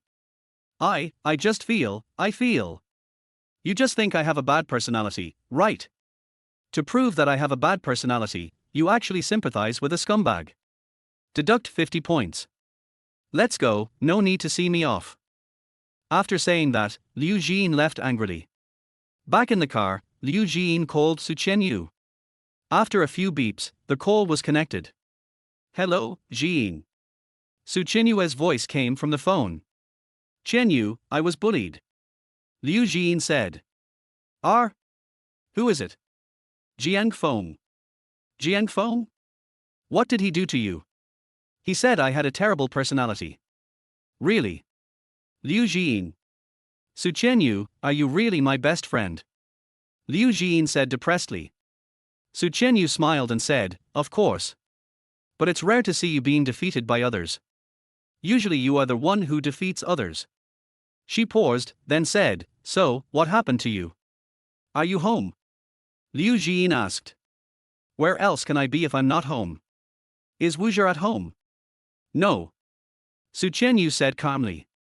Does this guy have someone outside? Have no idea. Forget it, it's just right that you're not at home. I'll go to your place now. Okay. Su Qianyu said. She also wanted to know what happened between Liu Jin and Jiang Feng. After hanging up the phone, Liu Jin started the car and drove towards Su Qianyu's house. Not long after, she suddenly felt that there was a taxi following her. Thinking of the recent serial murders in Jiangcheng, Liu Jin began to panic. The car speeds up. The taxi behind him also sped up and kept following him. Fortunately, Su Qianyu's home is just ahead. After entering Su Qianyu's community, the taxi left directly. After calming down, Liu Jin came to Su Qianyu's house.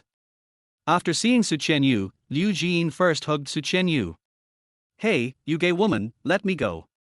Su Qianyu said. Phew tilde. Liu Jin breathed a sigh of relief and let go of Su Qianyu. You don't know, I seem to have been followed by a taxi just now. Of course, it could also be my illusion. Let's not talk about this. Liu Jin then began to tell Su Qianyu about Jiang Feng. After listening to their whole story, Su Qianyu had a general understanding of the situation.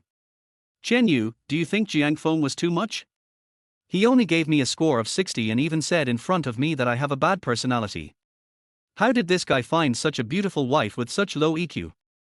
Liu Jin complained. I think there's nothing wrong with it. Su Qianyu said. It's just that the men you met before were all flattering to you. Even if they thought you had a bad character, they wouldn't say it out loud because they wanted to have your body. Jiang Feng is a more down-to-earth person. Liu Jin said. I wonder how he would rate you. Liu Jin suddenly asked. Su Qianyu rolled her eyes. Women are not commodities, they are not to be scored. Don't you want to know how he scored you? Liu Jin asked again. Su Qianyu hesitated for a moment, then said, I don't want to. All right.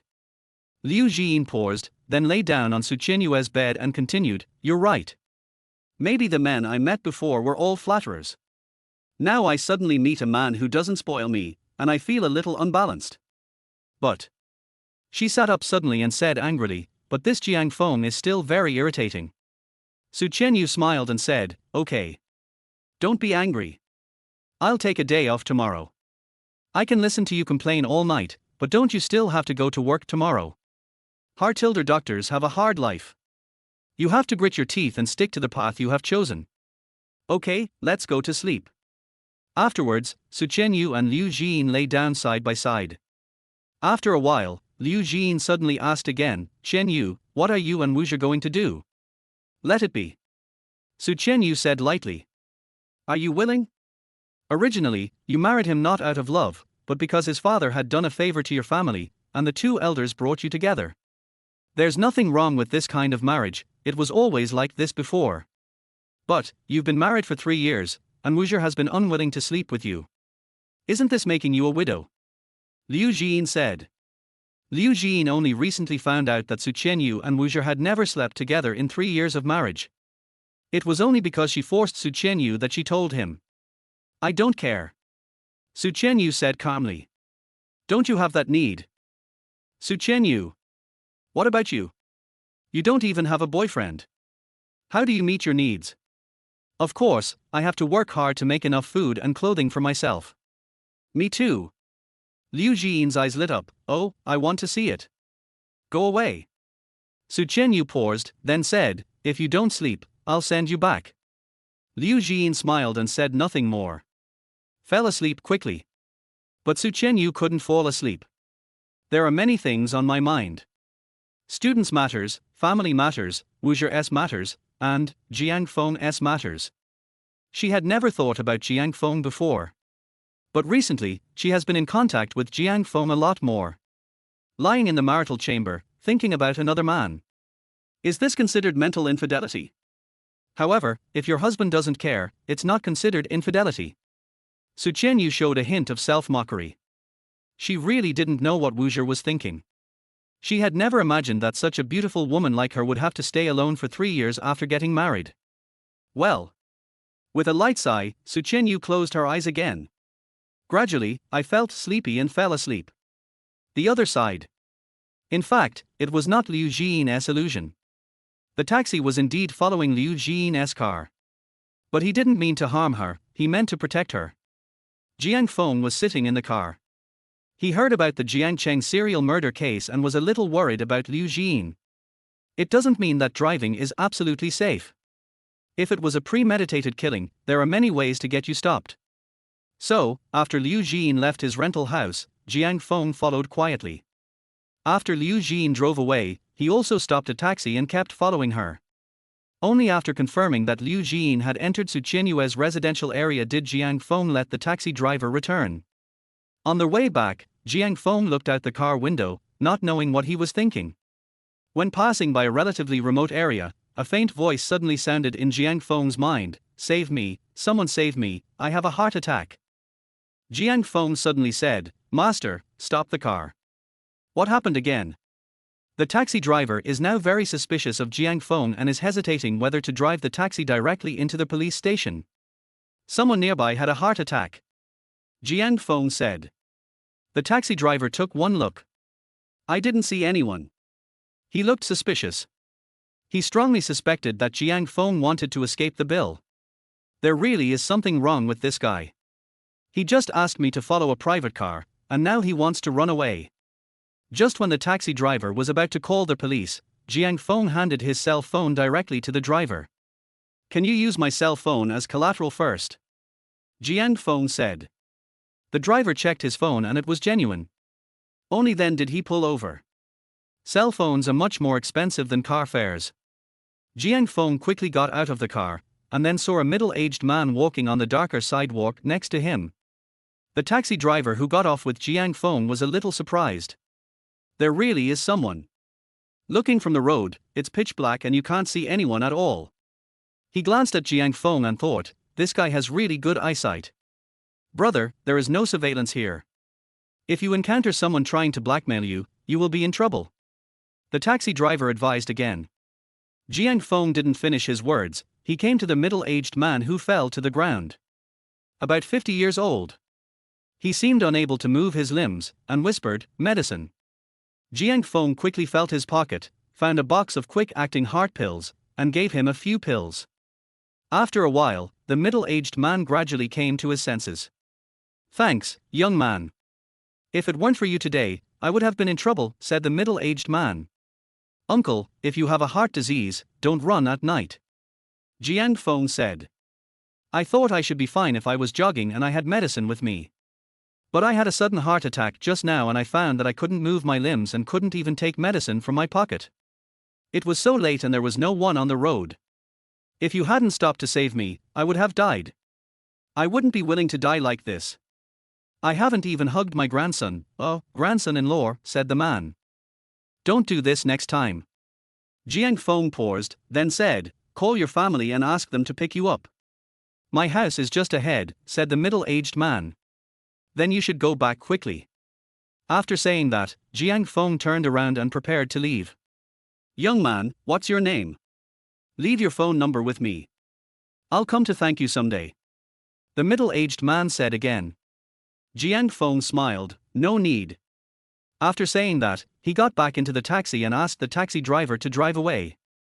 The next day, at Su Qianyue's house, Liu Jian got up. She stretched herself and said, my best friend's bed is more comfortable. Su Qianyu rolled her eyes at Liu Jian and said, you must have slept comfortably, but I was held in your arms all night and couldn't get away. If you want a man, go find one quickly. Liu Jian smiled and said, no man can be as fragrant as my best friend. She paused, glanced at Su Qianyue's dressing table, and her eyes lit up. Oh, L'Occitane hand cream. When did a stingy woman like you dare to buy such an expensive hand cream? I can still afford things that cost a few $100s. Being able to afford it and being willing to buy it are two different things. Liu Jian paused, and then said, based on my understanding of you, I'm afraid you didn't buy this hand cream yourself. Who gave it to you? Chapter 18. Is he waiting for you to divorce? Su Qianyue's heart skipped a beat. Having a best friend who knows you too well doesn't he seem to be a good thing? No one else bought it. I bought it myself. Su Qianyu said stiffly. Are there any online purchase records? I bought it offline. Do you have an invoice? Su Qianyu was very upset. You are the FBI. Even if you are the FBI, you can't control us Chinese people. Liu Jin chuckled. Who bought it for you? Oh my Qianyu finally got it. I told you a long time ago that you should treat unfaithful men with their own way. Wuxia can have a mistress outside, so why can't you cheat? Su Qianyu walked over, stretched out her hand to grab the hand cream from Liu Jin's hand, and said unhappily, I didn't cheat. And if you keep dawdling, you'll be late for work. Liu Jin looked at the time. It's already this late. Okay, I won't talk to you anymore. Afterwards, Liu Jin quickly got up, washed her face, brushed her teeth, and put on makeup, all in one go. Oh, by the way, can you lend me the hand cream? Liu Jin said again. Liu Jin, you're not done yet, are you? Su Qianyu said with a dark face. If you don't allow me to use it, then don't allow me to use it. Why are you so fierce? Seeing Su Qianyu pick up the pillow casually, Liu Jin quickly ran away. Su Qianyu got out of bed only after Liu Jin left. She came to the dressing table and looked at the box of hand cream that Jiang Feng bought for her with a somewhat conflicted expression. She has a traditional personality and normally would not accept cosmetics like this from a man. That is to say, Wuxia's various outrageous actions recently made her very annoyed, so she accepted it without thinking. But she still gave Jiang Feng money. It can be considered that she bought it. But in essence, it is still a hand cream given by a man. Given her personality, accepting it was unprecedented. Alas. Su Qianyu looked at the hand cream, sighed, and thought to herself, if I use it, it will only push my bottom line lower and lower. If this continues, I might really cheat on my father. If my father knew that I cheated on Wuxia, he would probably be so angry that he would have a heart attack again. Just then, Su Qianyu's cell phone suddenly rang. After taking a look at the incoming call notification, Su Qianyu instantly became nervous. It was my father calling. He wouldn't know about what happened between me and Jiang Feng, right? In fact, there is nothing between her and Jiang Feng. It was that day when I was sending Jiang Feng home that I accidentally fell into the water, and then I took a shower in Jiang Feng's rental house and wore the clothes he bought. Su Qianyu held her forehead with one hand. These are enough to make Dad have a heart attack again. About 25 years ago, neither Su Qianyu nor Wuxia were born yet, and Wuxia's father was still alive. One day, Su Qianyu's grandfather accidentally fell into a pond and was rescued by Wuxia's father. At that time, the new brides of both families were pregnant, and they knew in advance through scientific means that one was a boy and the other was a girl. Then, the two families enthusiastically arranged a marriage for the baby. Later, Wuxia and Su Qianyu were born and grew up one after another. Su Qianyu did not have much resistance to the marriage arranged by her elders. She is a filial person. The Wu family saved her grandfather and did a favor for their family. Moreover, Wuxia looked good, with both good looks and good character. Do you have someone you particularly like? It doesn't matter who you marry, right? Maybe after marriage, you will slowly develop feelings for each other as you get along with each other. That's what she thought. But Su Qianyu never expected that after 3 years of marriage, she would be a widow for 3 years. It's not that they must have sex. She doesn't have a strong desire for sex. It's just that Wuxia's attitude makes it hard for her to accept. She asked the reason, but Wuxia always evaded the question and talked about other things. This is not the level of trust between a normal couple. It's just that outsiders don't know the true situation of her marriage with Wuxia. In the eyes of outsiders, especially her family, Wuxia is filial and sensible, and treats them very well. They all think that Wuxia is a good son-in-law. Every time I go back to my parents' home, my parents, especially my father, always remind me to be nice to Wuxia. Thinking of this, Su Qianyu showed a hint of bitterness at the corner of her mouth. How else can I treat him? We haven't slept together for 3 years, and I never complained. He often stayed out all night, and I never scolded him. I usually do laundry, cooking, and housework, and I never let him do housework.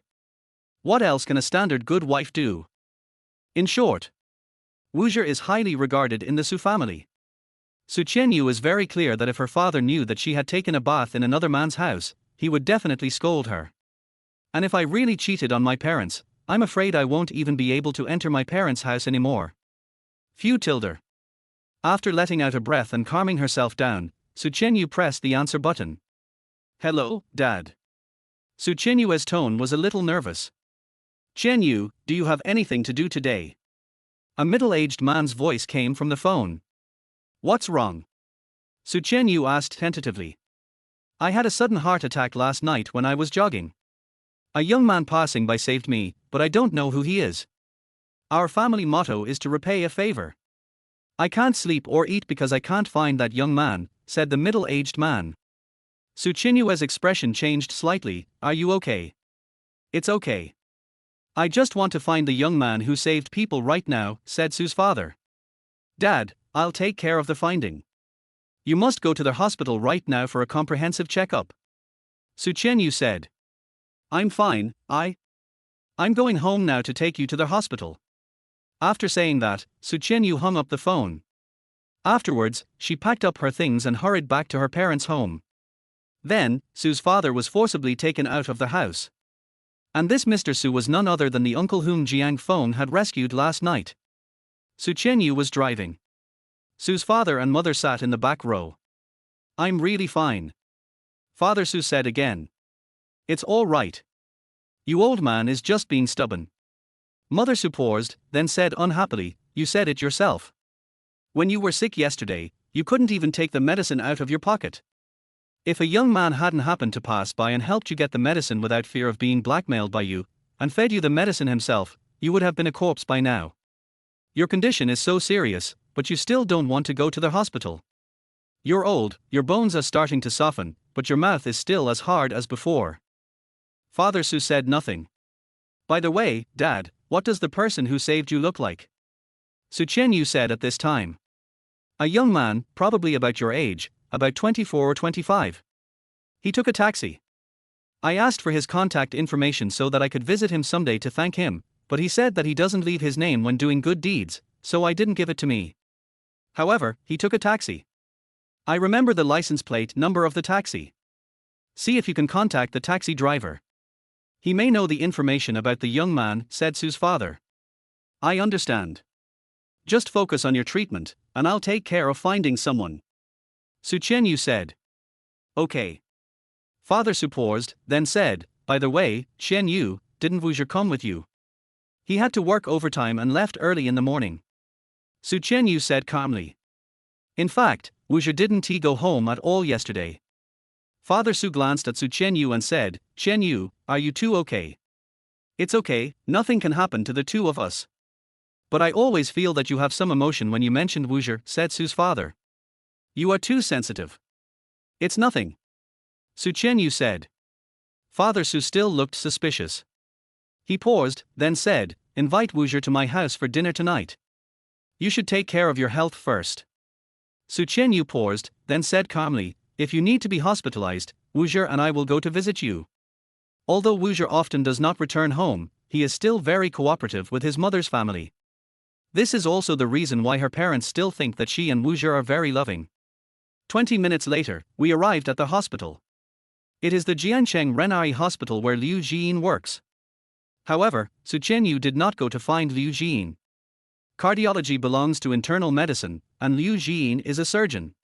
After making the appointment, Su Chenyu took her father to see the doctor, got the examination form, and took her father to do the examination again. It was already noon when I finished my work. It wasn't until the afternoon that all the test results came out. The hospital's examination results showed no abnormalities, and it was speculated that yesterday's sudden heart attack was caused by excessive exercise. But for safety reasons, hospitalization for observation for 1 week is recommended. Su's father was unwilling to be hospitalized, but Su Chenyu forced him to go through the hospitalization procedures. Then bring Wuxia to see me in the evening. Father Su said again. I know, stop nagging. Su Chenyu said helplessly. Also, you must help me find the young man who saved me yesterday. Father Su said again. New. It was already evening when we completed the hospitalization procedures for my father. When I was about to leave the hospital, I happened to meet Liu Jiyin who was getting off work. Chenyu. Why are you here? Liu Jiyin asked. Su Chenyu talked about her father's hospitalization. Then I have to go see my uncle. Liu Jian said. I've just settled him down. It won't be too late to check on him tomorrow.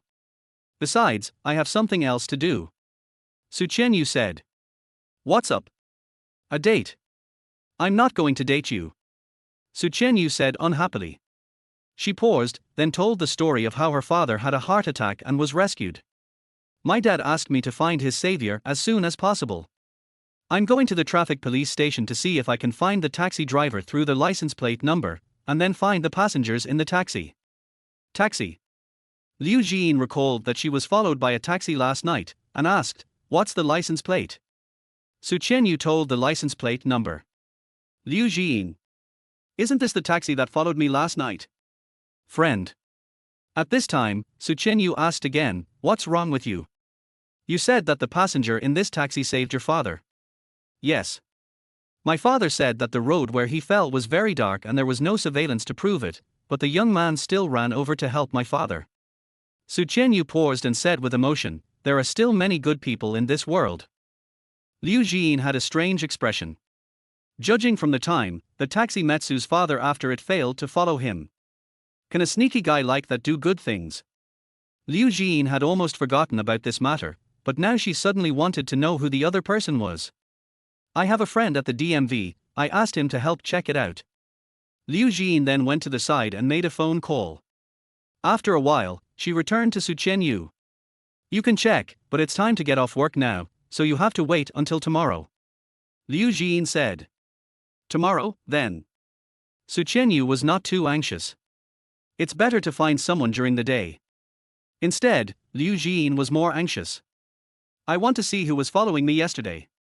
At this time, Su Qianyu glanced at Liu Jian and said, why are you so anxious? No hurry. Liu Jian denied flatly. She didn't mention the fact that she was followed by a taxi last night. After all, she wasn't sure whether she was followed or not, in order to avoid being laughed at by Su Qianyu for having paranoia. After calming down, Liu Jian took Su Qianyu's arm and said, let's go to the KTV later. I refuse. Su Qianyu flatly refused. Liu Jian's voice is still very nice, as long as she doesn't sing. At this time, Liu Jian's cell phone rang again. Press the answer key. Have you found the taxi driver's phone number? Okay, thanks. I'll treat you to dinner some other day. After hanging up the phone, Liu Jian said excitedly, Qianyu, I got the taxi driver's phone number. Let's go find the taxi driver. Su Qianyu nodded. I have to go to work tomorrow. It would be great if we could find the person who saved my father tonight. After a while, Su Qianyu called the taxi driver and told him what happened. That young man. I don't know his name, wait. He paid with WeChat yesterday. I should have his WeChat nickname on my phone. But I won't be able to find him with only his WeChat nickname, said the taxi driver. Then, do you have onboard surveillance in your car? Liu Jian asked again. Yes, I do. But I also want to go racing. Then I'll give you 1,000 yuan, can you give us the in-car video? Liu Jian asked again. Sure. The taxi driver agreed without hesitation. 1,000 yuan. Even if he drives a normal sports car, it is impossible for him to earn 1,000 yuan in one night. After hanging up the phone, Su Qianyu said, Jian, isn't this cost a bit high? Little money, my mother has money. Liu Jian said with a smile. Damn capitalist's daughter. Su Qianyu complained. You should have married into a wealthy family and become a wealthy wife. I heard that Yang Luo, the only son of the Yang family, the richest family in Jiangcheng, pursued you, but you rejected him. Do you regret it? Liu Jian's mother He Hongye is the richest woman in Jiangcheng, meaning the richest woman. But the real richest man in Jiangcheng is Yang Quan, the founder of Yang Group. He Hongye's wealth ranks only 9th in Jiangcheng, but his assets exceed 10 billion yuan, making him one of the undisputed top richest people in Jiangcheng. Su Qianyu's expression was calm, no. Hard-mouthed. Su Qianyu shrugged, whatever you say. By the way, Yang Luo is still unmarried. I heard that he has rejected marriages arranged by several families. Is he waiting for you to get divorced? Liu Jian. Su Qianyu said unhappily, you should take care of your own affairs first, and then you can care about other things. She paused, then continued, I heard that your fiancé is coming to Jiangcheng to visit you. Liu Jian's mouth twitched. You really are talking about something irrelevant. Who told you to keep talking about me? This is called loving each other and hurting each other. Su Qianyu said with a smile. About half an hour later, the taxi driver came. He took the cockpit car surveillance video and sent it to Liu Jian. After receiving the in-car monitoring, Liu Jian couldn't wait to open the in-car video. Let me see who's in the car. Chapter 19. Jiang Feng proposed. Then, seeing Jiang Feng in the car video, they were dumbfounded. Su Qianyu and Liu Jian were also dumbfounded. At this time, the driver blinked and said, Do you know this person? Why is he in your car? Liu Jian asked. The driver blinked and said, I passed by Xingfu community last night and a young man stopped my car and asked me to follow the car in front. Seeing that I was suspicious, the young man said that it was his girlfriend and they had a quarrel over a small matter. He was afraid that something would happen to her, so he followed her to protect her. What do you mean by a small matter? Liu Jian couldn't help but complain. That guy said that I have a bad personality. No one has ever said that about me. He was severely humiliating me. You didn't deny that you are his girlfriend. Su Qianyu said at this time. I deny it. I absolutely deny it. I, Liu Jian, would never be with a man who doesn't understand romance and love even if I have to be a single woman for the rest of my life. Liu Jian said. At this time, the driver said, If you two know each other, then he might really be worried about you and let me drive with you. He paused, and continued, I thought the young man was suspicious at first, and even thought about driving directly to the police station.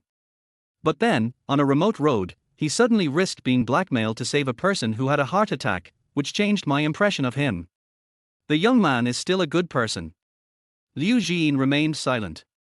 There is an indescribable emotion in my heart. She knew why Jiang Feng had been following her. It must be because she had told Jiang Feng about the Jiangcheng serial murder case, and he was worried about her, so he followed her secretly. That guy is obviously kind-hearted, but he has a poisonous tongue. No. I think he's very respectful to Qianyu. He just treats people with kindness. Thinking of this, Liu Jian felt a surge of anger in his heart. However, it's not too serious, just a mild anger.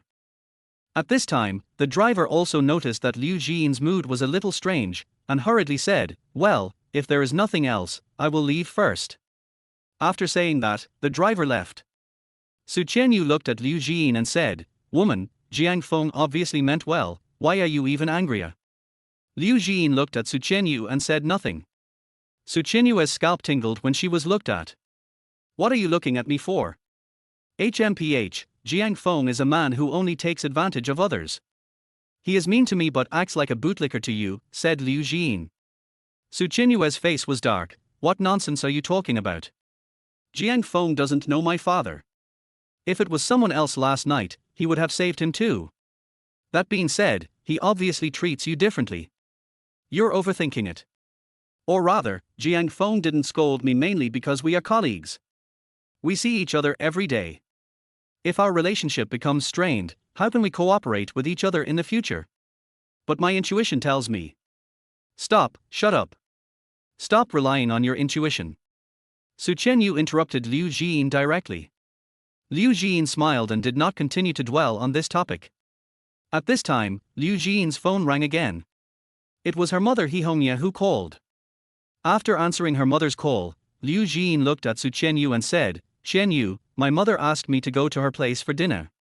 You go ahead. Su Qianyu said. Liu Jian turned around and prepared to leave, but suddenly remembered something, stopped, turned to look at Su Qianyu, and said, Qianyu, how are you going to thank Jiang Feng? Oh. Su Qianyu thought for a moment, then looked at Liu Jian and said, Do you have any suggestions? He definitely won't accept the money. Why not introduce him to a girlfriend? Liu Jian said. That's fine. There are a few single female teachers in the office. I'll ask what they think tomorrow. Su Qianyu said. Liu Jian seemed to want to say something, but said nothing. I'm leaving. Bye. Then, Liu Jian waved and left. Would you like to introduce a girlfriend to Jiang Feng? Su Qianyu's eyes were calm and no one knew what she was thinking. At this moment, a familiar voice suddenly sounded. Asatsuki. Wuzher is here. Why are you here? Su Chenyu was stunned. He hasn't told Wuzher yet that his father is in the hospital. My father-in-law told me that he was in the hospital, said Wuzher. Su Chenyu rubbed her head. This old man really likes Wuzher. At this time, Wuzher asked again, is your father-in-law's illness serious? You seem to be very worried. Oh, my dad's illness is fine. Su Chenyu paused, and then said, this time, thanks to Jiang Feng, my dad was saved. I just discussed with my friend how to thank Jiang Feng, and she suggested introducing a girlfriend to Jiang Feng. No. Wuzher said quickly. Su Chenyu looked at Wuzher with a suspicious expression. Wuzher, you don't have any thoughts about Jiang Feng, do you? Cough cough. Wuzher choked. His behavior over the past 3 years has indeed led to this misunderstanding. No. I'm straight. Oh, of course, Jiang Feng is also straight. Wuzher paused, then said stubbornly, Jiang Feng just got divorced and has no interest in women now. He wanted to bring Jiang Feng and Su Chenyu together, so naturally he didn't want Jiang Feng to date other women. Oh, is this the reason why you let me be alone with him? Su Chenyu said calmly. Although she deliberately said that she and Jiang Feng had slept together that day, she also knew that Wuzher would definitely go to Jiang Feng to confirm it, and he would know that she and Jiang Feng had not slept together. I really had something urgent to do that day. As you know, in our line of work, we may have to go to work at any time. Wuzher said stiffly. What Wuzher told Su Chenyu was that he was the driver of the boss of a private enterprise in Jiangcheng, and this job was the kind that required him to set off whenever the boss called him. This kind of work is indeed like this. But Wuzher has a congenital heart disease and cannot be a full-time driver. His real job is actually sales in the market, and he does travel frequently. Su Chenyu didn't say anything else, but just said lightly, go see my dad. Good. Then, the two of them entered the ward together. Father Su was very happy to see Wuzher come in, and immediately introduced him to the other patients in the ward. This is my son-in-law.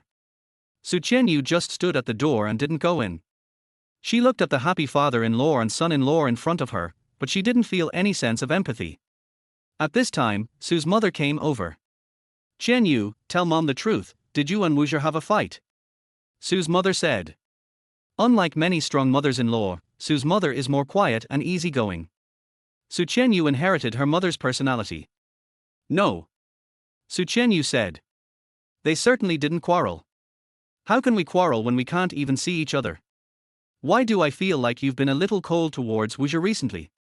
Mother Su paused, then continued, Chenyu, do you have someone else outside? Su Chenyu. This is how my mother sees me. Su Chenyu said lightly. No. I just feel that you haven't been in a good mood recently, but you didn't say anything. Then how do we know what happened to you? Su's mother said. Su Chenyu was silent for a while before she said, it's okay. It's just some work stuff. I can handle it. That's good. Mother Su paused, then smiled and said, parents want their children to be happy and healthy. And if you can let me hold my grandson sooner, that would be even better.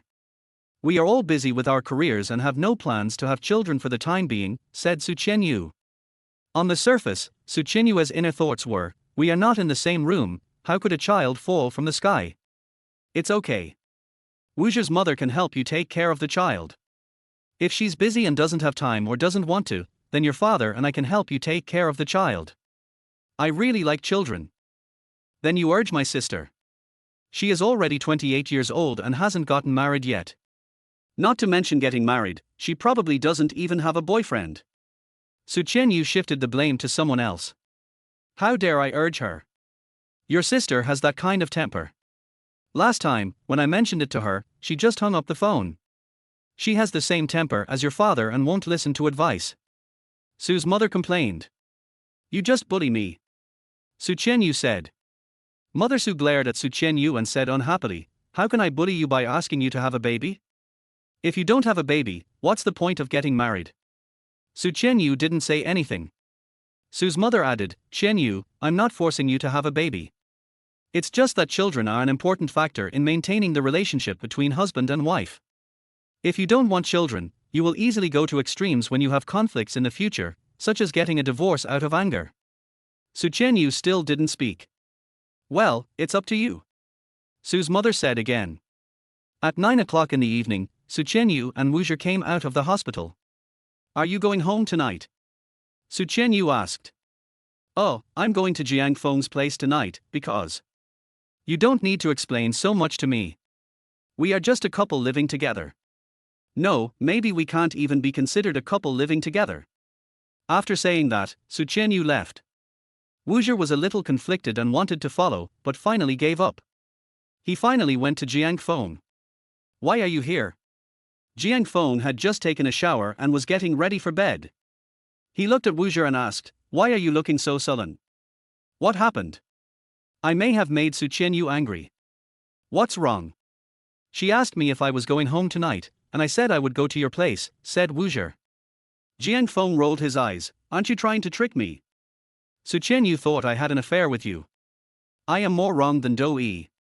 He paused, and couldn't help but ask again, Wu Zhi, why don't you go home? Wu Zhi paused, smiled bitterly, and then said, I told you that my father and grandfather both died before they were 30 years old. But I didn't tell you how they died. How did he die? Heart disease. They all had congenital heart disease, so it's not surprising that they died of heart disease. But they all died in bed, while doing that thing. Wu Zhi said. Jiang Feng. Theoretically speaking, people with heart disease should avoid getting emotionally excited. It is definitely not suitable for sex. Especially some patients with congenital heart disease. He finally understood why Wu Zhi was reluctant to consummate his marriage with Su Qianyu. This guy was afraid of death. As if he saw what Jiang Feng was thinking, Wu Zhi said, I'm not afraid of death. Well, I am indeed afraid of death. Because I'm afraid of a heart attack, so my physiological reaction is. Okay, stop talking, I understand. To put it bluntly, he was so psychologically afraid that his body became inhumane, and he was afraid that Su Qianyu would find out. Fear of death and love of face, this is why Wu Zhi and Su Qianyu are unwilling to sleep together after 3 years of marriage. At this time, Wu Zhi sighed and said, the most irresponsible thing I have done in my life is to marry Su Qianyu even though I knew my physical and mental condition. I am your brother, but let me be honest. You were indeed wrong in this matter. You caused a beautiful goddess to be alone in her empty room for 3 years. You are deeply sinful. Jiang Feng couldn't help but complain. So, Wu Zhi looked at Jiang Feng and said, cherish Qianyu in the future. Stop. Jiang Feng paused, and then said, don't say such unlucky words. Although the success rate of your operation is very low, what if there is a miracle? Taking a step back, even if you really.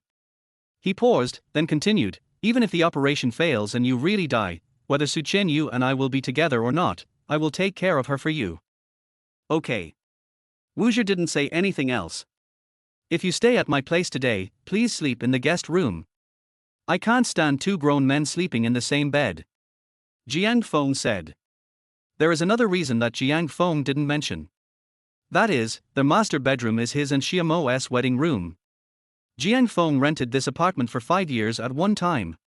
When they got married, this was also their wedding room. Although he and Xia Mo are divorced now, he doesn't want other men to sleep in the bed that Xia Mo once slept in. Okay. Wu Zhi said. The next day. Wu Zhi left a long time ago. After Jiang Feng finished washing up, he went downstairs and bought some buns and soy milk at the breakfast shop outside the community. Ever since his divorce from Xia Mo, no one made breakfast for him, so this was basically his breakfast.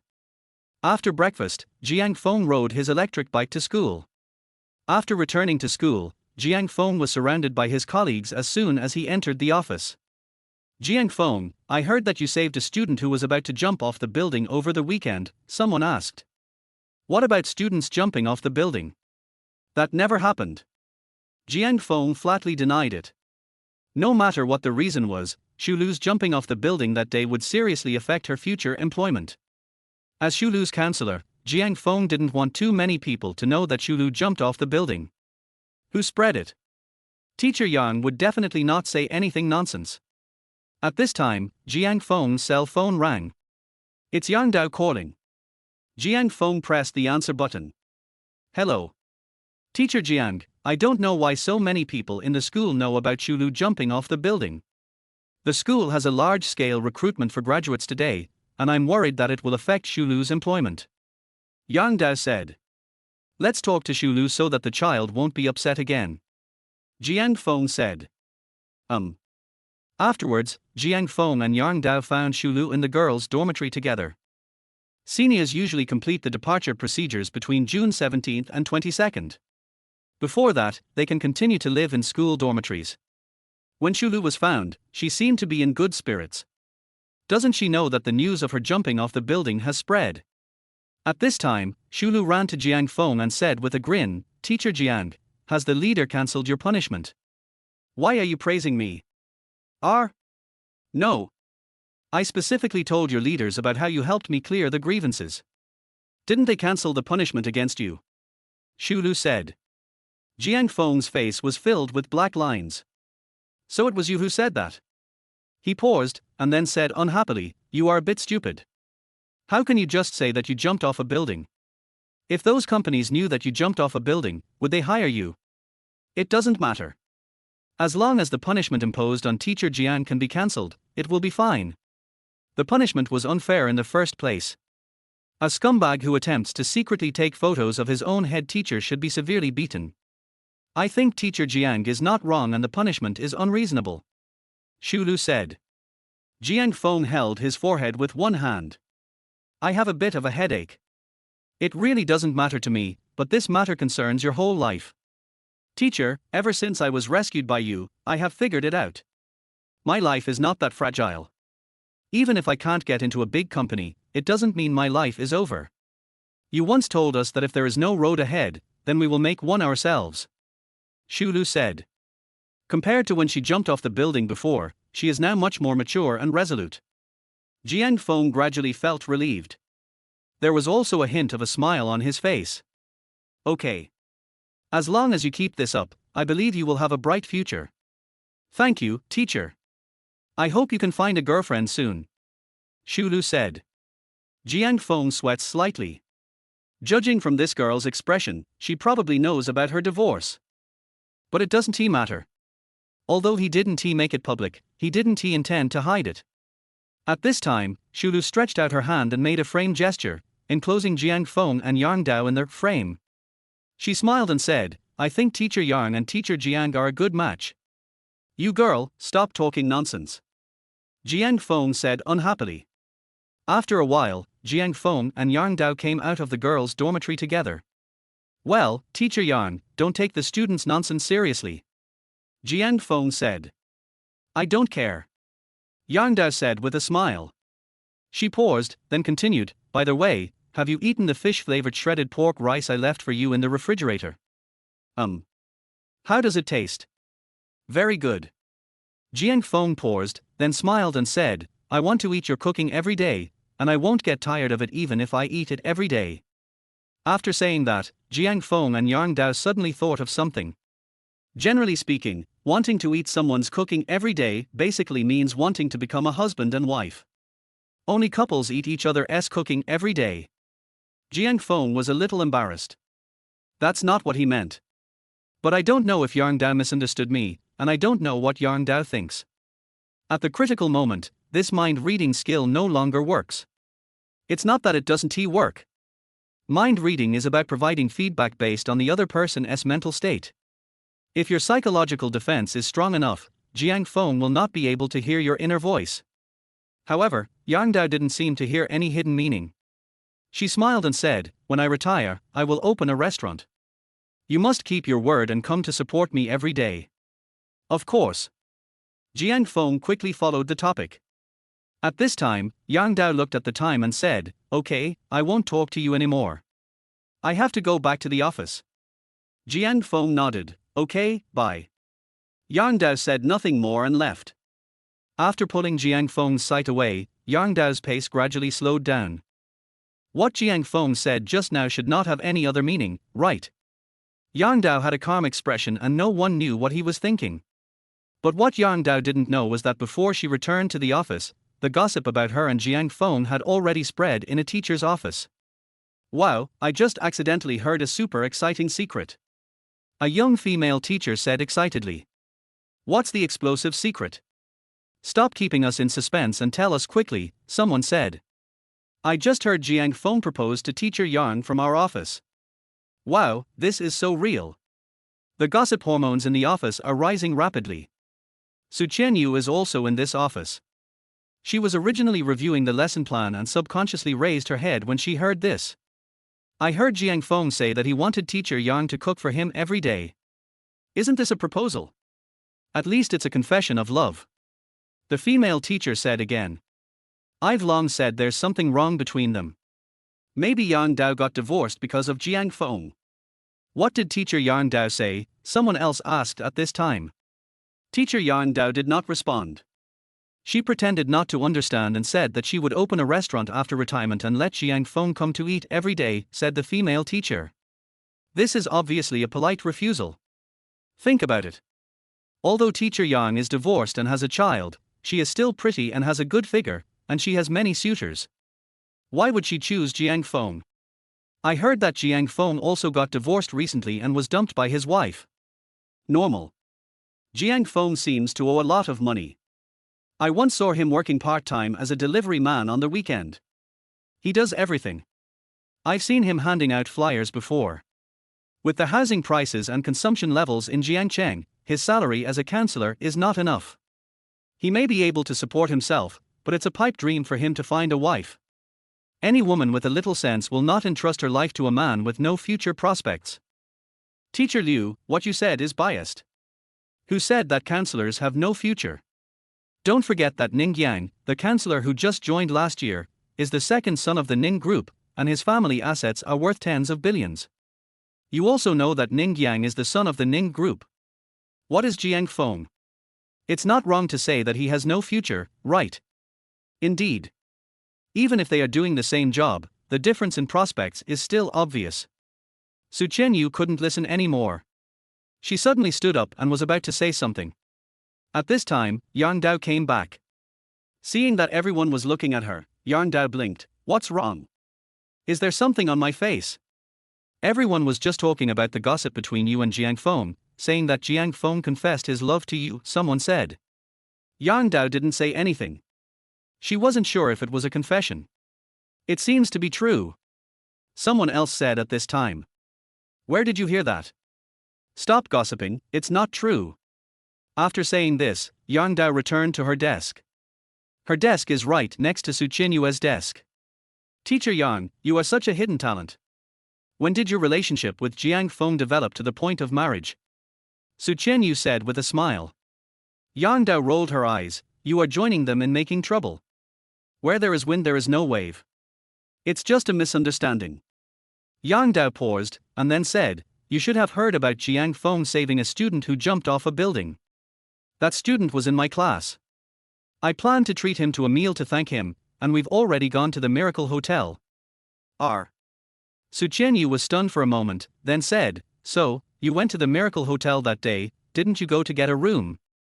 After that, Su Qianyu smiled again and said, actually, when you and Jiang Feng went to the Miracle Hotel, I happened to be driving by. Yang Dao sweated slightly. This is such a misunderstanding. We are just going to have a meal, why are we asking for a room? Well, what next? Su Qianyu asked again. She was actually not very interested in office gossip, but she seemed to be in the mood today.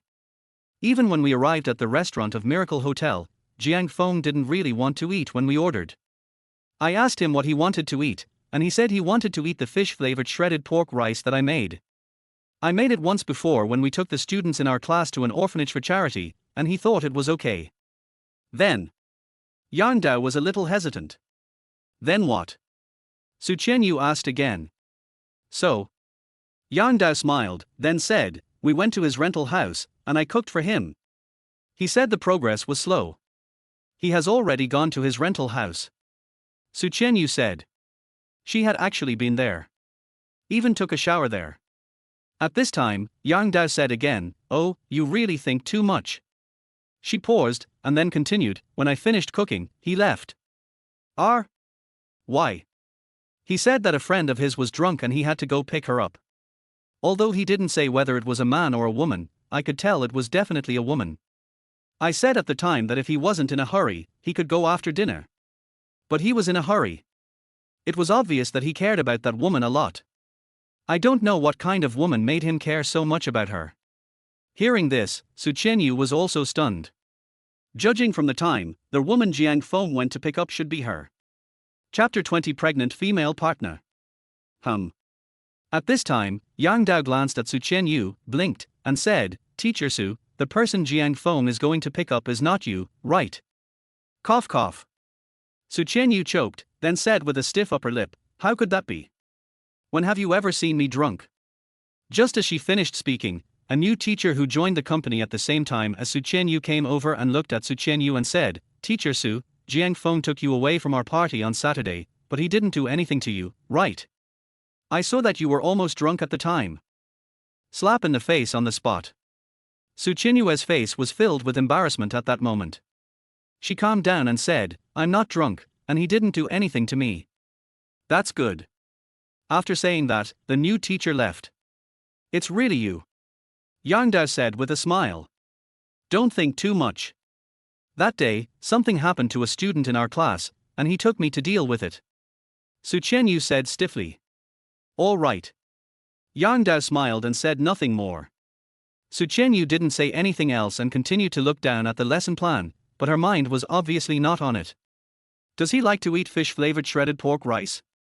Or does he just like to eat fish-flavored shredded pork rice made with carambola? Then, Su Chenyu rubbed her head. What does he like to eat have anything to do with me? She thought of how Jiang Feng saved her father. It really does matter. Su Chenyu's eyes flickered, and no one knew what she was thinking. At this time, the preparatory bell rang. Su Chenyu calmed down, took the lesson plan and left the office. She also has a class in the first period. The classroom is on the third floor, next to the playground. Today is the recruitment day for Jiangnan University graduates. The playground was filled with booths of companies that came to recruit, and there were also many seniors participating in interviews. Su Chenyu spotted Jiang Feng in the crowd at a glance. He served as counselor for 4 classes in total, among which Yang Dao's class was the senior graduating class. According to the duties of a counselor at Jiangcheng University, he also has to coordinate and handle employment issues for graduates. I don't know if it's my illusion, but Jiang Feng's presence in my eyes seems to have increased a lot recently. After calming down, Su Chenyu stopped thinking about it and continued to concentrate on teaching.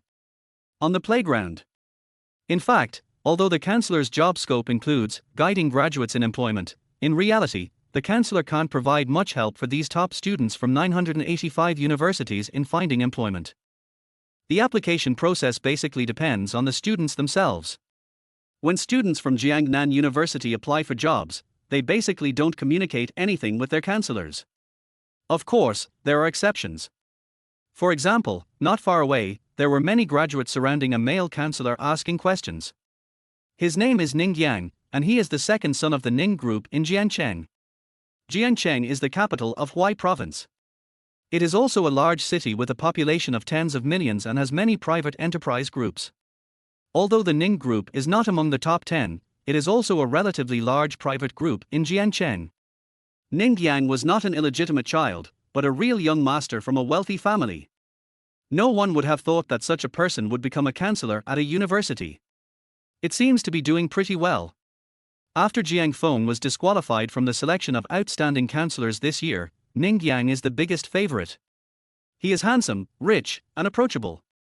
He is simply the male protagonist in an otome game. Ning Yang's special identity makes him completely different from other counselors. Compared to being very popular among students, Ning Yang is very unpopular among counselors, especially male counselors. A rich young man comes here to be a counselor just to pick up girls, doesn't he?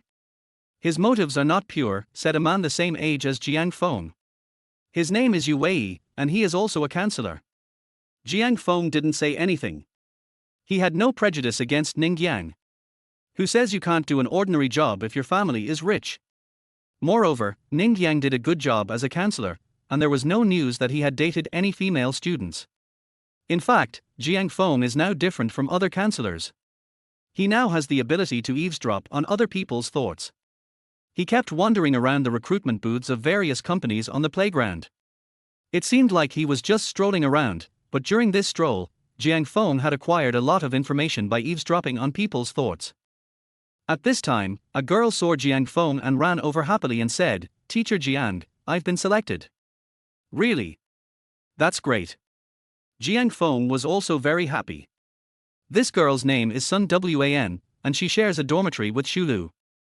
Although Shulu tends to be impulsive, she has a cheerful and extroverted personality and is quite confident. Sun Wan, on the other hand, has a completely different personality.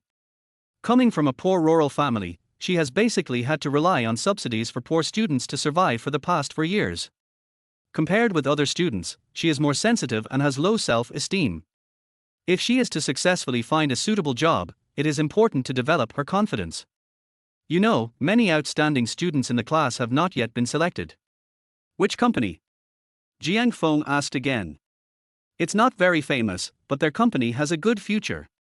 Sun Wan paused, pointed to a recruitment booth not far away, and said, "That's it, Shaluo Trading. The position I applied for is a lecturer.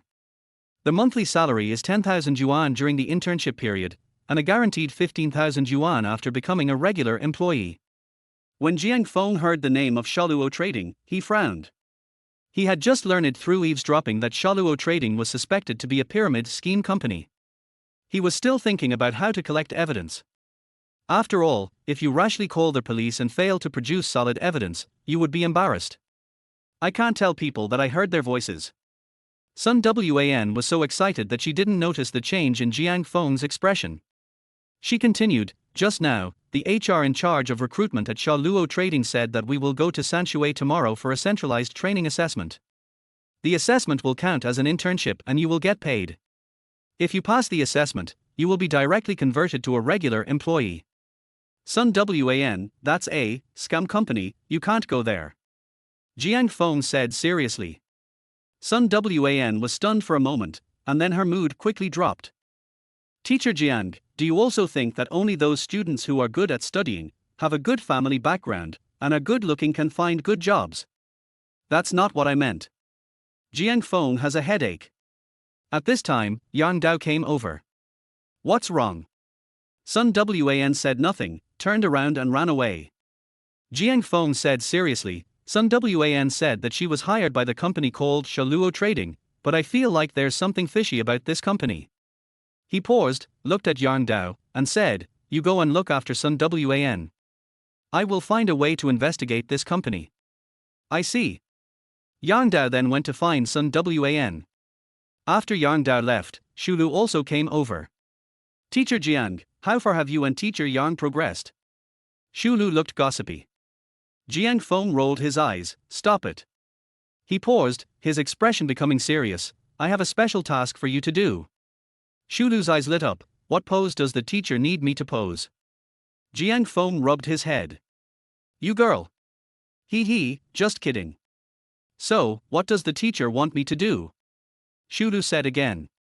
Sun Wan just said that she was hired by Shaluo Trading, but I feel that there is something fishy going on with that company.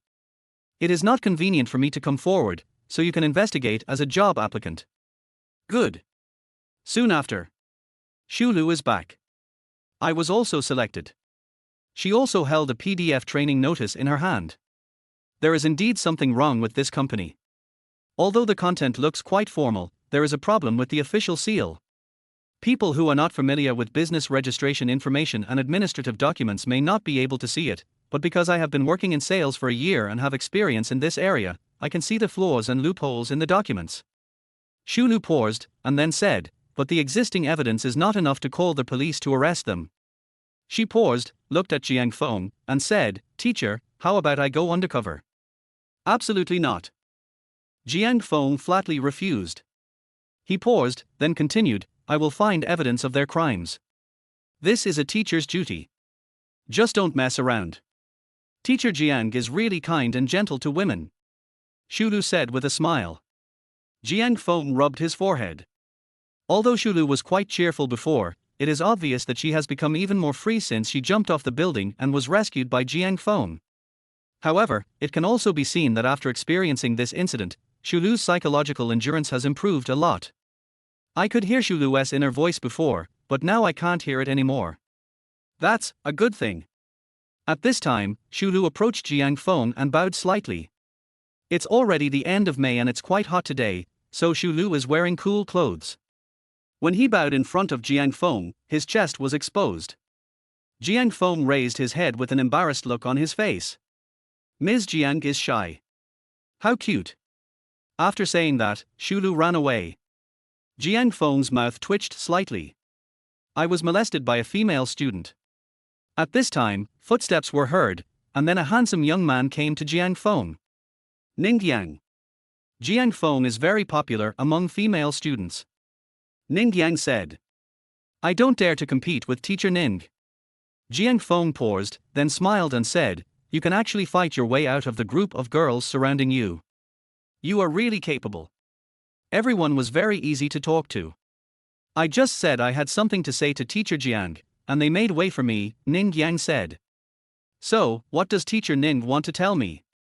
Jiang Feng asked again. There's nothing special I want to say, I just want to chat with Teacher Jiang. I've been here for a year, and it seems like we haven't had a serious exchange yet.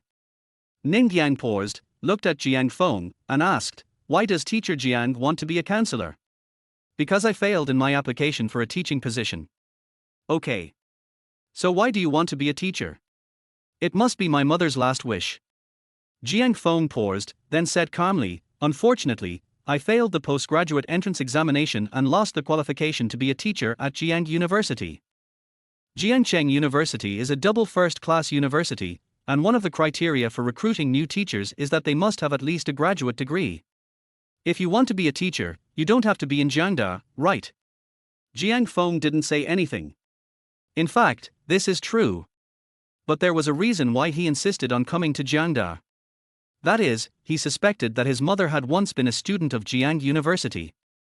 Among his mother's belongings, Jiang Feng saw photos of his mother taken when she was young on the Jiang University campus. That was a photo taken 30 years ago. At that time, the internet was not yet popular and the student files of Jiang University could not be searched through the internet, so Jiang Feng came up with an idea, to come to Jiangcheng to work and then look for his mother's files. If he wants to find out the truth about his mother's car accident, he must understand her background. Unfortunately, he has worked here for 4 years and has not found any information about his current studies at Jiangda. That photo might just be a check-in photo of my mother at Jiangnan University. However, after working for 4 years, Jiang Feng gradually fell in love with the job of counselor. This job is not organized. The salary is not high either. But it makes people feel very accomplished. Especially like today, when graduating classes are looking for jobs. If a student in the class successfully finds a job, Jiang Feng feels a special sense of accomplishment. This is like playing a development game. Watching your children grow up and become more capable is very emotionally satisfying. After calming down, Jiang Feng turned to look at Ningjiang and said, Teacher Ning, why did you come to be a counselor? You are a typical tall, rich and handsome man. To escape. What do you mean? As you know, I have an outstanding brother. The phrase I heard most from childhood to adulthood is, look at your brother, then look at you. Although I don't have any brothers or sisters, I can empathize with you, Jiang Feng said. He paused, then continued, what do your family think about you being a counselor? There were a lot of bad reviews, saying I gave up on myself. Ningjiang paused, then smiled and said, although I did become a counselor to express my anger at my family and deliberately go against their will, after working for almost a year, I found that I gradually fell in love with this job. Jiang Feng stretched out his hand, I feel the same way. My initial motivation for becoming a counselor was not pure, but now I have completely adapted to this role and I like this job. Ningjiang looked at the hand Jiang Feng extended to him, but did not shake it. Teacher Jiang, are you sure you want to shake hands with me? I'm not very popular among the counselors. If you get too close to me, you might be attacked by other counselors. Ningjiang said. Jiang Feng rolled his eyes, if you are so kind, you shouldn't come over to chat with me. He paused, then smiled and said, actually, I'm not welcome either. Your partners are all beauties, especially Su Qianyu and Nangong Shui. Su Qianyu studied both undergraduate and graduate degrees at East China Normal University, so she must be the campus belle. As for Nangong Shui, She studied both undergraduate and graduate degrees at Jiangcheng University, and she won the title of the most beautiful campus belle of Jiangcheng University for 4 consecutive years. If the selection rules did not allow only undergraduates to be selected, I'm afraid Nan Gongshui would have won the title for 4 consecutive years. Ningjiang paused, looked at Jiang Feng, and said, Teacher Jiang, you and Teacher Nangong. Nan Gongshui is the head teacher of Class 1, sophomore year, music department. She is the same age as Jiang Feng and Su Qianyu, both 25 years old. Ningjiang's words left Jiang Feng speechless. Brother, Teacher Nangong is still on maternity leave. It's not good for you to make up stories about her like this. Jiang Feng said. Ningjiang smiled and said, some people say that the child is yours. Bullshit. But, it's true that Teacher Nangong is not married, and I haven't heard that she has a boyfriend, so where did the child come from? Why don't you just ask Teacher Nangong? Jiang Feng paused, looked at Ningjiang, and asked, do you like Teacher Nangong? Alas. Ningjiang sighed, but people don't like me. Is that so? Jiang Feng paused, then said, actually, I also heard someone say that Teacher Nangong's child is yours. Isn't it? Ningjiang burst into tears. It would be nice if she was mine. In fact, I have never even held Teacher Nangong's hand. I confessed my love to her once, but was rejected at the speed of light. Actually. Ningjiang paused, looked at Jiang Feng, and said, I came to chat with you because I actually wanted to ask you about Nan Gongshui's child. Is it really not yours? I can swear to God. Jiang Feng said. It's really not his. Nan Gongshui is a woman with a very cold personality. He and Su Qianyu had ridden an electric bike together, but there was absolutely no ambiguity between him and Nan Gongshui. However, he had indeed not heard that Nan Gongshui had a boyfriend and suddenly became pregnant. I am now 10 months pregnant and am about to give birth, so I went home on leave to prepare for the birth. Ningjiang was a little depressed. Who is that? I've already told you, don't ask me. At this time, Jiang Feng noticed that the people from the Shaluo trade seemed to have heard some news and were preparing to withdraw. We can't let them go. Jiang Feng suddenly came to the recruitment booth of Shaluo Trading, deliberately bumped into one of the employees of Shaluo Trading, and then fell backwards. His head hit the ground and bled. The people from Shaluo Trading were also a little confused for a moment. I didn't use too much force, so how could I fall? Is this a scam? However, seeing their counselor fall to the ground with a bruised head, the students in Jiang Feng's class immediately surrounded the people from Shaluo Trading. Among the 4 classes taught by Jiang Feng, he has taught this class for the longest time and has the deepest feelings for it. More and more people gathered around, even the 2 policemen who were there specifically to maintain order at the job fair came over. Seeing the police coming, these people from Shaluo Trade were obviously panicked. At this time, let alone Jiang Feng, even Ningjiang who rushed over noticed that something was wrong with the other party. He came to the booth of Shaluo Trade, took some of their information and looked at it, then said, these materials are all fake. Who are you? As the second son of the Ning group, Ningjiang knows quite a lot about business and can see the tricks in Shaluo's trading information. After hearing what Ningjiang said and seeing the police coming over, these people from Shaluo Trade began to try to squeeze through the crowd and escape. Don't let them run away. Ningjiang shouted. With the help of the masses, these sour traders were quickly controlled and taken away. Jiang Feng was sent to the school hospital. Then, Jiang Feng met an unexpected person in the school hospital. Liu Jiying. Why is this woman in the school hospital? When Liu Jiying saw Jiang Feng, he also walked over.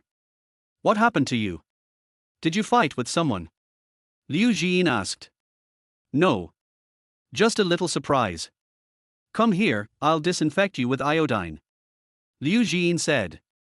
At this time, the doctor from the school hospital asked, Dr. Liu, do you know Teacher Jiang? As a counselor, Jiang Feng has brought many students to the school hospital during his 4 years of work, and the doctors there all know him. I know him.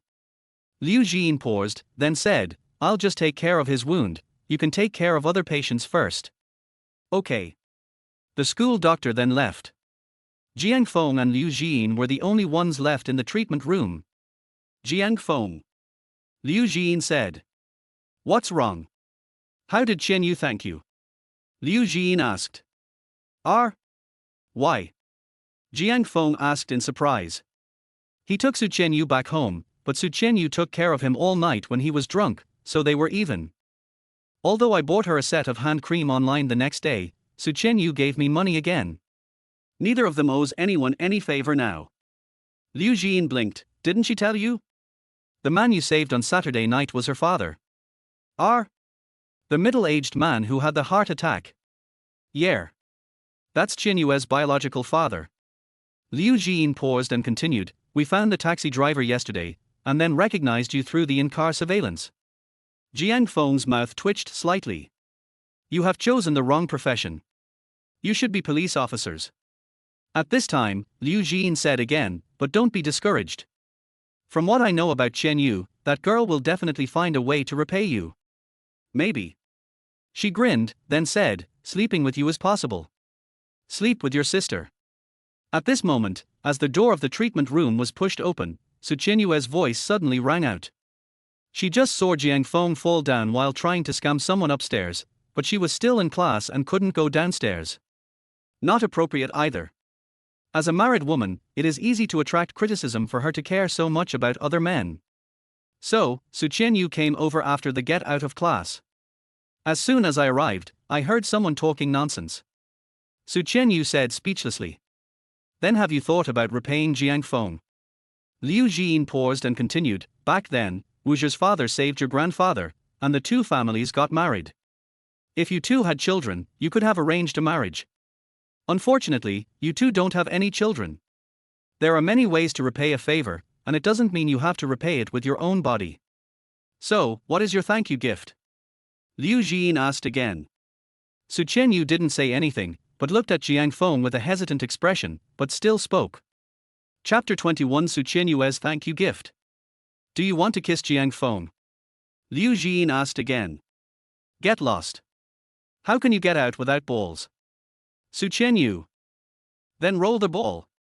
After saying that, Su Qianyu pushed Liu Jin out and closed the door of the treatment room.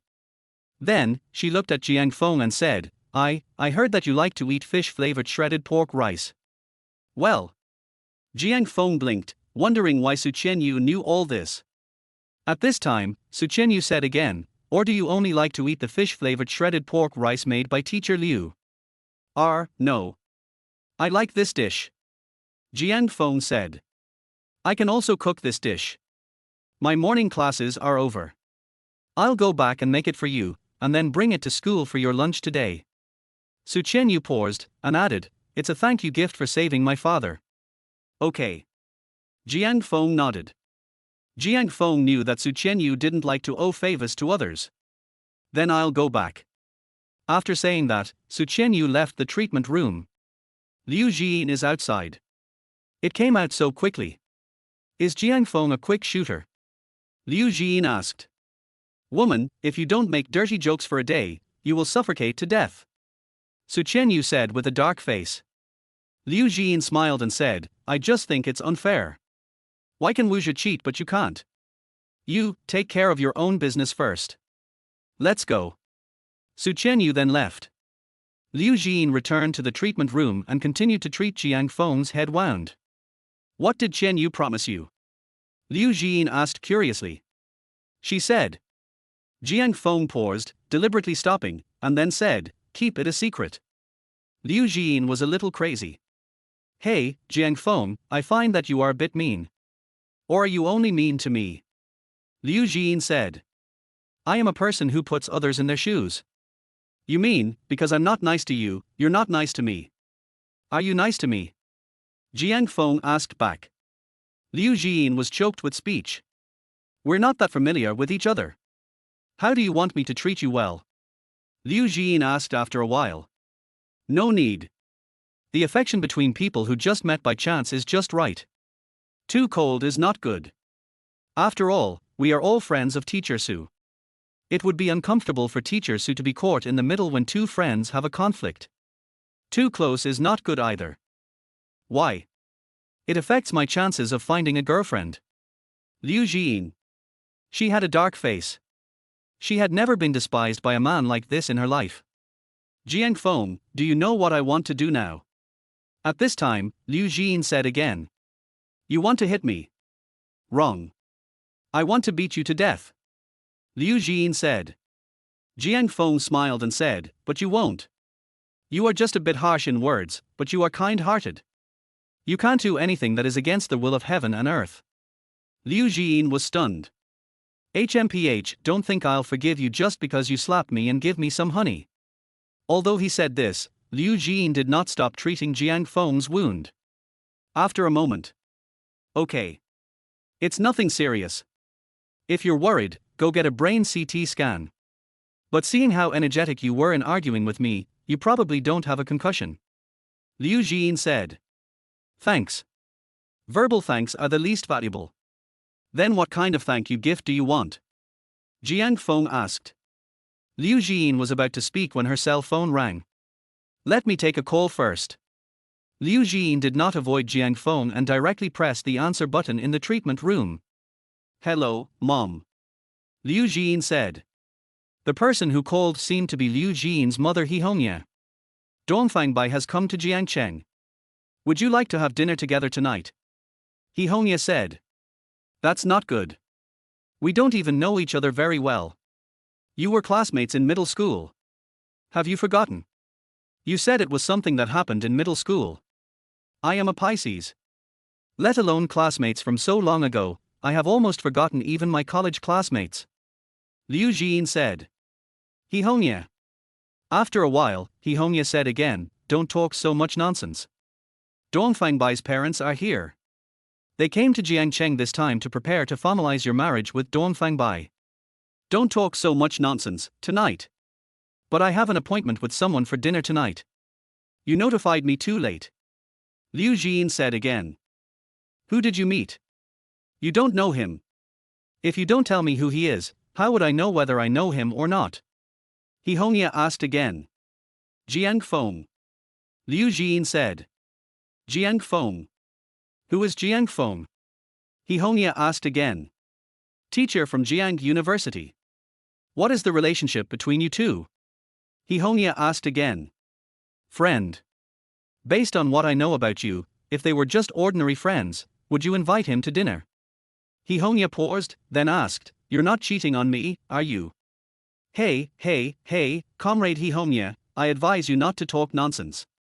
What is cheating? Are Dongfang Bai and I husband and wife? Now we are not even an engaged couple, right? How can it be considered cheating? Liu Jin said dissatisfiedly. So, what is your relationship with Jiang Feng? Friend. Hihongya. Hihongya on the other end of the phone said with a frown, okay. I won't have dinner with Dongfang Bai and the others tonight. Liu Jin breathed a sigh of relief. Then, Hihongya said, bring that Jiang Feng to see me. After saying that, Hihongya hung up the phone. Her mother hung up so suddenly that Liu Jin didn't have time to refuse. She turned her head to look at Jiang Feng and said weakly, Teacher Jiang, did you hear that just now? No. I'm hard of hearing. Jiang Feng paused, then said, okay, I have to go to work. Bye. After saying that, Jiang Feng walked outside, but was pulled back by Liu Jin. Jiang Feng, you can't just stand by and watch someone die. Liu Jin said. Jiang Feng rolled his eyes, you asked for it. I'll tell you Qinyue's secret. Liu Jin said again. Jiang Feng subconsciously showed a hint of expectation, but quickly reacted. Liu Jin, what do you mean by that? Teacher Su is my colleague at school, and outside of school she is my brother's wife, my sister-in-law. You sound as if I'm spying on Teacher Su. No. Absolutely not. Jiang Feng said firmly.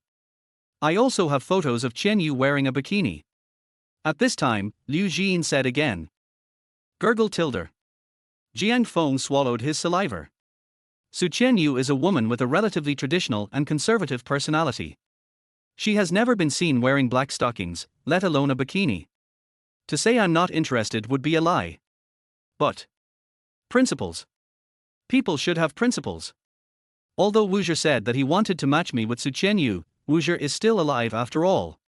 As the saying goes, a friend's wife should not be cheated on. Integrity, comrade Jiang Feng, you must keep your integrity. Few tilde.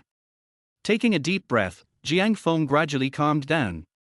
Su Chenyu is my sister-in-law.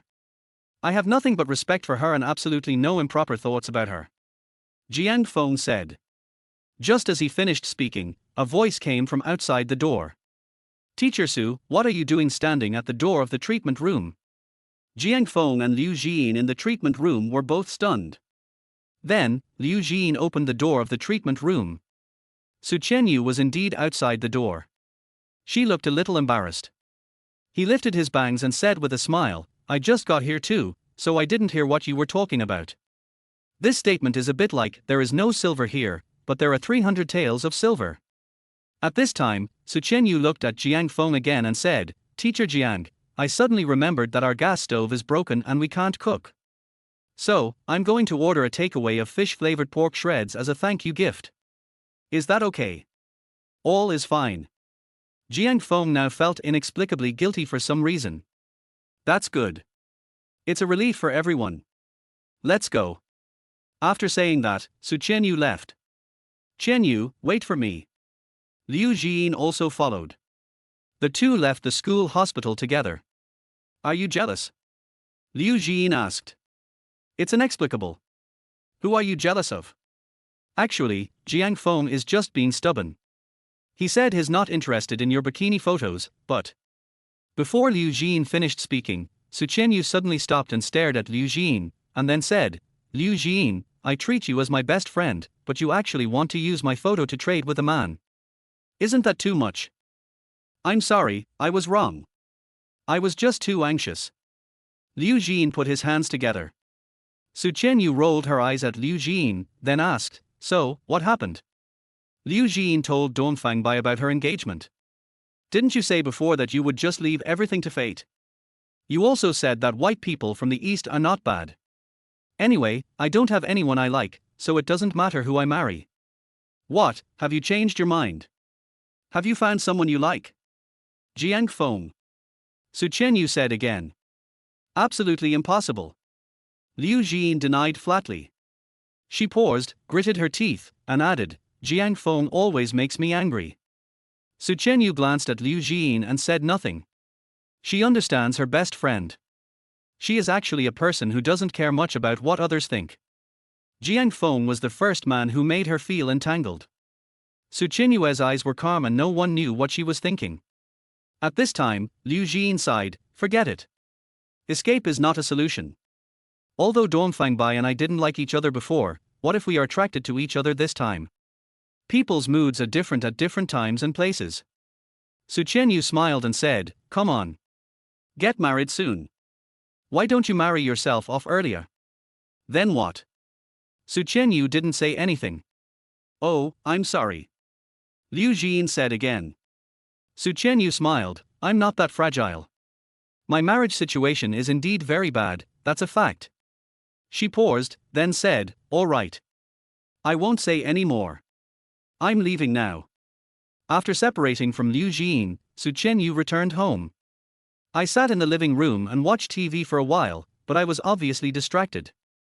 His eyes occasionally glanced towards the kitchen. At 11:30, Su Chenyu's facial expression changed many times. Finally, she stood up, went to the kitchen, and started cooking. About 20 minutes later, a serving of hot fish-flavored shredded pork rice was ready and put into an insulated box. Then she called a runner to deliver the meal to Jiangcheng University. At this time, Jiangcheng University. 12 o'clock noon. Jiangcheng University's morning recruitment activities officially ended. According to the recruitment activity schedule, the afternoon job fair will not start until after 2:30 p.m. After leaving the school hospital, Jiang Feng returned to the playground to help the graduating students find jobs. After the job fair ended in the morning, Ning Yang came over again. Teacher Jiang, let's go to the cafeteria to eat together. Ning Yang said. Just then, Jiang Feng's cell phone rang. Press the answer key. Hello, are you Mr. Jiang? The other party asked. It's me. I have a takeaway for you.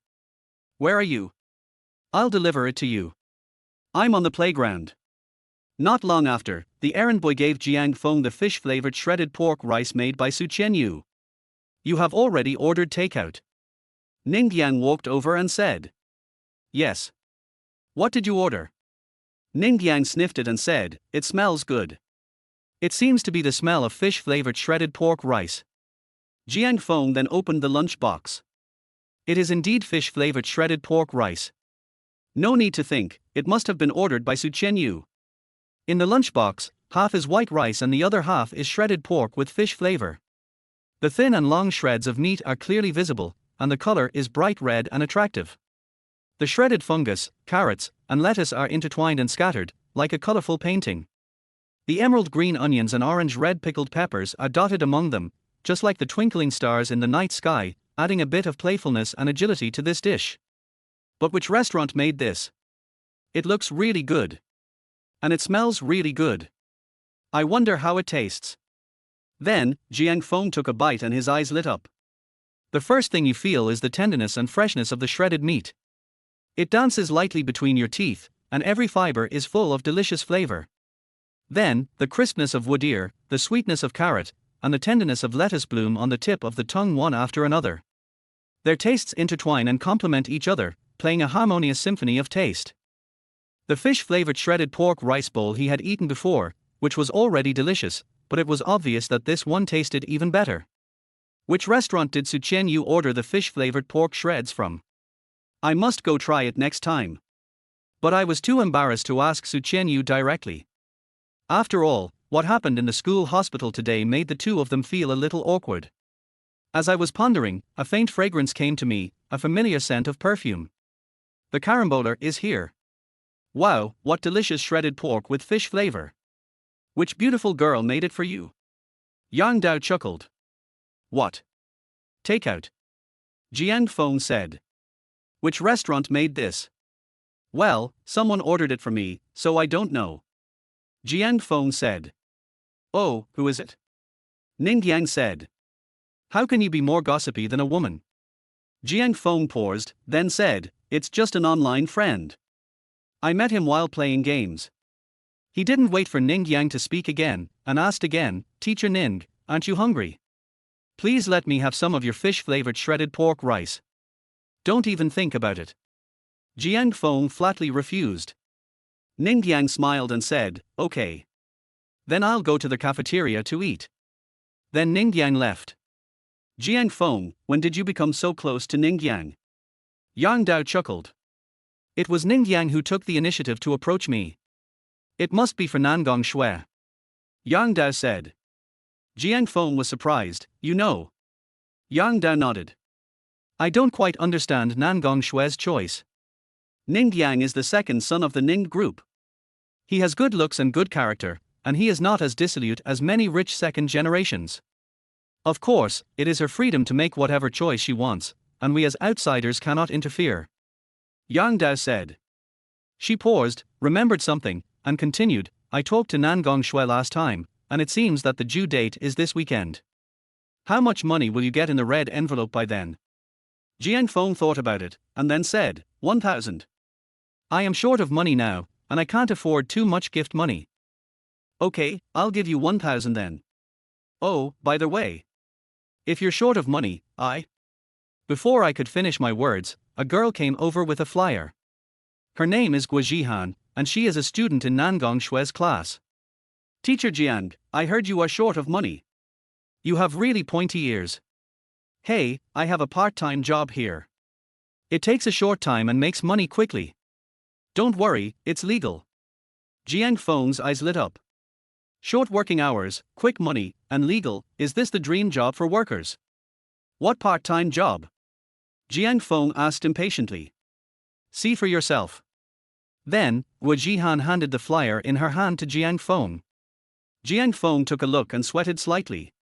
This is a public service leaflet from Jiangcheng Sperm Bank. A human sperm bank refers to an institution that uses ultra-low temperature freezing technology to collect, test, preserve and provide sperm for the purpose of treating infertility and preventing genetic diseases. It is a professional medical unit that strictly abides by national laws, regulations and ethical principles. Donating sperm can indeed make money. It takes a short time, makes money quickly, and is legal. There is nothing wrong with what you said. Guo Jihan, how come you have this? I work there part-time, said Guo Jihan. Okay. Jiang Feng paused, then asked curiously, what's the current price of sperm donation?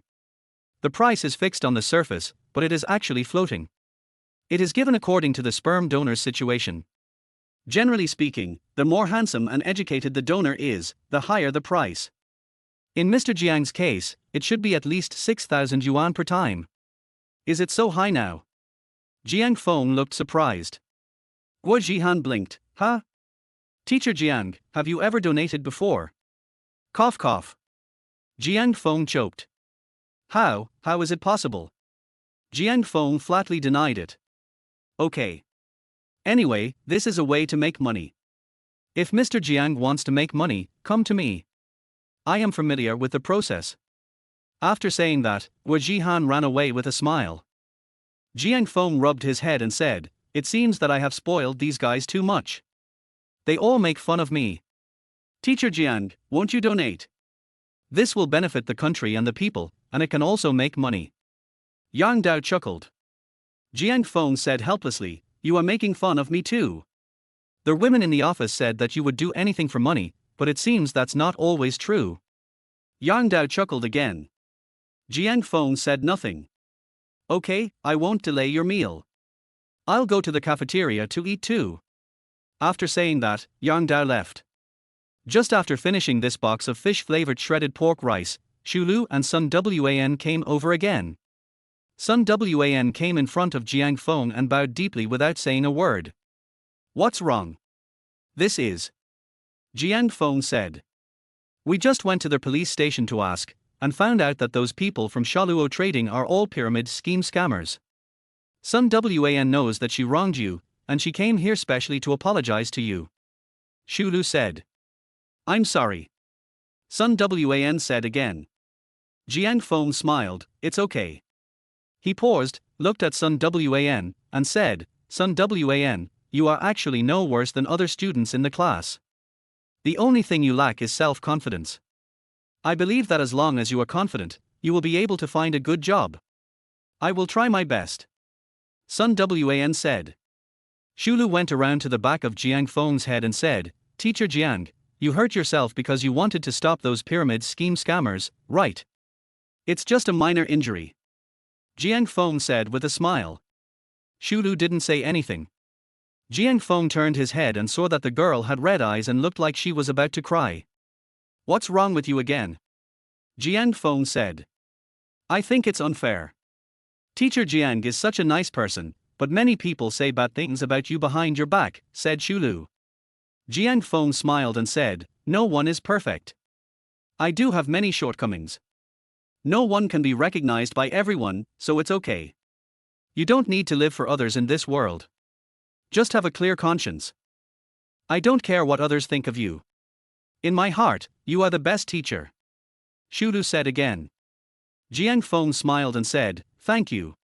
This is the most heartwarming thing I have ever heard in my 4 years as a counselor." "Then, teacher, do you need a girlfriend?" Shulu asked again. "No." Jiang Feng said quickly. "There's something wrong with Shulu lately." Shulu smiled, said nothing, and took Sun Wan away. Jiang Feng sat down on a bench in the campus. When he took the phone out of his pocket, he accidentally took out the ticket for Shen Yui's Jiangcheng concert that he had almost torn out of his pocket and dropped it on the ground. Just as I was about to reach out to pick it up, someone had already picked it up. A familiar face came into view. She has stunning facial features and a cool temperament. His former sister-in-law Xie Liang. "Here you go." Xie Liang handed the concert ticket to Jiang Feng. Jiang Feng paused, then said, "I'll give it to you. Don't you like music very much? This girl wears Bluetooth headphones and listens to music almost wherever she goes. Is it okay?" Xie Liang asked. "I don't really like going to concerts," Jiang Feng said. "Then why did you grab the tickets for the inner field? These seats are not only expensive, but also hard to get," Xie Liang said. "A friend gave it to me," Jiang Feng said. "Well, if you don't want it, I'll take it," Xie Liang said. "Take it," Jiang Feng said with a smile. Xie Liang accepted the concert ticket and sat down on the bench next to Jiang Feng. "My sister got promoted and is now the manager of their group's Jiangcheng branch." At this time, Xie Liang said again. Jiang Feng smiled and said, "Your sister has this ability." Many female employees in their company privately said that my sister got promoted by sleeping with the leader of the head office. They also said that my sister got divorced because my brother-in-law must have discovered her adultery with her boss. Xie Liang said lightly. "They're talking bullshit." Jiang Feng was a little excited. Although his marriage with Xie Mo failed, he did not blame Xie Mo. There are too many debuffs on him. My abilities at that time could not support the future that Xie Mo expected. But Jiang Feng knew Xie Mo very well, and she would never sell her body for a promotion. "Does your sister know about those gossips?" Jiang Feng calmed down and asked again. "No." Then she said that other people's mouths belong to them and she has no say in that. Xie Liang paused, and then said calmly, "My sister is a person with a strong sense of self-esteem. She said that she doesn't care, but I'm afraid she still cares in her heart." Jiang Feng didn't say anything. After chatting for a while, Xie Liang left. Jiang Feng also left Jiangcheng University. About half an hour later, he arrived at the twin office buildings of Miracle Group. Before, he rescued Shulu on the top floor of the Twin Towers. The office headquarters of the Jiangcheng branch of Ronghai Trading Group where Xie Liang works is on the 8th floor of Building A of the Twin Towers. A few minutes later, Jiang Feng appeared at the door of Ronghai Trading Jiangcheng office headquarters. Chapter 22 Su Qianyu and Xie Mo's Shura Field. Jiang Feng was not a stranger in Ronghai Trading, as he had been here several times before. Many people in Ronghai Trading know him. Seeing Jiang Feng appear at the door, several female employees at the front desk became excited. These days, the most popular rumor in the company is that Jiang Feng caught Xie Mo cheating on his wife. "Wow, this Jiang Feng is not here to beat up our manager Xie, is he?" It's hard to say. Although Jiang Feng seems to have a good temper, which man can tolerate the humiliation of being cuckolded? TSK. It's going to be a good show. Just then, Xie Mo also returned to the company from outside. When she saw Jiang Feng here, she was also stunned. "Why are you here?" Xie Mo said lightly. Jiang Feng smiled and said, "When I was shopping today, I suddenly saw someone selling handmade osmanthus cakes. I know you like them very much, so I bought some for you." Xie Mo looked at the osmanthus cake that Jiang Feng handed over with a confused expression. Some people couldn't understand what Jiang Feng meant. She heard from Xie Liang that Jiang Feng is now very popular and has no shortage of women around him. She also didn't think Jiang Feng was here to get back together with her. But she still accepted the osmanthus cake in her hand. "Thank you," Xie Mo said. "Don't be so polite. After all, we are husband and wife. Besides, it was my cheating that led to the breakdown of our marriage. I should be the one to say sorry," Jiang Feng said. "Xie Mo." She looked at Jiang Feng. "Are you finally admitting that you cheated?" Xie Mo said coldly. "It's because you are busy with work every day. If your husband doesn't accompany you, then naturally there will be other women to accompany you." Jiang Feng smiled again. Xie Mo. Her anger level was about to reach the limit. At this time, the front desk staff of Ronghai Trading who were originally waiting to watch the show could no longer bear it. "Scumbag." Someone looked at Jiang Feng and cursed. Someone else ran up to Xie Mo and comforted her. "Manager Xie, you made the right decision to get a divorce. Oh my, you are trying to keep each other warm. How funny. I advise you not to learn from Xie Mo, who ruined her marriage for work.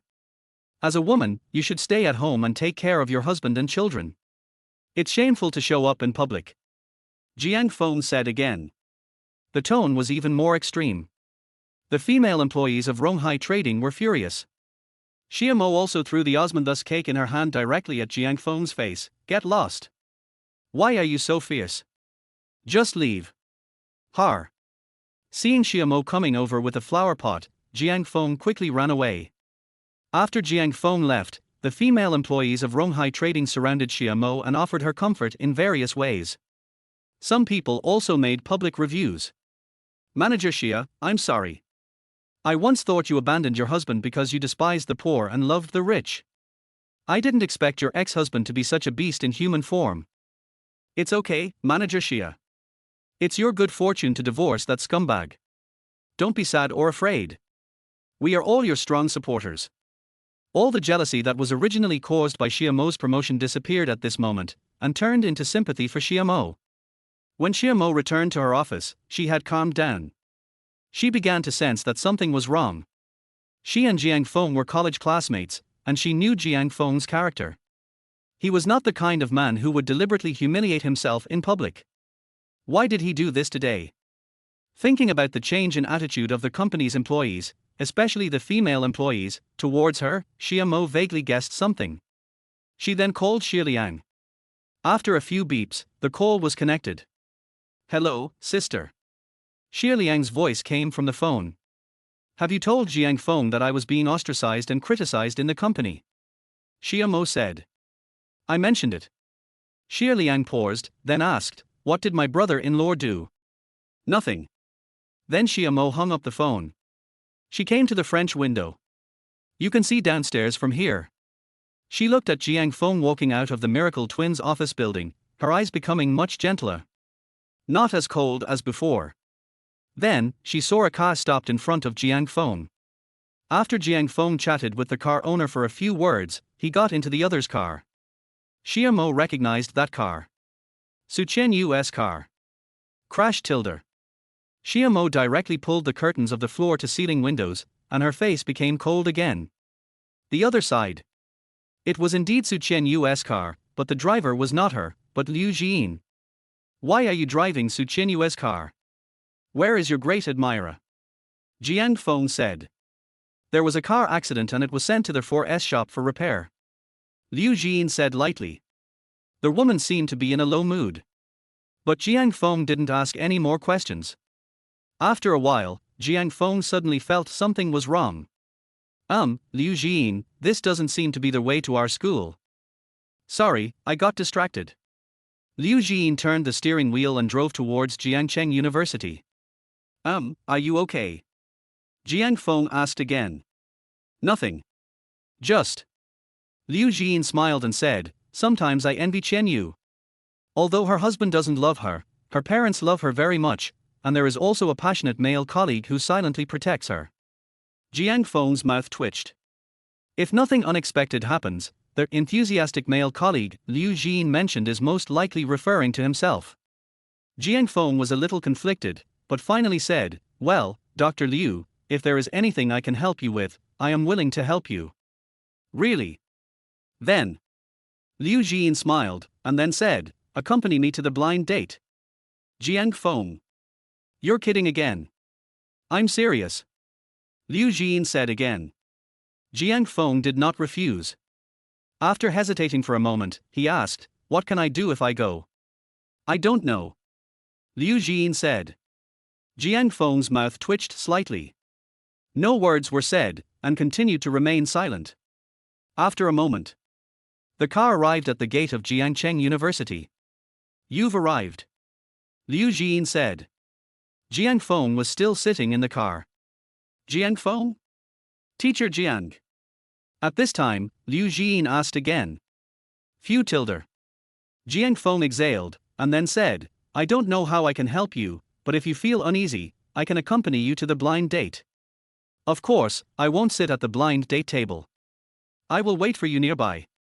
Liu Jin looked at Jiang Feng and smiled. "What are you laughing at?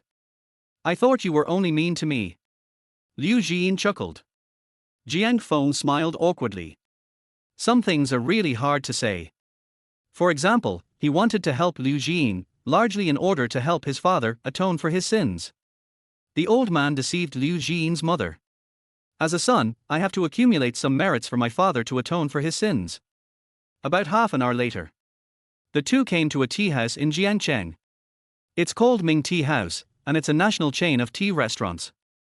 He Hongye was standing at the door. Seeing Jiang Feng and Liu Jin coming together, He Hongye frowned slightly. "Jin, today is a meeting between our two families. What do you mean by bringing a man?" "Auntie, you misunderstood. I just wanted to come here to drink tea, and Dr. Liu brought me here on the way," Jiang Feng said. He paused, glanced at Liu Jin, and said, "Then Dr. Liu, I'll go in first." After saying that, Jiang Feng entered the tea restaurant first and then sat in the living room. There are also private rooms here, but reservations must be made in advance. Outside the tea restaurant. That man was also the one who went to the KTV with you that day, right? He Hongya said at this time. Yes, I have. What is your relationship? He was brought there by Chen Yu. Liu Jin said. What is his relationship with Su Chen Yu? Mom, are you a household registration investigator? Or are you attracted to her? Liu Jin said unhappily. What nonsense are you talking about, kid? I'm just worried that you'll meet the wrong person. Come on. I don't know who was cheated just now. Liu Jin said. He Hongya was choked with anger. At this time, Liu Jin asked again, Mom, are you really not going to call the police? What's the point of calling the police? He hasn't started to cheat me of my money. He's just cheating on me emotionally. Why would the police care about this? He Hongya said calmly. Mom, if you feel unhappy, I will find someone to investigate the liar and ruin his reputation. Doesn't he still have a son who hasn't married yet? After his reputation is ruined, let's see how his son can get married. Which girl would be willing to marry the son of a liar? Liu Jin said. Okay, stop making trouble. You should take care of your own business first. He Hongya said. Upon hearing this, Liu Jin instantly wilted. Mom, do you have to get married? No. What on earth is wrong with Dongfang Bai, kid? He is handsome, has excellent education, a good family background, and a good personality. Where can you find such a good man? He Hongya paused, then said unhappily, don't be ungrateful. Then, Mom, let me ask you. Liu Jin looked at He Hongya and said, what do you like about that man? He is neither handsome nor rich. Why did it come back to me? Do not do to others what you do not want others to do to you. He Hongya rubbed his head, feeling a little headache. At this time, a Rolls-Royce stopped in front of the tea house. A middle-aged couple and a young man in his 20s got off the car. It was the Dongfang family of 3. Hongya, I'm sorry, there was a traffic jam on the road and I'm late. Dongfang Bai's mother said. We just arrived too. He Hongya paused, then said, come in. The 3 middle-aged men were walking in front, and Liu Jin and Dongfang Bai were following behind. I haven't seen you for many years. You're even more beautiful now.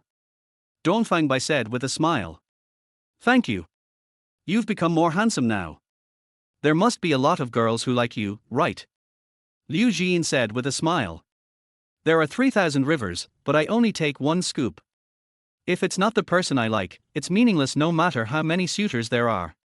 You can have a harem. Don't all men dream of having a harem? Liu Jin said. I just want to be with someone for the rest of my life. Dongfang Bai said with a smile. Wow, this kid is so good at talking. Sweet words and sugar-coated bullets. Jiang Feng's words can make people angry to death, but he was not bad today. Liu Jin said in his heart. After calming down, Liu Jin smiled and said, let's hurry up and catch up.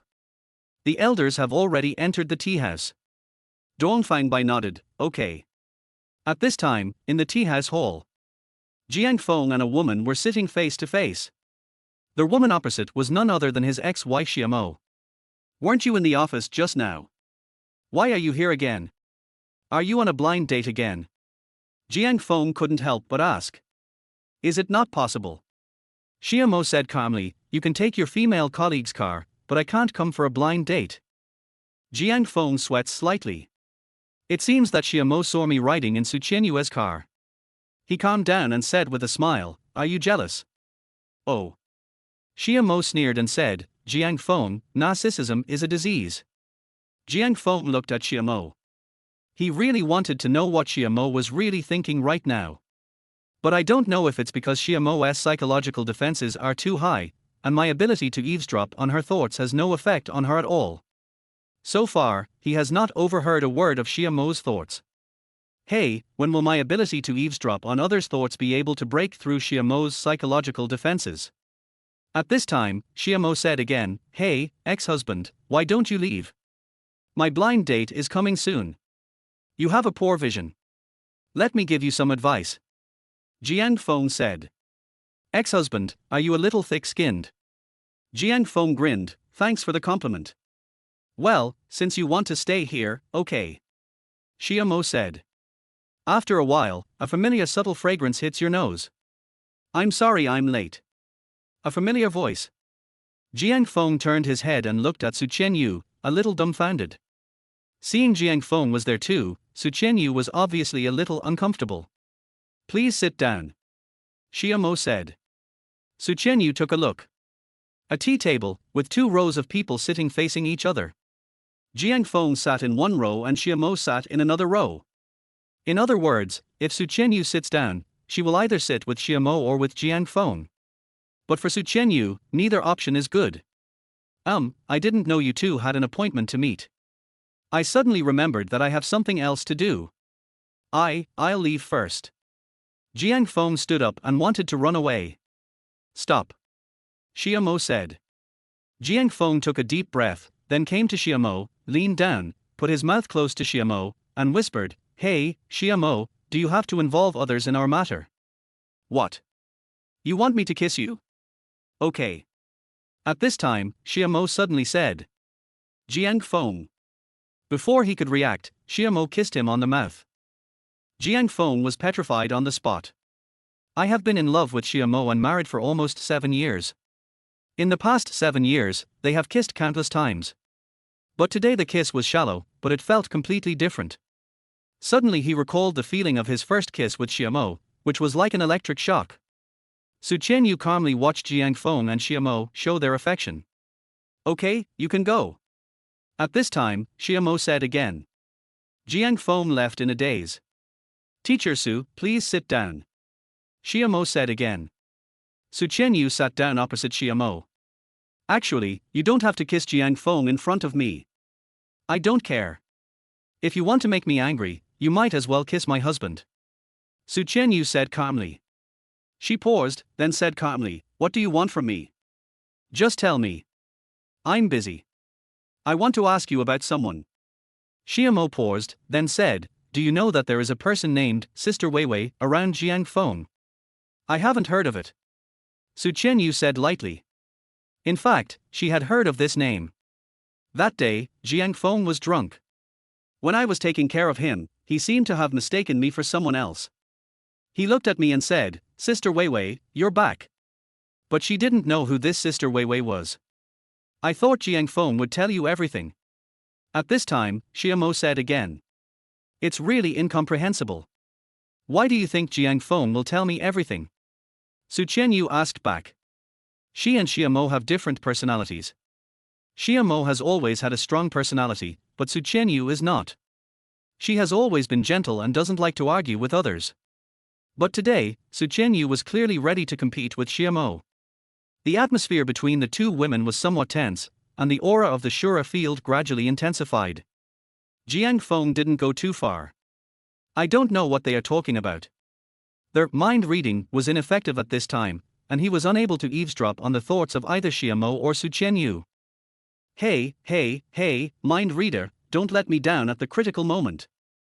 Jiang Feng was so anxious that he scratched his ears and cheeks. At this moment, a man's voice suddenly sounded in Jiang Feng's mind, He Hongye is too stupid. She doesn't really think we are here to arrange a marriage for her daughter, right? Our target is her. Drug her and lock her up with me. Even a woman with a strong will can't resist the drugs in my pocket. If the mother-in-law and future son-in-law are having an affair, He Hongye's life will be over if the news gets out. With this handle, He Hongye, the richest woman in Jiangcheng, won't let us manipulate her. She has to give us any investment we want. That Dong Fangbai's voice. Hearing Dong Fangbai's thoughts, Jiang Feng was furious. Damn, these beasts. However, I never thought that Liu Jiyin is actually the daughter of He Hongye, the richest woman in Jiangcheng. Also, my father is really good at choosing a partner. How dare he be the richest woman in Jiangcheng? Jiang Feng was a little amused. His father was bolder than he thought. He actually set his sights on the richest woman in Jiangcheng, who is worth tens of billions. At this time, Jiang Feng saw Liu Jiyin, He Hongye and the Dongfang family of 3 coming over. After calming down, Jiang Feng walked towards him.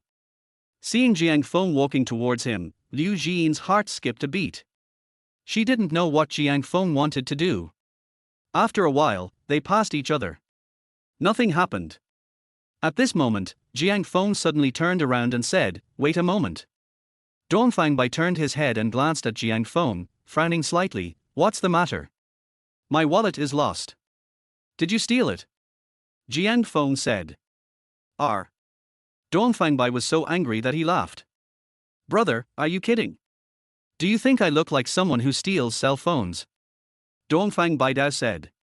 "Whether it is true or not, just search and you will know," Jiang Feng said. Dongfangbai's face changed slightly, and then he said coldly, "Brother, don't make trouble. If you didn't steal my phone, what are you afraid of?" Jiang Feng raised his voice. Soon, a lot of people gathered here. Even Xiamo and Su Qianyu, who had originally formed a Shura field, came over. What does this guy want to do now? Su Qianyu thought to herself. Thinking of the scene where he and Xiamo kissed, for some reason, he suddenly felt unhappy. Xiamo stood aside, watching coldly, not knowing what she was thinking. As more and more people gathered, the Dongfang family of three began to get anxious. "Stop talking nonsense, Jian, let's go," Dongfangbai said. "Stop." Jiang Feng directly grabbed Dongfangbai's hand and said, "Let me search you. If you didn't steal anything, why are you afraid of others searching you? What if I don't have your phone with me?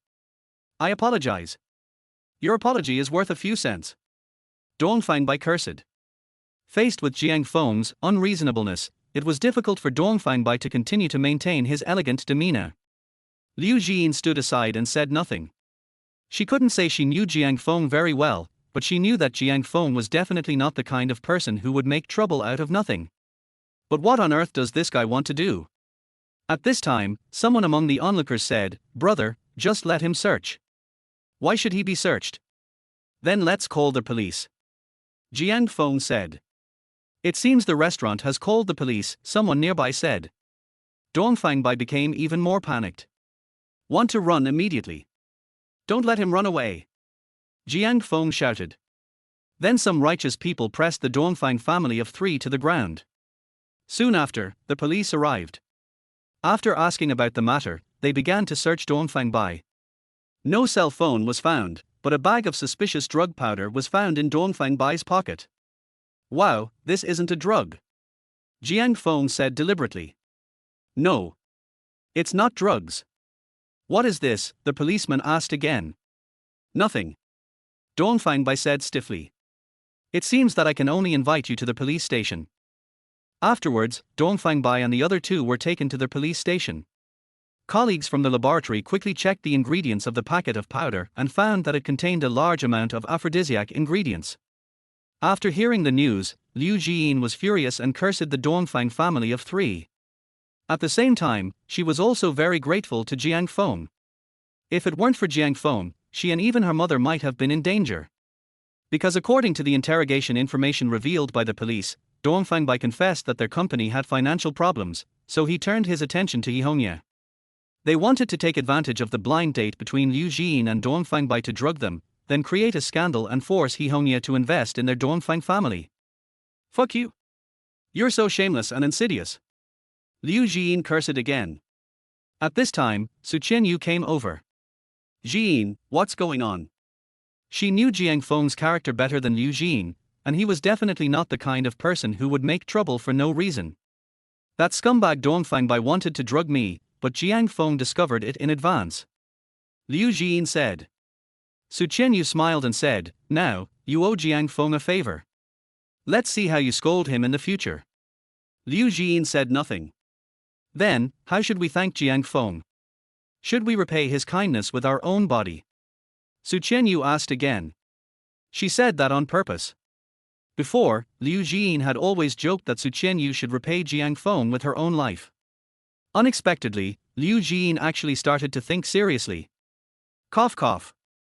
"I was just joking, why did you take it seriously?" Su Qianyu said again. Liu Jin was also a little embarrassed. "I'm not serious. How could I just give away my virginity which I have kept for 25 years? After saying that, Liu Jin remembered something and changed the subject. "By the way, Qianyu, who is the woman with you?" "Oh." Su Qianyu paused before continuing, "Jiang Feng's ex-wife." Liu Jin. Damn, Jiang Feng's ex-wife is so beautiful. Of course. Su Chenyu said calmly. He, it's okay, Chenyu. You are no less pretty than hers, and your breasts are bigger than hers. Liu Jin said again. Why should I compete with her? It's inexplicable. Liu Jin smiled, then continued, so, why did she come to you? Is she going to go to war with you? Ask me about a woman named Wei Wei. Who is it? I don't know. Su Chenyu paused, then said calmly, I guess she is Jiang Feng's lover. Lover, alas, I underestimated Jiang Feng. Although he is poor, he is quite popular. Liu Jin paused, looked at Su Chenyu, and said, Chenyu, I have changed my mind. I don't support you and Jiang Feng anymore.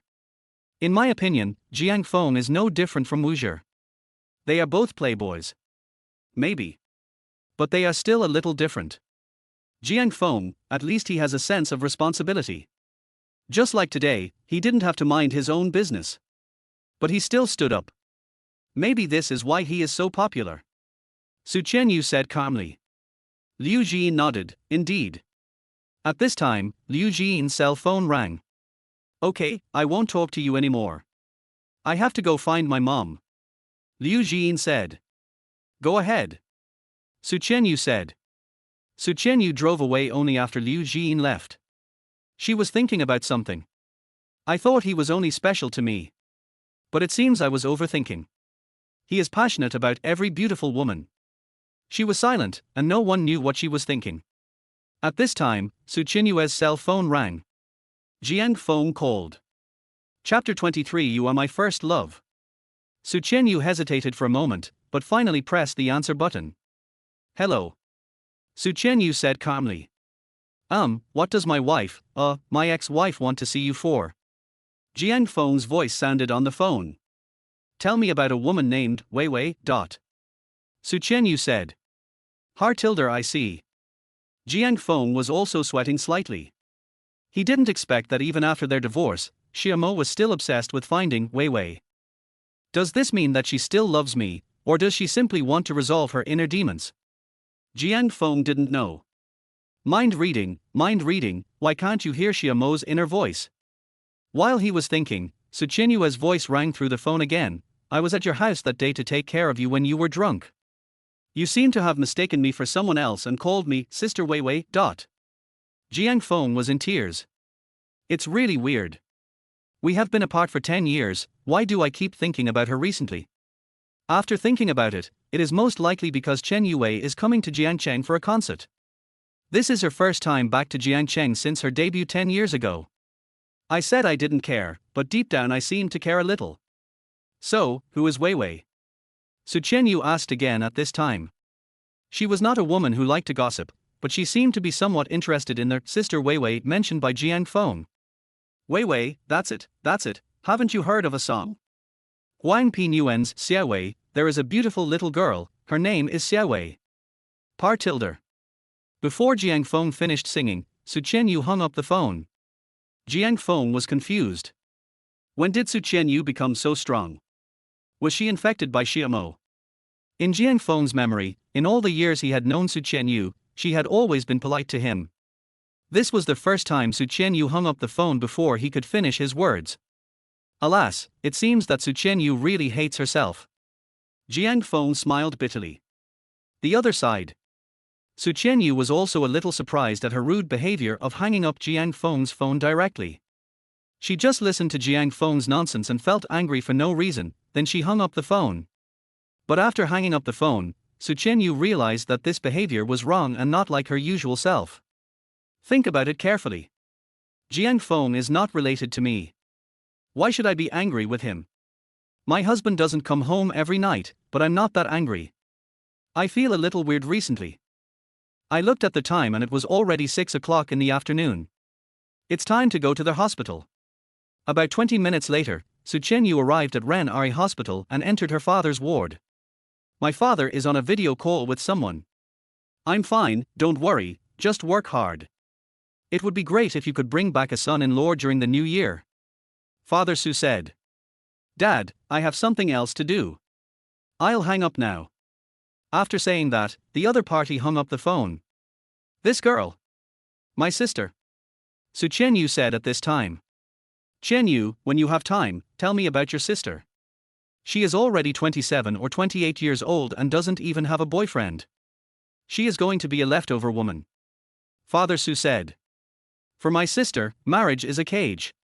Nonsense. If you don't get married, living alone will be so lonely. When you have time, make a video call with your sister together with Wuxia, show your love and let her see the happiness of marriage. Father Su said again. Su Qianyu's mouth twitched slightly.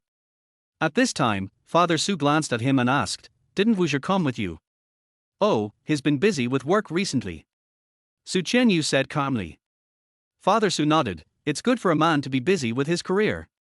He paused, looked at Su Qianyu, and said, Qianyu, you should pay more attention to Wuxia. I understand. Su Qianyu said calmly again. Oh, right. At this time, Father Su remembered something and asked, Have you found the person who saved me? Oh. Su Qianyu paused for a moment before continuing, Found it. What? Is there anything you can't say? Said Su's father. No. It's just. Su Qianyu paused, then smiled and said, It just happened to be a colleague of mine. That young man is also a teacher at Jiang University. Yes, he looks like a very positive young man. Father Su paused and asked, How old is he this year? Almost the same as me. 25? That's fine. Father Su muttered to himself. He then asked, Does he have a girlfriend? Probably not. Su Qianyu said. Do you think it is possible to bring him together with your sister? Father Su asked again. Su Qianyu. He just got divorced. After a while, Su Qianyu said lightly. Divorced? Yes. Father Su said nothing. Which normal parent would be willing to let their first married daughter marry someone who is remarried? He brought Su Qianyu and Wuxia together. Firstly, the marriages of the two children had been arranged before they were born.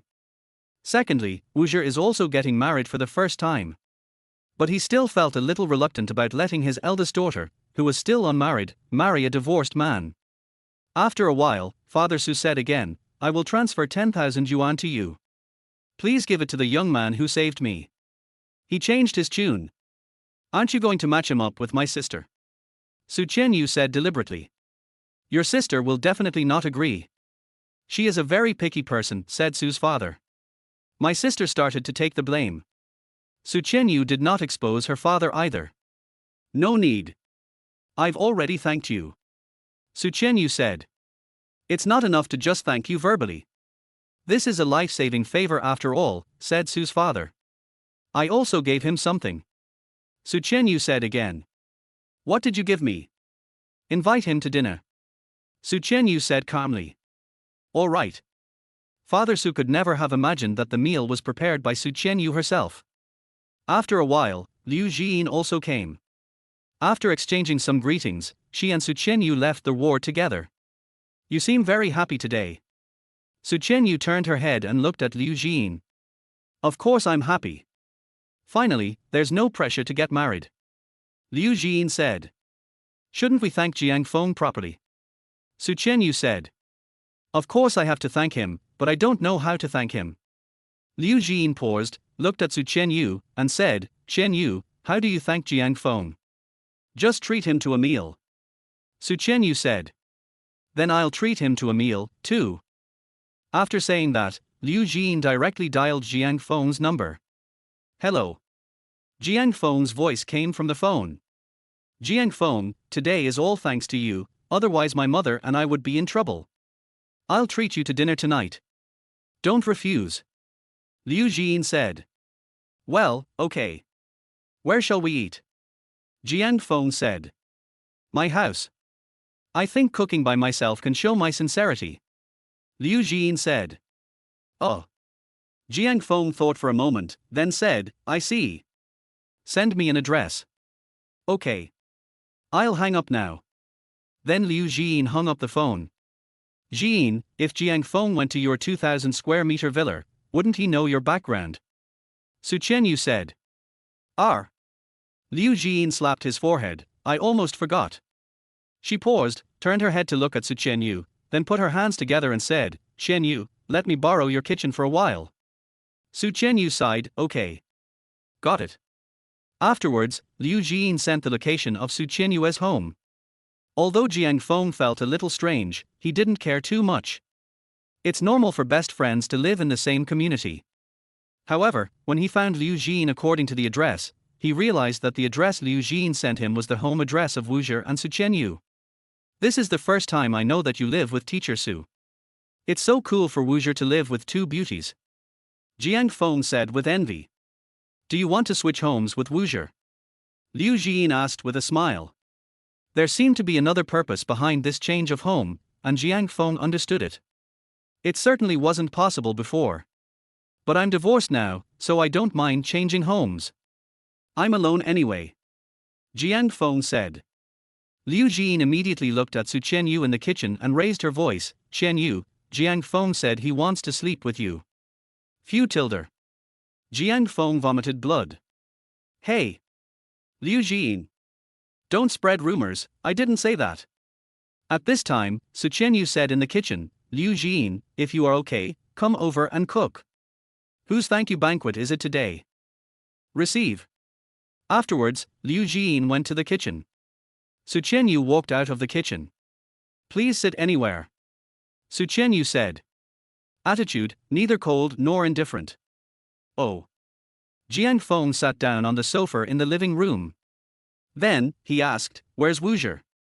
I don't know. Su Chen said calmly. Jiang Feng said nothing more.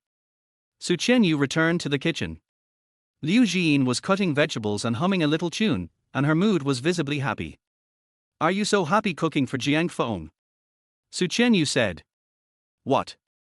No. Liu Jin paused, and then said, I just don't have the pressure from my family to get married anymore, and I feel great.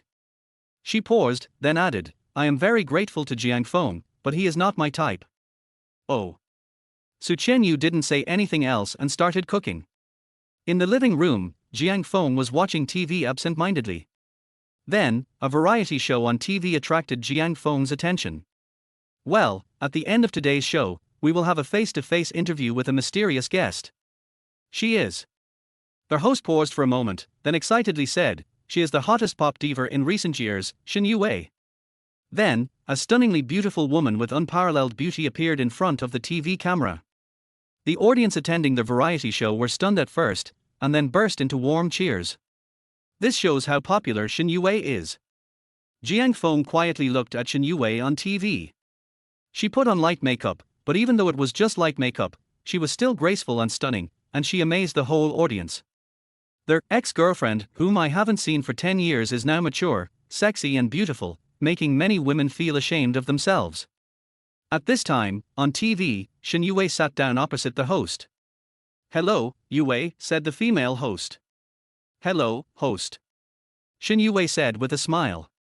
From my impression, you rarely accept TV interviews, right, said the host. Yes.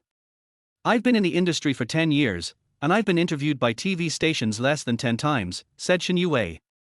Wow, our show is so prestigious. The host paused and asked, why are you willing to come to our show? Shen Yue smiled and said, to promote the Jiangcheng concert so that you can buy tickets.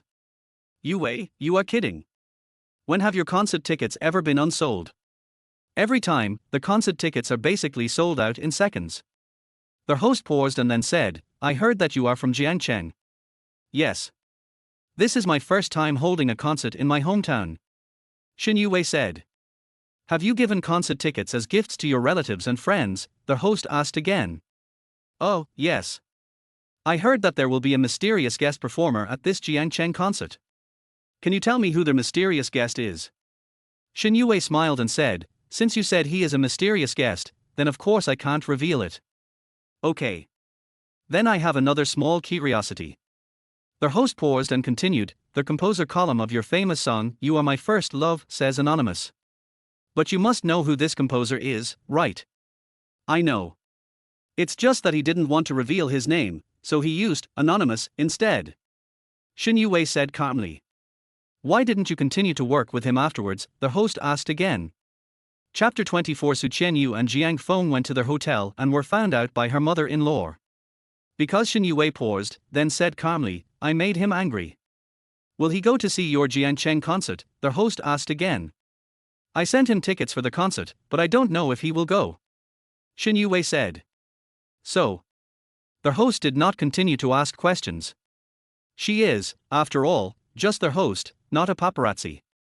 Jiang Feng watched the interview with Shen Yue on the TV program in silence throughout. Back then, before Shen Yue decided to move away, she had looked for Jiang Feng. She asked Jiang Feng if she could continue to use the copyright of the song You Are My First Love. Jiang Feng said yes. Then, she asked Jiang Feng if he could still write songs for her in the future. Jiang Feng said, no. Shen Yue didn't say anything at the time, but just said calmly, I know. Then, he left. The two never met again. Never contacted again. It's impossible to go to the concert because all the tickets have been given to Xie Liang. On TV, Shen Yue's interview was still going on, but Jiang Feng had already changed the channel. Some things, some people, once they are over, they are over. Shen Yue's departure that year was a huge blow to Jiang Feng. He was in a semi-autistic state for a long time until he met Xie Mo in college. At the end of summer when school started in September, Jiang Feng met Xie Mo for the first time. Her sunny smile warmed Jiang Feng's broken heart.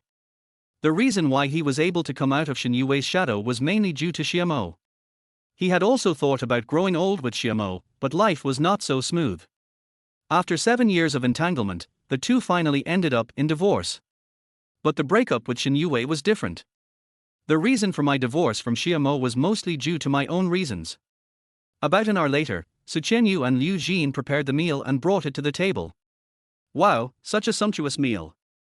Jiang Feng paused, looked at Liu Jin, and said, I didn't expect that Dr. Liu could cook. Of course, if you want to capture a man's heart, you must first capture his stomach. Oh, I'm not talking about you. Liu Jin said. That's great. Jiang Feng said with a smile. Liu Jin felt a little depressed instead. Jiang Feng was indeed not her type. She had brought Jiang Feng to a blind date only because Jiang Feng was her only male friend. She had never thought that anything beyond friendship would develop between her and Jiang Feng.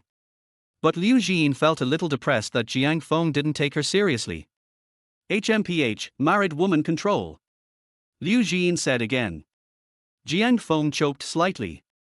Su Qianyu didn't say anything. At this time, Liu Jin glanced at Jiang Feng and Su Qianyu, then smiled and said, Don't say that. You two look quite a good match. Par tilde. Su Qianyu knocked on Liu Jin's head and said unhappily, I can't even shut your mouth when I eat. Jiang Feng also said, Dr. Liu, if you keep talking nonsense, I will never help you again. Okay. Just kidding. I won't say anything more. Liu Jin said, picked up a piece of braised eggplant and put it on Jiang Feng's plate, and said, Try it. It's my specialty, braised eggplant. Jiang Feng picked up a piece of braised eggplant, put it in his mouth and chewed it. How about it? It's indeed delicious. But it's not made by you, it's made by Chen Yu. Jiang Feng said. How do you know? I've eaten it before. Jiang Feng said with a smile. TSK, maybe I'm not obsessed with wives. I know everything about Chen Yu's taste. Hey, Liu Jin, don't use abbreviated words. This is the smell of Chen Yu's cooking, I know it. Jiang Feng said. Liu Jin grinned, don't you want to know what Chen Yu tastes like? Jiang Feng subconsciously took a quick glance. If I say I don't want to, I would definitely be lying. Damn it, it's all Wuju's fault. He said he wanted to match me with Su Qianyu. I never had such obscene thoughts about Su Qianyu before. At this time, Su Qianyu said calmly, Liu Jin, if you keep talking nonsense, don't come to my house anymore. I was wrong. Liu Jin said. The three of them started eating, but no one finished speaking and the atmosphere was a bit weird. In the end, Jiang Feng found a topic. He looked at Liu Jin and said, Miss Liu. Wait, what did you call me? Why do you call me Miss? Liu Jin asked. If the only daughter of the richest woman in Jiangcheng isn't a young lady, what else could she be? Jiang Feng said. Liu Jin. Su Qianyu. That's not what I said. Su Qianyu said immediately. Liu Jin's eyes fell on Jiang Feng again, how did you know? Jiang Feng smiled and said, I can read minds. Nonsense. Liu Jian paused, then continued, you know I'm a rich and beautiful girl, but you still treat me so badly. What you said is totally unreasonable. I didn't treat you badly. It's just that you have received too much flattery, and when you meet someone who doesn't flatter you, you think that the other person is wrong. Or there is something wrong with your mentality. Jiang Feng said. Liu Jian was speechless after being confronted by Jiang Feng. Then why are you so gentle to Chen Yu? Liu Jian asked again after a while. You're just misinformed. I treat everyone the same. I have the same standard. Jiang Feng said stiffly. Do you think I'm blind? You obviously treat Chen Yu differently. Do you want to eat? Su Chen Yu asked again at this time. Liu Jian shrugged, okay. After having dinner at the Su family, Jiang Feng said goodbye and left. Chen Yu, he really treats you differently. Liu Jian said again. Su Chen Yu rolled her eyes, you're not done yet, are you? Liu Jian smiled. She looked at Su Chen Yu and said, hey, Chen Yu, are you really not going to consider the advice I gave you before? What suggestions? Wuzher has a lover outside, you can also cheat on his brother. When Wuzher harms my best friend, I will go to bed with Jiang Feng. Su Chen Yu said. Me? Yes. This is fair. He sleeps with my best friend and I sleep with his brother. Su Chen Yu said. I might as well sleep with Jiang Feng than sleep with Wuzher. I've disliked Wuzher from the beginning. I didn't say it before because I was afraid of affecting your relationship, but now that I know you've been a widow for 3 years and Wuzher doesn't come home every night, I don't have any scruples anymore. Liu Jian paused, looked at Su Chen Yu and said, Chen Yu, it is said that it is better to destroy 10 temples than to destroy a marriage. I will not persuade you to divorce, but I don't want you to sacrifice your whole life for the so-called repayment of a favor. I know. Let me find a chance to have a good talk with Wuzher. Su Chen Yu said calmly. Liu Jian smiled and said, okay. She paused, and then said, Chen Yu, if you get divorced, will you consider Jiang Feng? No. Su Chen Yu said calmly. So decisive. I saw that you guys were in a good mood, and I thought there was going to be a play. Liu Jian paused, and then asked, why? Is it because he is Wuzher's brother? This is one of them. And the second one? The second is. Su Chen Yu paused, then calmly said, although he is divorced, he still loves his ex-wife. But wasn't her ex-wife very strong and materialistic? It's true that he is very strong. But I'm afraid that he is materialistic and just a rumor. Su Chen Yu paused and continued, if she was materialistic, she wouldn't have chosen Jiang Feng in the first place. Moreover, I can feel that the woman still loves Jiang Feng, at least she still has a strong possessive desire for him. Then why did they get divorced? Marriage is not a standard formula. Everyone's marital status is different, and the reasons for divorce cannot be generalized. As for why Jiang Feng and his ex-wife divorced, I am not very clear about it either. Is it related to that woman named Wei Wei? Maybe. Who is this Wei Wei? I'm starting to get curious. Liu Jian said again. I don't know. Su Chen Yu paused, then said, okay, this is Jiang Feng's marriage, let's not talk about other people's marriages behind their backs. My own marriage is still a mess. All right. After a moment, Liu Jian stretched and said, okay, I have to go back. Isn't your car still under repair? Just continue driving my car. Su Chen Yu said. Liu Jian nodded, yes. When she reached the door, she remembered something and said, by the way, Chen Yu, there have been many murders in Jiangcheng recently. It is very likely a serial murder case. The murderer has not been caught yet. If you have nothing to do, don't go out alone. I understand. Su Chen Yu said. Liu Jian said nothing more and left. Su Chen Yu was sitting in the living room watching TV, but she seemed absent-minded and as if she was worried about something. 9 o'clock in the evening. Wuzher still hasn't come back. Su Chen Yu was also getting ready to take a shower and go to bed, when her cell phone rang. It was Wuzher's mother who called, Su Chen Yu's mother-in-law. Press the answer key. Chen Yu. A middle-aged woman's voice came from the phone. Are you free now? "Come over to my place, I have something to tell you," said the middle-aged woman. The tone sounded a little serious. "I understand," Su Qianyu said. After hanging up the phone, Su Qianyu packed up and went out. The car was driven away by Liu Jiying.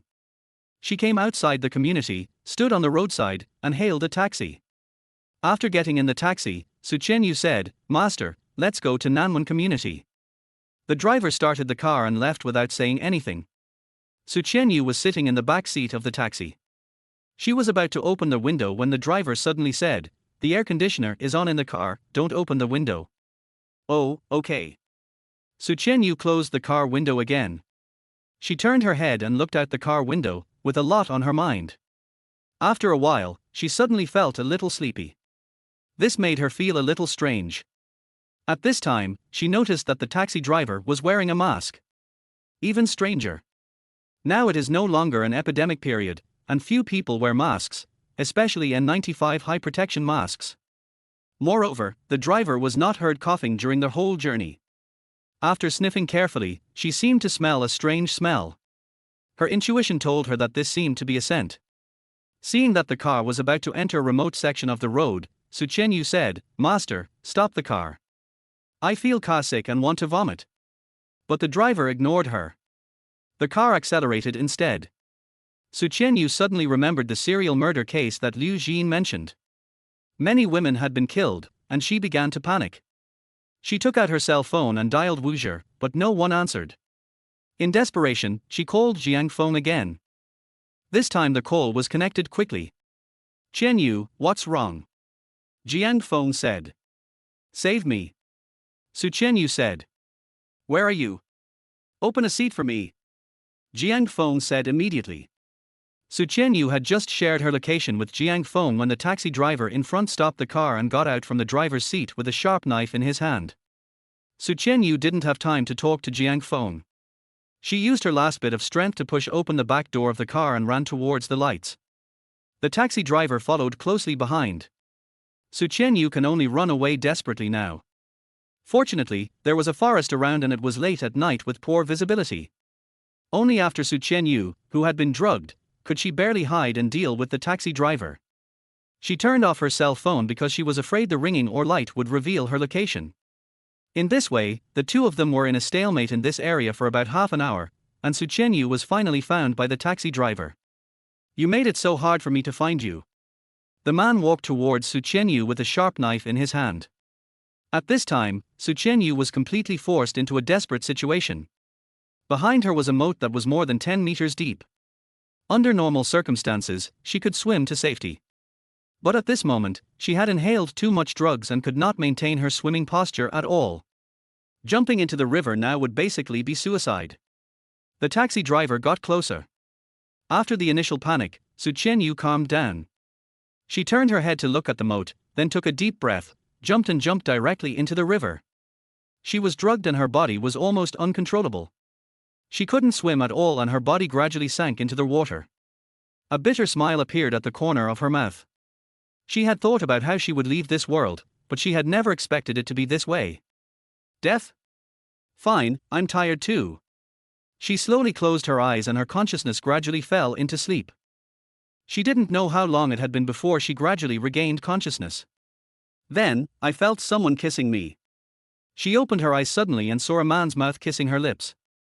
Jiang Feng. Su Qianyu was extremely ashamed and angry. But before she could curse, her stomach suddenly churned and she vomited a lot of water that had been poured into her stomach. At this time, a passerby said, "Beauty, this guy saved you." Yes, if this young man hadn't rescued you from the moat and given you artificial respiration, you would probably have. Su Qianyu's emotions gradually calmed down. She looked at Jiang Feng, her red lips moving, and finally asked, "How did you find me?"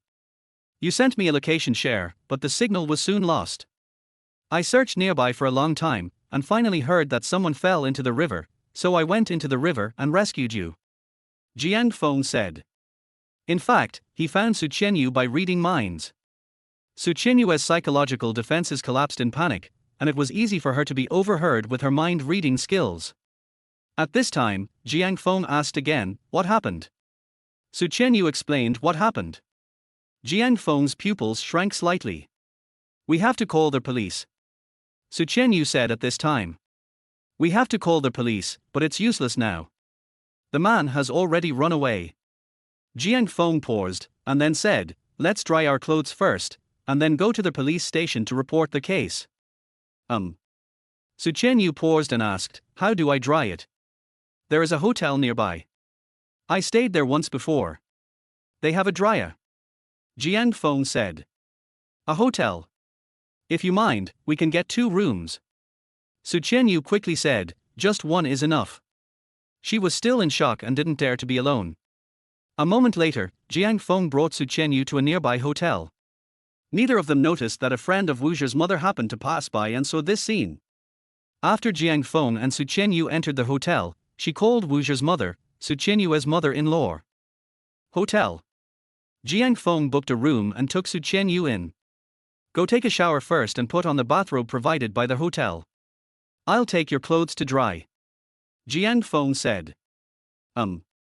Su Qianyu then went to the bathroom. She knew that she shouldn't be alone with Jiang Feng in a room, especially a hotel room. But what should she do? No one ever answers Wu Zhi's phone calls. I didn't dare let my mother-in-law and parents know about this for fear of worrying them. Few tilde. Exhaling lightly, Su Qianyu slowly took off her clothes, revealing a flawless body.